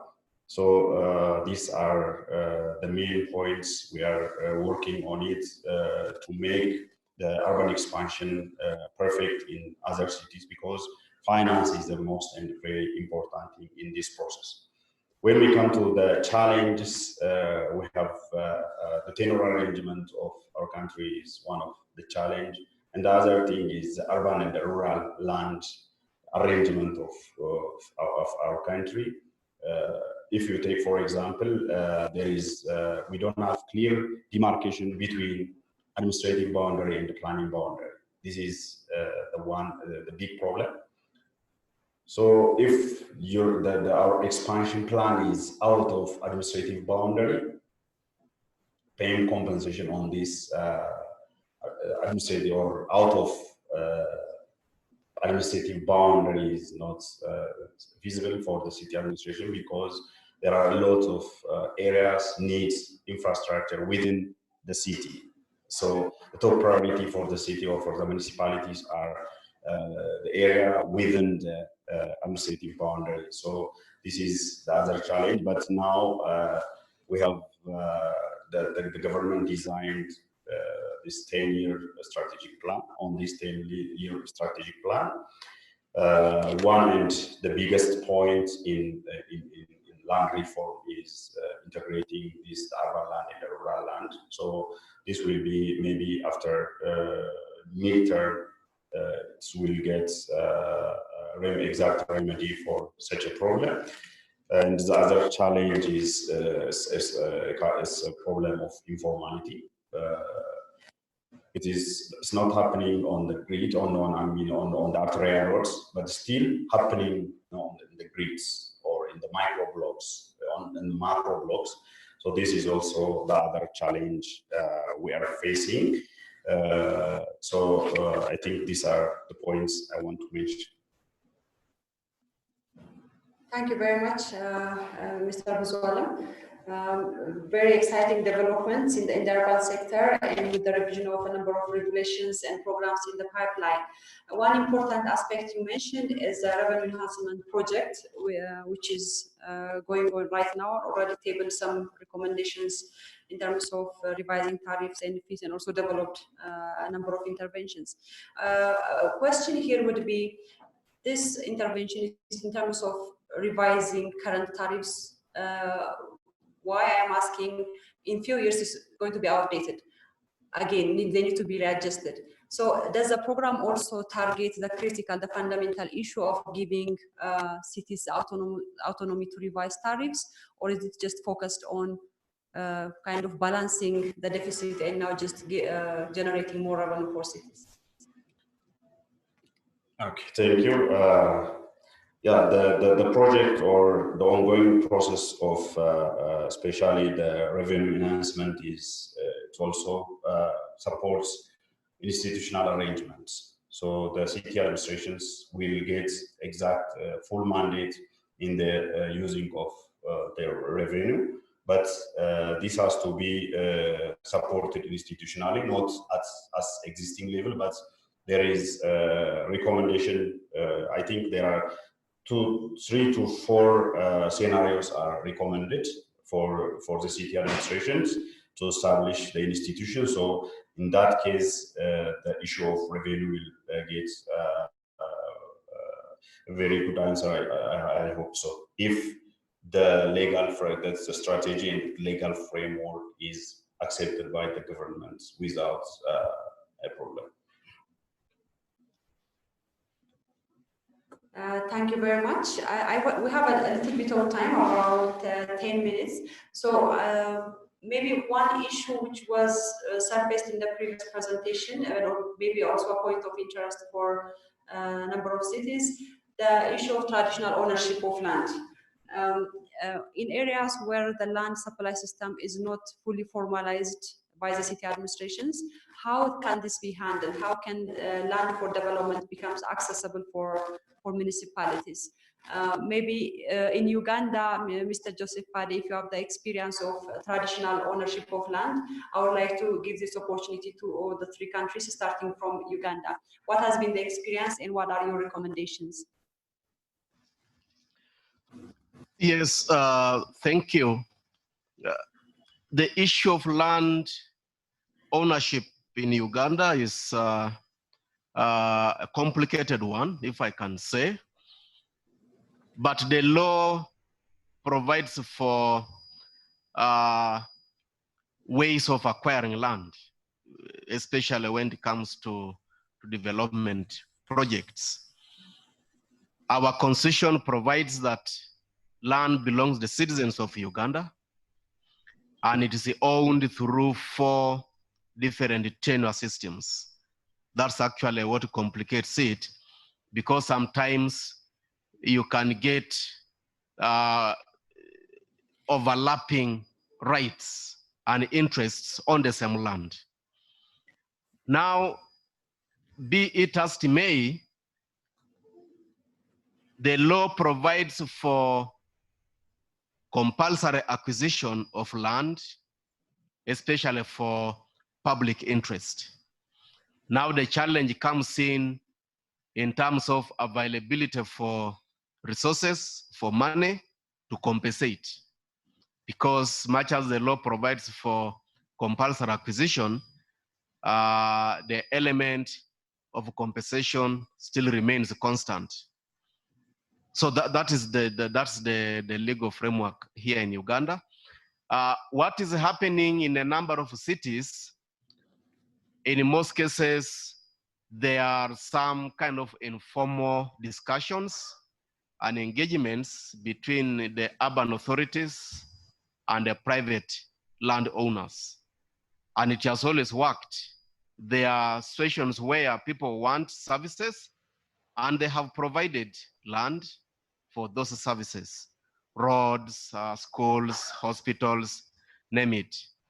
But all in all, the legal framework for the country provides for adequate and timely compensation before government can take possession of anybody's land for development programs. So that is how it is here in Uganda. Thank you very much, Mr. Joseph Pade. Let me move to Ms. Jennifer Nawi from Kenya. What is the experience in terms of land acquisitions, particularly the issue of land owned by traditional leaders or clan leaders, if you have that experience there?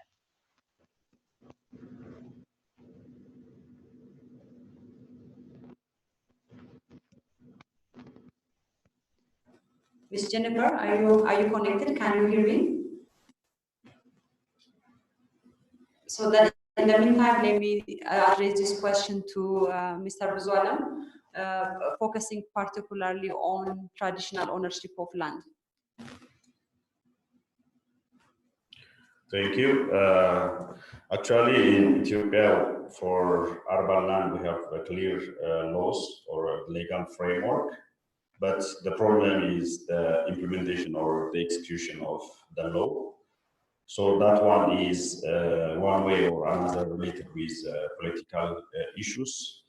But right now, the issues are, I think, it's ongoing in resolving the issues, or we don't have, or legally, we don't have land owned by clans or by chiefs, especially in urban areas.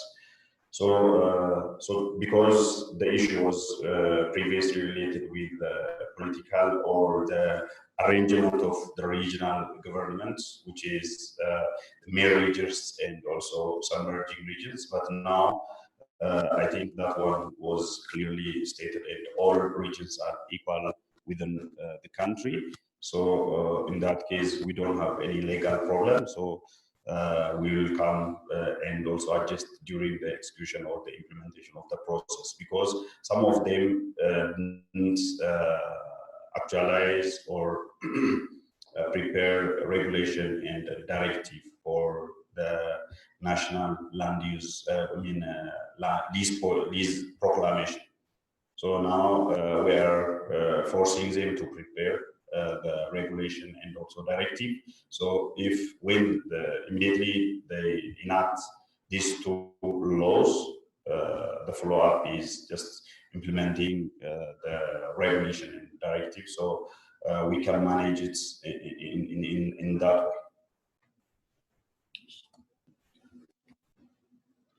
Okay, thank you very much, Mr. Zola. Is Ms. Jennifer back online?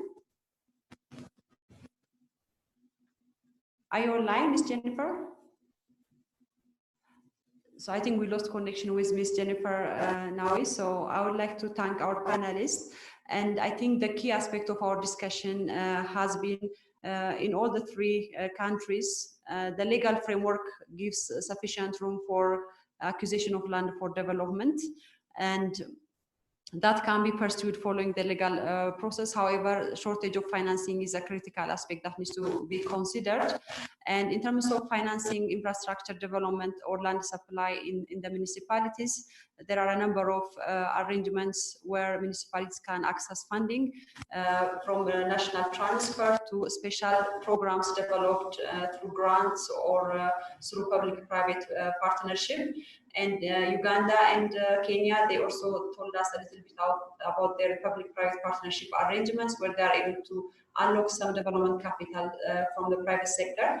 And in Ethiopia, the number of reforms, including the revision of the lease regulation and an urban financing instrument or an urban financing program, are being developed and tabled for discussion. And also the revenue enhancement plan in Ethiopia is maybe an area where a significant increase in the revenue of cities can be achieved in the near future. However, all the panelists highlighted that the revenue the cities have right now falls short of their investment need and demand. And for that, it's very critical to look into the different arrangements or different options of accessing finance that can be reinvested in land, particularly in the expansion areas, so that cities are able to properly and orderly manage urban expansion and give room for development as well as for their growing population. With that, I would like to thank all our panelists for their inputs and interventions, and I would like to hand the session back to the moderator. Thank you. Thank you very much, Tsirigera. Thank you, dear panel members. I really enjoyed this session, I have to say. It showcased how much experience there is in the region, and it actually encouraged that this format is relevant. We can facilitate an exchange between 4 countries, even if we are not all sitting in one room. So it was a great pleasure to listening to you. Dear participants in Addis and dear participants in Kampala, it's now your time. You have been listening 2 hours straight into input. It was very interesting input. And we would like to give now the opportunity to you, as we did in the morning session, to ask your questions. We will follow the same procedure as in the morning. We take about 2 questions from Ethiopia, 2 from Uganda. And if there are more questions, please write them down and give them to the moderators. We will address them in writing. Please, when you have a question, also let us know if you address it to a specific person whom you have heard over these past 2 hours. With this, and for the virtual guests, of course, if you have questions, please submit them to the chat. We already have one. But I would like to start again with Ethiopia, handing over to the moderator to collect 2 questions.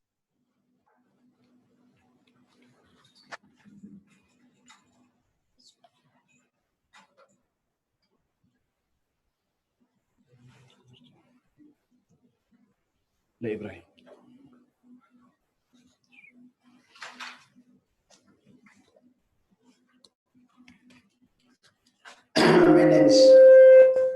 My name is Chama Muse.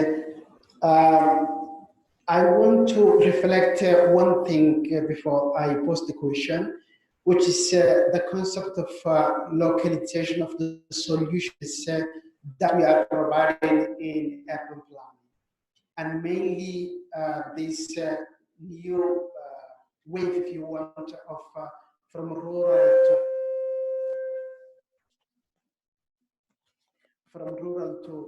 urban. So the idea of recognizing what I didn't notice the conversation since this morning is what kind of solution we are providing as localizing the solutions, working between the global south and global north researchers and academicians on the issue, how we are tackling and finding a local solution that can be helpful to the local cities. With this, I mean also recognizing the local and appreciation of the knowledge, appreciation of the local knowledge. May I suggest that the communication team in Addis is providing a different microphone because it's very difficult for the participant to speak. Let's just wait 1 minute. We are totally fine with the time. They can provide you a good microphone. Yeah. I hope there should not be a problem now. It's fantastic. Please continue. So what I was saying is also recognizing the local and appreciation of the indigenous knowledge, how mainly the ownership, the land ownership has been managed for centuries, and how we can get an inspiration from that and then apply to the new reality that we are dealing. The last thing is that we want to focus on cultural elements in order to manage the land issue. What I mean is that in this part of the world, at least from the Somaliland side, I want to go parallel way from oral to written culture, the way we are going from rural to the urban areas. So these parallel two ways to find a way that we can reconsider the concept of space. What I mean is that, for example, in the nomadic area, the open and unlimited freedom of space, when we come to the urban and quickly, without having time to reach to the urbanization, what happened to the local of to the concept of space? How this affects our thinking even? What does mean the neighborhood in the concept from the rural to the urban?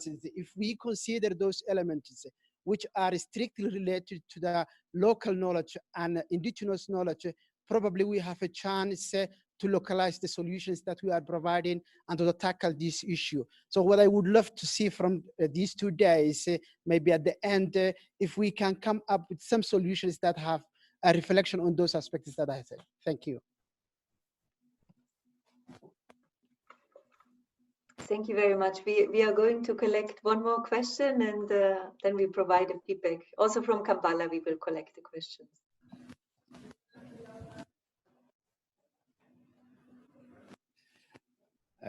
Thank you very much. My name is Ibrahim. I am Ibrahim Kasso from Swiss Development Corporation based in Addis Ababa. Really, it was a very good and interesting discussions and different presentations. Since the morning, I have just 2 questions, maybe to more of Ethiopian colleagues who will be presenting from the ministry this afternoon. One is how our cities are make planning while considering rural-urban migrations. Especially the number of population flowing to the cities are growing very much from time and again. How cities are make preparations and the planning while considering the massive rural urban migrations. So that's the whole issue of housing and the service provisions and even job creations would be taken into consideration. Any initiative, any law on that? That's one of the first questions I have, sorry. The second one is, I think, the urban land is the center of politics in Ethiopia. It is the center of politics that shapes everything. All of you, you know that what's happening is a master plan around Addis Ababa city, and what has been the resultant of those kind of plans, which are being ill-designed and finally led to a lot of political mess up, including the regime change. So how, in terms of legal instruments, the cities can grow with adjacent rural areas, with the suburbs? Is there any legal provision?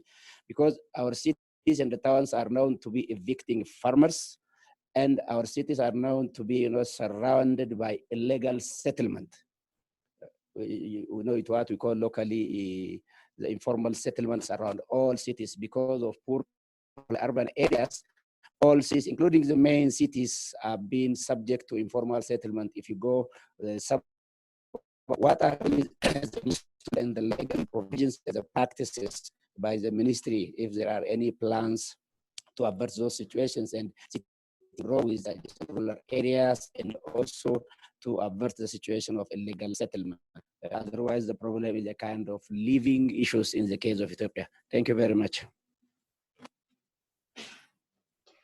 Thank you very much.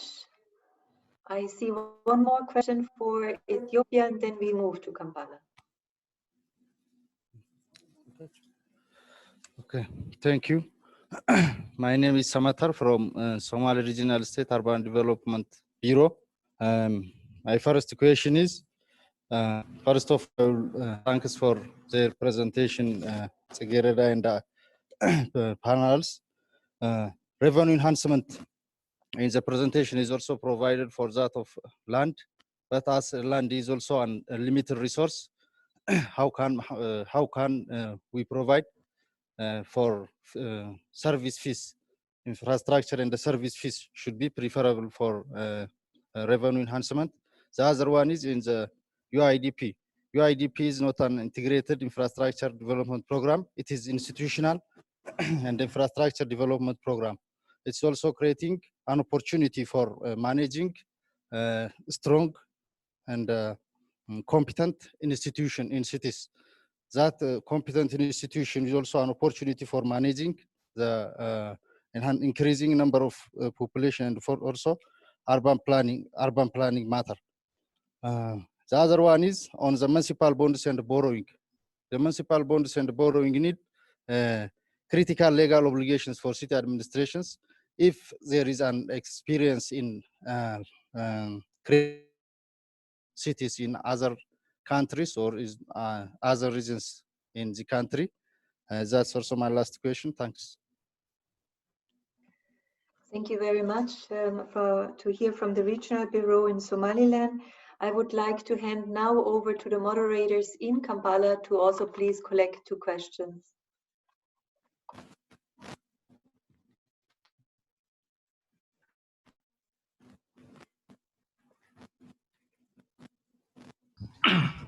If you have any question to ask, put up your hand and then you'll be given a microphone to ask, please.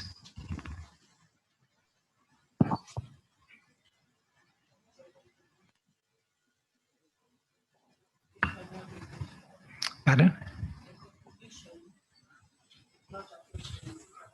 Yeah, it is. Go ahead.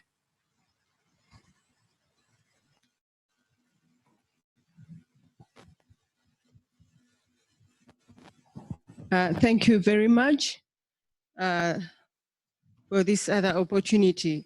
I would like to add to what my colleague Pade from Ministry of Lands, Urban Development has made on the interventions made by the government of Uganda on the issues of financing the cities. Uganda has made deliberate interventions, one of which he has mentioned, and I would like to add another one, which is going to enhance the capacities of the cities to earn revenue and economic development. And this is led what we call local economic development. And this is brought about by the fact that it is to build the economic capacities of the cities. It is meant to build the economic capacities of the cities to improve their their future and the quality of life through industrialization, building industrial hubs. By doing that, we expect to empower the locals, the people from the cities, to have enough income, also to build agri-industrialization, and also to do urban tourism, private sector. So by doing that intervention, government is looking at how best it can empower the local people from the cities to have capacity to develop the cities. So on the financing bit, I thought I would bring in this area so that we can understand how Uganda is moving forward to seeing that these cities we are planning for are going to catch up with the new cities expansion program we are trying to bring on board. Thank you very much. Thank you very much for sharing this. This was a comment rather than a question. Thanks for elaborating the situation in your respective city. Do we have one more input from Kampala, or can we go back with answering the questions? Tidas. No questions from Kampala. Perfect. Oh, there is one. Yeah, there is one question, Brigitte. Just one. Please go ahead. Arrival. Thank you. My name is Charles Nampendo. I have been following the presentation, especially in regard to funding, and the presenter did mention about some fees or land-based fees that can increase the local revenue of a particular urban setting. And then when I was looking at home here in Uganda, I am coming from Jinja City, where most of the properties have converted freehold, especially where we were getting ground rent. And actually coming from the fact that land in Uganda is privately owned. Land is actually for individuals. The individuals own land. And previously people had gotten leases, and this was a major source of income to people. So I was just admiring that some countries are able now to collect ground rent, and then for us, ours is just dwindling. I think there is some serious need for a policy to regulate use of land, especially in these urban the cities now we have in Uganda. I had some challenge within me to really understand how municipal bonds work and whether they can work for us in Uganda here. Because yes, we can issue out municipal bonds, and then some private individuals to help us construct some of the infrastructure we need in these cities. But because some of these infrastructures are not profit-making, and also the fact that the central government in Uganda here, through URA and some other parastatals, have almost taken every source of revenue where we have been getting money and then spend on some of these developments. Much of the revenue is actually now going or being collected by center. Even when we collect, we have to send it to center. And then some town clerks here normally tell us cash limit and so on. So I think implementation of some of these good projects in some of these cities will actually meet challenges in the event that what we are collecting, we first put it to center, and then when it comes back, sometimes it does not come back the way it went. It comes especially, it comes when it is small. So those are the concerns I actually wanted to raise, and maybe our commissioner can also interest himself and the other officers from Ministry of Local Government.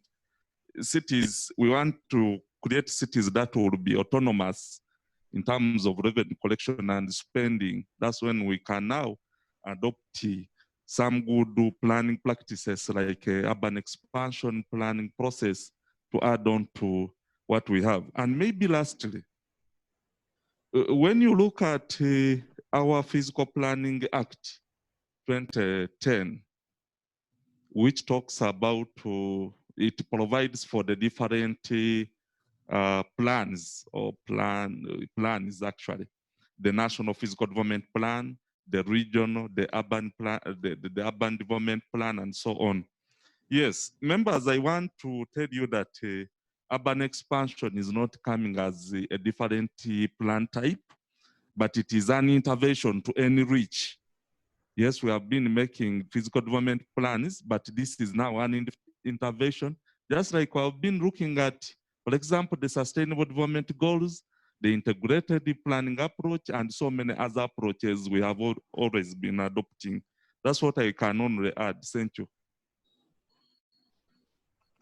Many thanks, Charles, for sharing this perspective from Jinja City. To the participants in Addis and those in the virtual space, Jinja is the second largest municipality and now city in Uganda, and it has always been an industrial city. So I think the question that Charles puts on the table is very prominent at the municipality, where a lot of funds are also being generated locally, and people are asking for reinvestment. Before I will give the concluding, to conclude this answer back to the Commissioner, I first would like to go back to Addis, because we had a couple of questions which can be answered by the team there. I also combined the sum up of the question with those that we had online. We received a couple. One we received for the team in Addis was the presentation which we started with this afternoon was about options for financing this 5-year insurance of ensuring the grid, the TL roads. And we have heard many suggestions presented by Tsiregeda. We had one comment that there's no blanket solution. It was more common, not a question. That there is no blanket solution for financing development, that each city is different, that the primary city as Addis Ababa will not be the same as a secondary city. And this comment is absolutely right. This is the tenor of this regional dialogue. Each city, each country has its specific context. What we can provide here today and tomorrow is that you exchange experiences, and then it's back to the city and the respective line ministry to see what works for the local context. So thank you very much for this absolutely right comment. We further had a question. It's a tricky question. I feed it back to the experts. It's of course that there will be always feelings that the compensations for the land is too low. They might displace people. I give this back as the reaction to the expert when you respond to the other questions. And with this, I would first like to give the word to Ephraim Amdewerk. He's our expert in Addis as well, to reflect on the questions which have been posed by the Ethiopian speakers. Ephraim, the floor is yours, and welcome.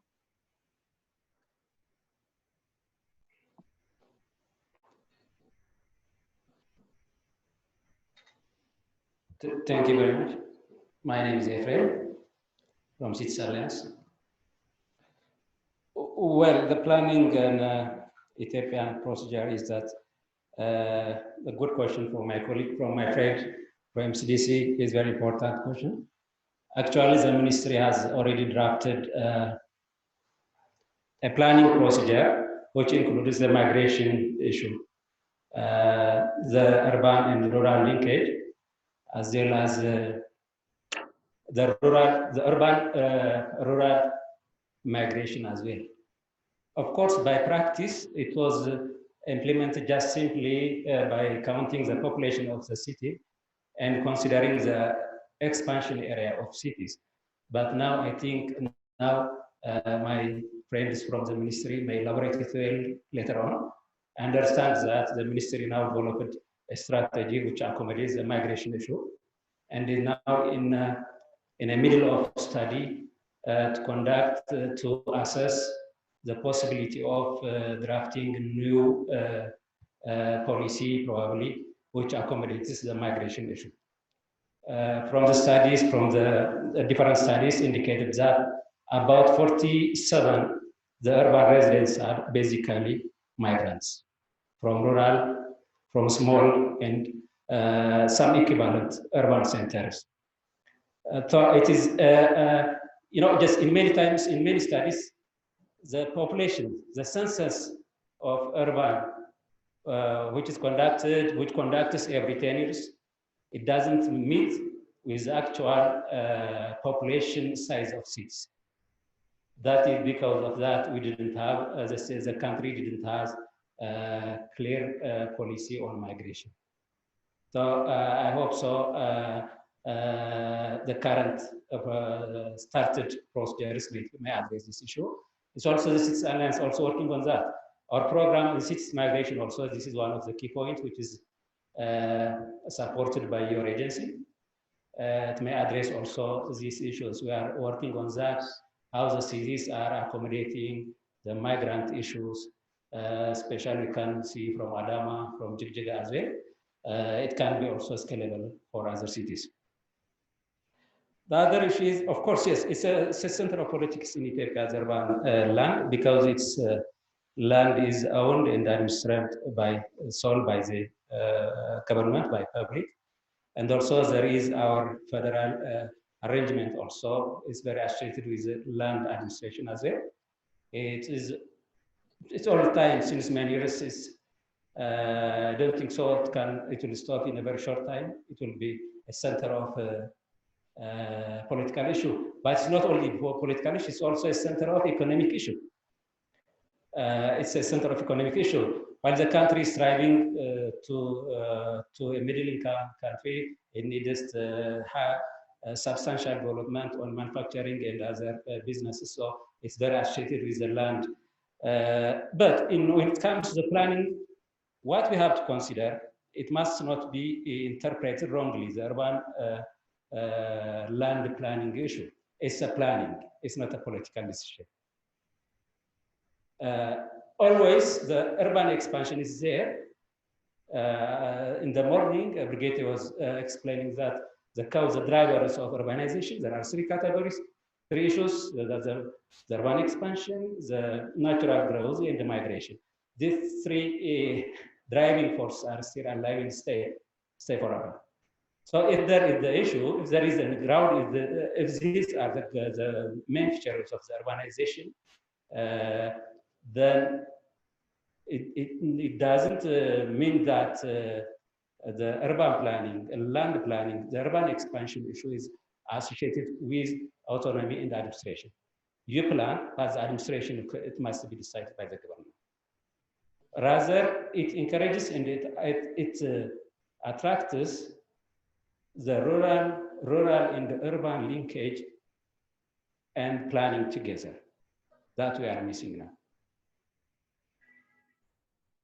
Some also questions with the limited resource, municipal borrowing, and the EIDP. Actually, on my understanding, it might be my friends from the ministry can explain it well. The World Bank program is basically for industrialization. If the city has the capacity, if the city able to build sustainable and strong institution, can have also for borrowing as well. It doesn't have a sustainable revenue generation mechanism, if the city doesn't have stable administration, if the city doesn't have auditable financial system, no anyone financial institution can just grant this kind of sort of finance. So the basic issue is what we have to do. We have to consider in the Cities Alliance, which try to working now and before is that to have a good institutional arrangement at cities. If the cities are capable of doing their own business, so also I think it's possible to do so. Thank you very much. Thank you very much, Ephraim. It's a pleasure to see you, and I hear from the way you answered the different questions that there will be more interest to discuss this informally among the different stakeholders that are today present in Addis. I think this room is what we want to provide. It doesn't need to be all online and shared with the world, and we hope for good interactions later on when we close. I finally would like to give the opportunity just to react to the Commissioner Pade. We had this input by Ginger. Just 1-2 minutes, a short reaction on that, please. Thank you. The issue of revenue enhancement for this city is very critical, and we recognize the need for autonomy of these cities if they have to be able to manage adequately their revenue resources that accrue from their areas of jurisdiction. However, that can only happen with the very detailed legal review. Currently, the Ministry of Lands, Housing and Urban Development is in the process of preparation of a comprehensive legal framework for the urban sector, including cities. So that legal framework will certainly delve slightly deeper into the issues of revenue, among others. It is indeed true that a lot needs to be done to support these cities to be able to generate their own revenue, and the aspect of autonomy is very critical in this. However, like I've said, we are addressing it through a comprehensive legal framework for the urban sector in the country. Briefly, that is what I can say about that. Thank you very much, Commissioner. I think also this is a point of discussion which probably accompanies you every day in your profession and the cities every day. And I think tomorrow, when there will be the closed session, both in Kampala and in Addis, there can be more discussions about this as well. I have not forgotten about the gentleman from the Somali region with the head. I found your question very intriguing, very fitting. How can we bridge also the cultural dimension between rural and urban communities? And when there is a transition, I unfortunately think these 2 days will not provide answers to this point. It is a whole field of research and practice which should be days dedicated to it. For us, from a migration perspective, it is very important. We do know that when rural people come to urban areas, they face many challenges.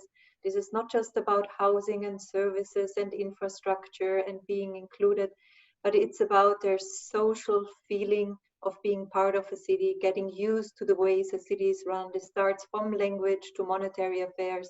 It's a very big topic in the migration dimension. It's very true for you to mention it.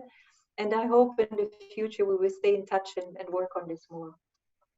With this, we conclude the session today. We only have 2 speakers remaining. We have a summary which will be delivered by Jigjiga University, by Tingirtu. And before Tingirtu starts, I want to try to reach out to Claudia Marinaro from the EU delegation in Kampala. I know she has not very strong internet connection, but if she's there, she's there. Hello, Claudia, very warm welcome. Hello, hi. Good afternoon. I hope the internet connection will hold. Yes. Claudia Marinaro is attaché at the delegation of the European Union to the Republic of Uganda. And we have heard throughout today references to refugees as well. And I'll give the floor to Claudia just to briefly introduce a new cooperation between the Cities Alliance, Cities and Migration Program. Claudia, over to you, and nice to have you on board. Thank you, Brigitte. Good afternoon, distinguished participants. First, apologies for not being able to attend in person today and tomorrow, contrary to what I initially had planned. To start, I'd like to thank the organizer for inviting the EU delegation to Uganda to join the exchange and the discussions on today and tomorrow. I would like to sincerely thank all the speakers for the valuable interventions and all the participants for sharing their enriching experiences. I'm Claudia Marinaro, as Brigitte mentioned. I work at the delegation to Uganda, where I'm responsible for the management of the portfolio focused on migration and forced displacement. More in particular, I manage the programs funded through the EU Emergency Trust Fund for Stability and addressing the root causes of irregular migration and displaced persons in Africa, the so-called EUTF. In a nutshell, the UTF for Africa was established at Valletta Summit on Migration in November 2015. It is an emergency financial instrument whose objective is to respond to the different dimensions of crisis situations, such as stability or migration. The UTF aims to contribute to address the root causes of destabilization, forced displacement, and irregular migration, in particular by promoting resilience, economic and equal opportunities, security and development, and the improvement and implementation of planned and well-managed migration policies. And it is against this background, within this framework, that I join you today. I have followed with great interest the discussions of today. I've learned a lot, I must say, and I'm pleased to share some reflections first. The importance of ensuring adequate financing to support secondary cities in managing the population growth and urban areas growth, urban expansion dynamics at local level. And indeed, the relevance of legal review needed, where needed, according to the local context, but also localization of solutions, and also localization, if possible, of financial management. Secondly, the importance of looking at the linkages between the local, national, regional, global dimension of population growth and urban areas growth, urban expansion dynamics. And this is to better capture the impact of forced displacement at the local level. Third, while addressing issues related to population growth and urban areas growth expansion at local level, I would highlight the importance of applying an approach that looks at both host communities and refugee population, in an integrated, inclusive manner, while taking into account that the needs of both host populations and refugees evolve, people move, a situation evolve as well. And I like to refer to the intervention of this morning from a representative from Arua that mentioned that refugees are willing to go back. So we have to take into account this scenario. That said, today I also have the pleasure to announce on behalf of the EU that the EU and Cities Alliance have established a new partnership supported by the above-mentioned UTF for Africa. The purpose of this new partnership is to contribute to support the implementation of the comprehensive refugee response framework in the Horn of Africa region, the so-called CRRF. Cities Alliance has been identified by the EU as the most relevant partner to implement the regional component of the EUTF-funded program, which is titled CRRF, Inclusive Urban Development and Mobility. This action aims to help countries in the Horn of Africa address the dual challenge of the increasing number of displaced people being hosted in urban areas and wider urbanization. It is divided in three components. The first one is being implemented by Cities Alliance since August 2020, and is focusing on regional dialogue. It will foster peer networks and knowledge exchange on the challenges and opportunities relating to urban displacement in the context of urbanization. The second and third are two respective pilot actions that will provide direct support, and I would like to highlight that support to urban areas with severely stressed and pre-existing low coverage of basic services and a high concentration of refugees. In Uganda, support targets the municipality of Koboko In Ethiopia, support focuses on Asosa town in Benishangul Gumuz, sorry for region for the pronunciation. Please allow me to expand just a bit more on the EU Cities Alliance partnership. The project is titled Inclusive Urban Development and Mobility, Regional Network and Dialogue. And the objective is to contribute to increase the safety and well-being of displaced population and the host communities living in urban and peri-urban settings and reduce inequalities between those groups. The regional networking and dialogue should give secondary cities the opportunity to exchange experiences like you have done today and will be doing tomorrow. And the selected cities are Arua, Koboko and Koboko in Uganda, Asosa e Jijiga in Ethiopia, Borama e Gabilei in Somalia, and Kakuma, Kalobei in Kenya. Very briefly on the Ugandan component, we are supporting Koboko municipality through the mobilization of a technical assistance implemented by ACAB NGOs, but we will provide direct support to Koboko municipality to develop and implement inclusive, participatory, sustainable urban planning strategies in Koboko, and to increase access to and utilization of basic social services, mainly health and education related services for refugees and host communities. Very briefly on the Ethiopian component, the project is implemented by International Rescue Committee, and the objective is to increase the safety and well-being of displaced population and its host community in Asosa urban and peri-urban settings and reduce inequalities between those groups. To conclude, some final reflections from today's discussions. The CRRF-UTF program that the EU has designed together with several implementing partners is to provide direct support to two secondary cities, Koboko and Asosa, is indeed very relevant. Consequently, the EU Cities Alliance partnership is more than ever pertinent and timely, and building on the achievements of the successful partnership between the Cities Alliance, the Swiss Agency for Development with the participative cities present today and tomorrow, is indeed an added value to the newly established partnership between the EU and the Cities Alliance.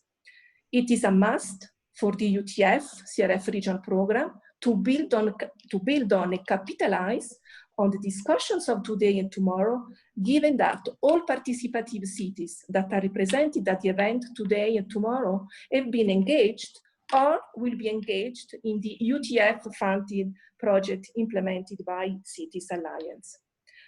Therefore, on behalf of the EU, I would like to thank all the participative cities, Cities Alliance, and to reiterate the EU's strong commitment to address, by joining forces with you, the dual challenge of the increasing number of displaced people being hosted in urban areas and wider urbanization. Thank you. Over to you. Thank you very much, Claudia. It was really a pleasure to have you here today. And again, for us, it's an opportunity to join forces for a program. And with your support, we can facilitate more and intense regional exchange, also on the topic of forced displacement in cities and refugees in secondary towns. We are very much looking forward to this. And I think for the participants, both in Kampala and Addis, what is interesting also for us in this EU support is the support to Koboko. We have the mayor today of Koboko also in the room. And I think the EU can be applauded for having the trust and going through the procedure to having a direct cooperation with a secondary city on making migration management work at the local level. We on our side, we will be pleased to support this process, to facilitate exchange through regional learning, to make this a successful experience so that more secondary cities can benefit from this as well. Thank you very much, Claudia. Finally, I hand over to Jigjiga University, to our partner. I always mention Tingirtu during the whole day because Tingirtu has grown to a close partner over the past 2 years. We have worked a lot together, but I also like to introduce him formally. Tingirtu Tekle is the Director of International Relations Affairs at Jigjiga University, and for us, very important, he is also the Director of the Institute for Migration and Displacement Studies. This makes him so valuable for all of our work in Ethiopia and the Somali region, but also for the growing work which we are doing in Somalia, in Somaliland. Tingirtu, over to you for the final remarks. Thank you, Katie. And I would like to start by thanking the Cities Alliance for strong partnership that we have built over the past 2 years, and also for engaging Jigjiga University to be a co-host in this very event at Addis. Also thanking everyone for the interesting and for amazing breakthrough knowledge by introducing a new urban planning approach to the Ethiopian cities that is going to be shortly be introduced to other Ethiopian cities.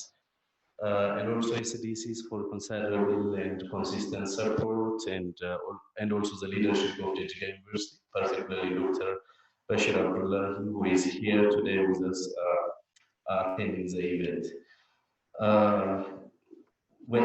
I'm not going to say much about what has been presented this morning, because we have addressed lots of interesting points since early morning. The current urban expansion experiences in Africa has been addressed. The alternative urban planning approach were introduced. These alternative urban planning approaches are very simple and very demonstrable in many parts of many cities of Ethiopia. And also the experiences from Latin America. But most importantly, we have seen what the achievements that has been, what the achievements from cities that have already started introducing the planning approach, particularly the lessons that we have taken from Hawassa is really, really very important for secondary cities like Jigjiga, Dredawa, Borama, and Gabile, because there are lots of benefits with this planning approach, and we proud as Jigjiga University to help foster this knowledge transfer to secondary cities such as Jigjiga. As you know, cities like Jigjiga had very enormous challenge in terms of migration and managing migration at the same time managing urban planning. As a very interesting and the very important contribution of this kind of platform is that it helps municipalities like Jigjiga to come to the floor, to come to the global world, to have access to knowledge, to have experiences from other cities, and to have a direct contact with international financing partners so that they can be able to manage this migration as well as urban expansion challenges. And also other cities in Somaliland, and so the experiences from Ethiopia, Uganda can be in big lessons in expanding and supporting sustainable urban planning approach in different parts of cities in the Horn of Africa and some other parts of the world.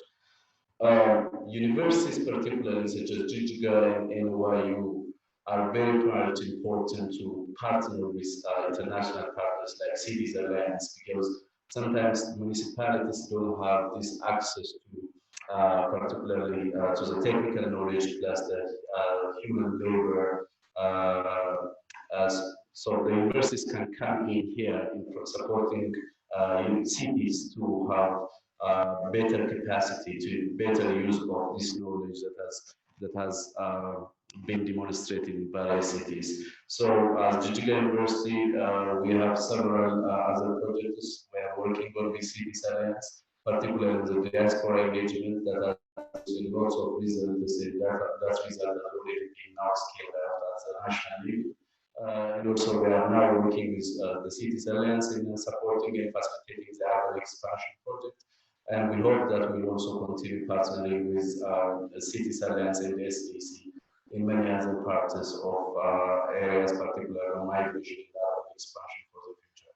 So thank you very much, Brigeti and the Cities Alliance and NYU for taking Jijjiga University as a co-host and for inviting us to take a lead in the facilitation of this wonderful event, which has lots of impacts to cities and also municipalities and regional governments in the whole of Africa. I thank you. Thank you very much, Tingirtu. Thank you very much to the whole team of Jigjiga University for organizing with us this event.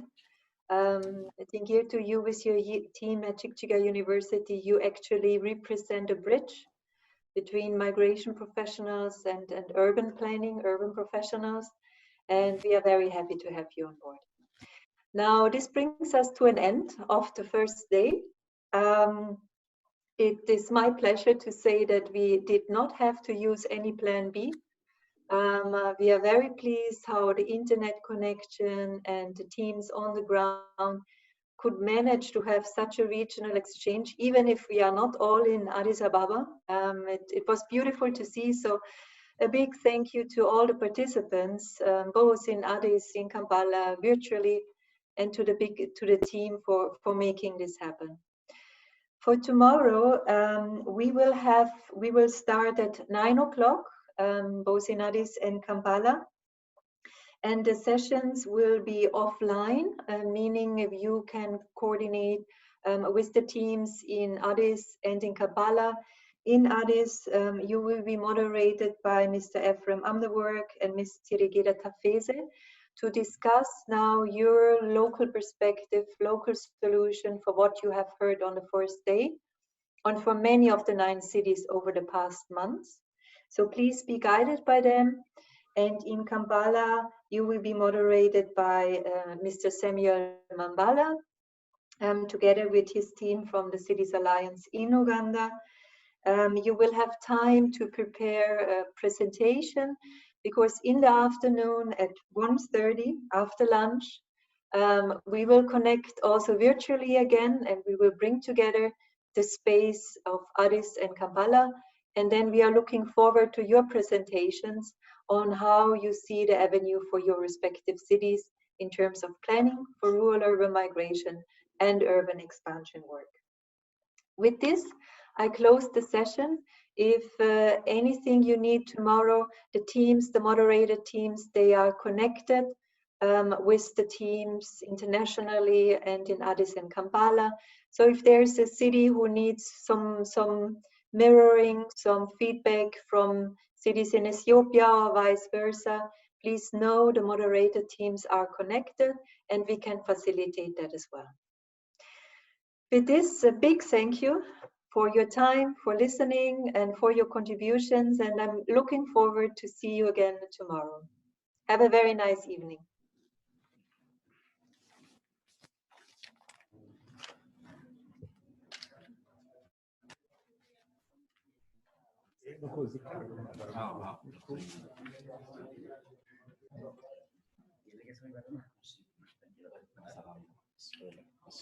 Thank you very much.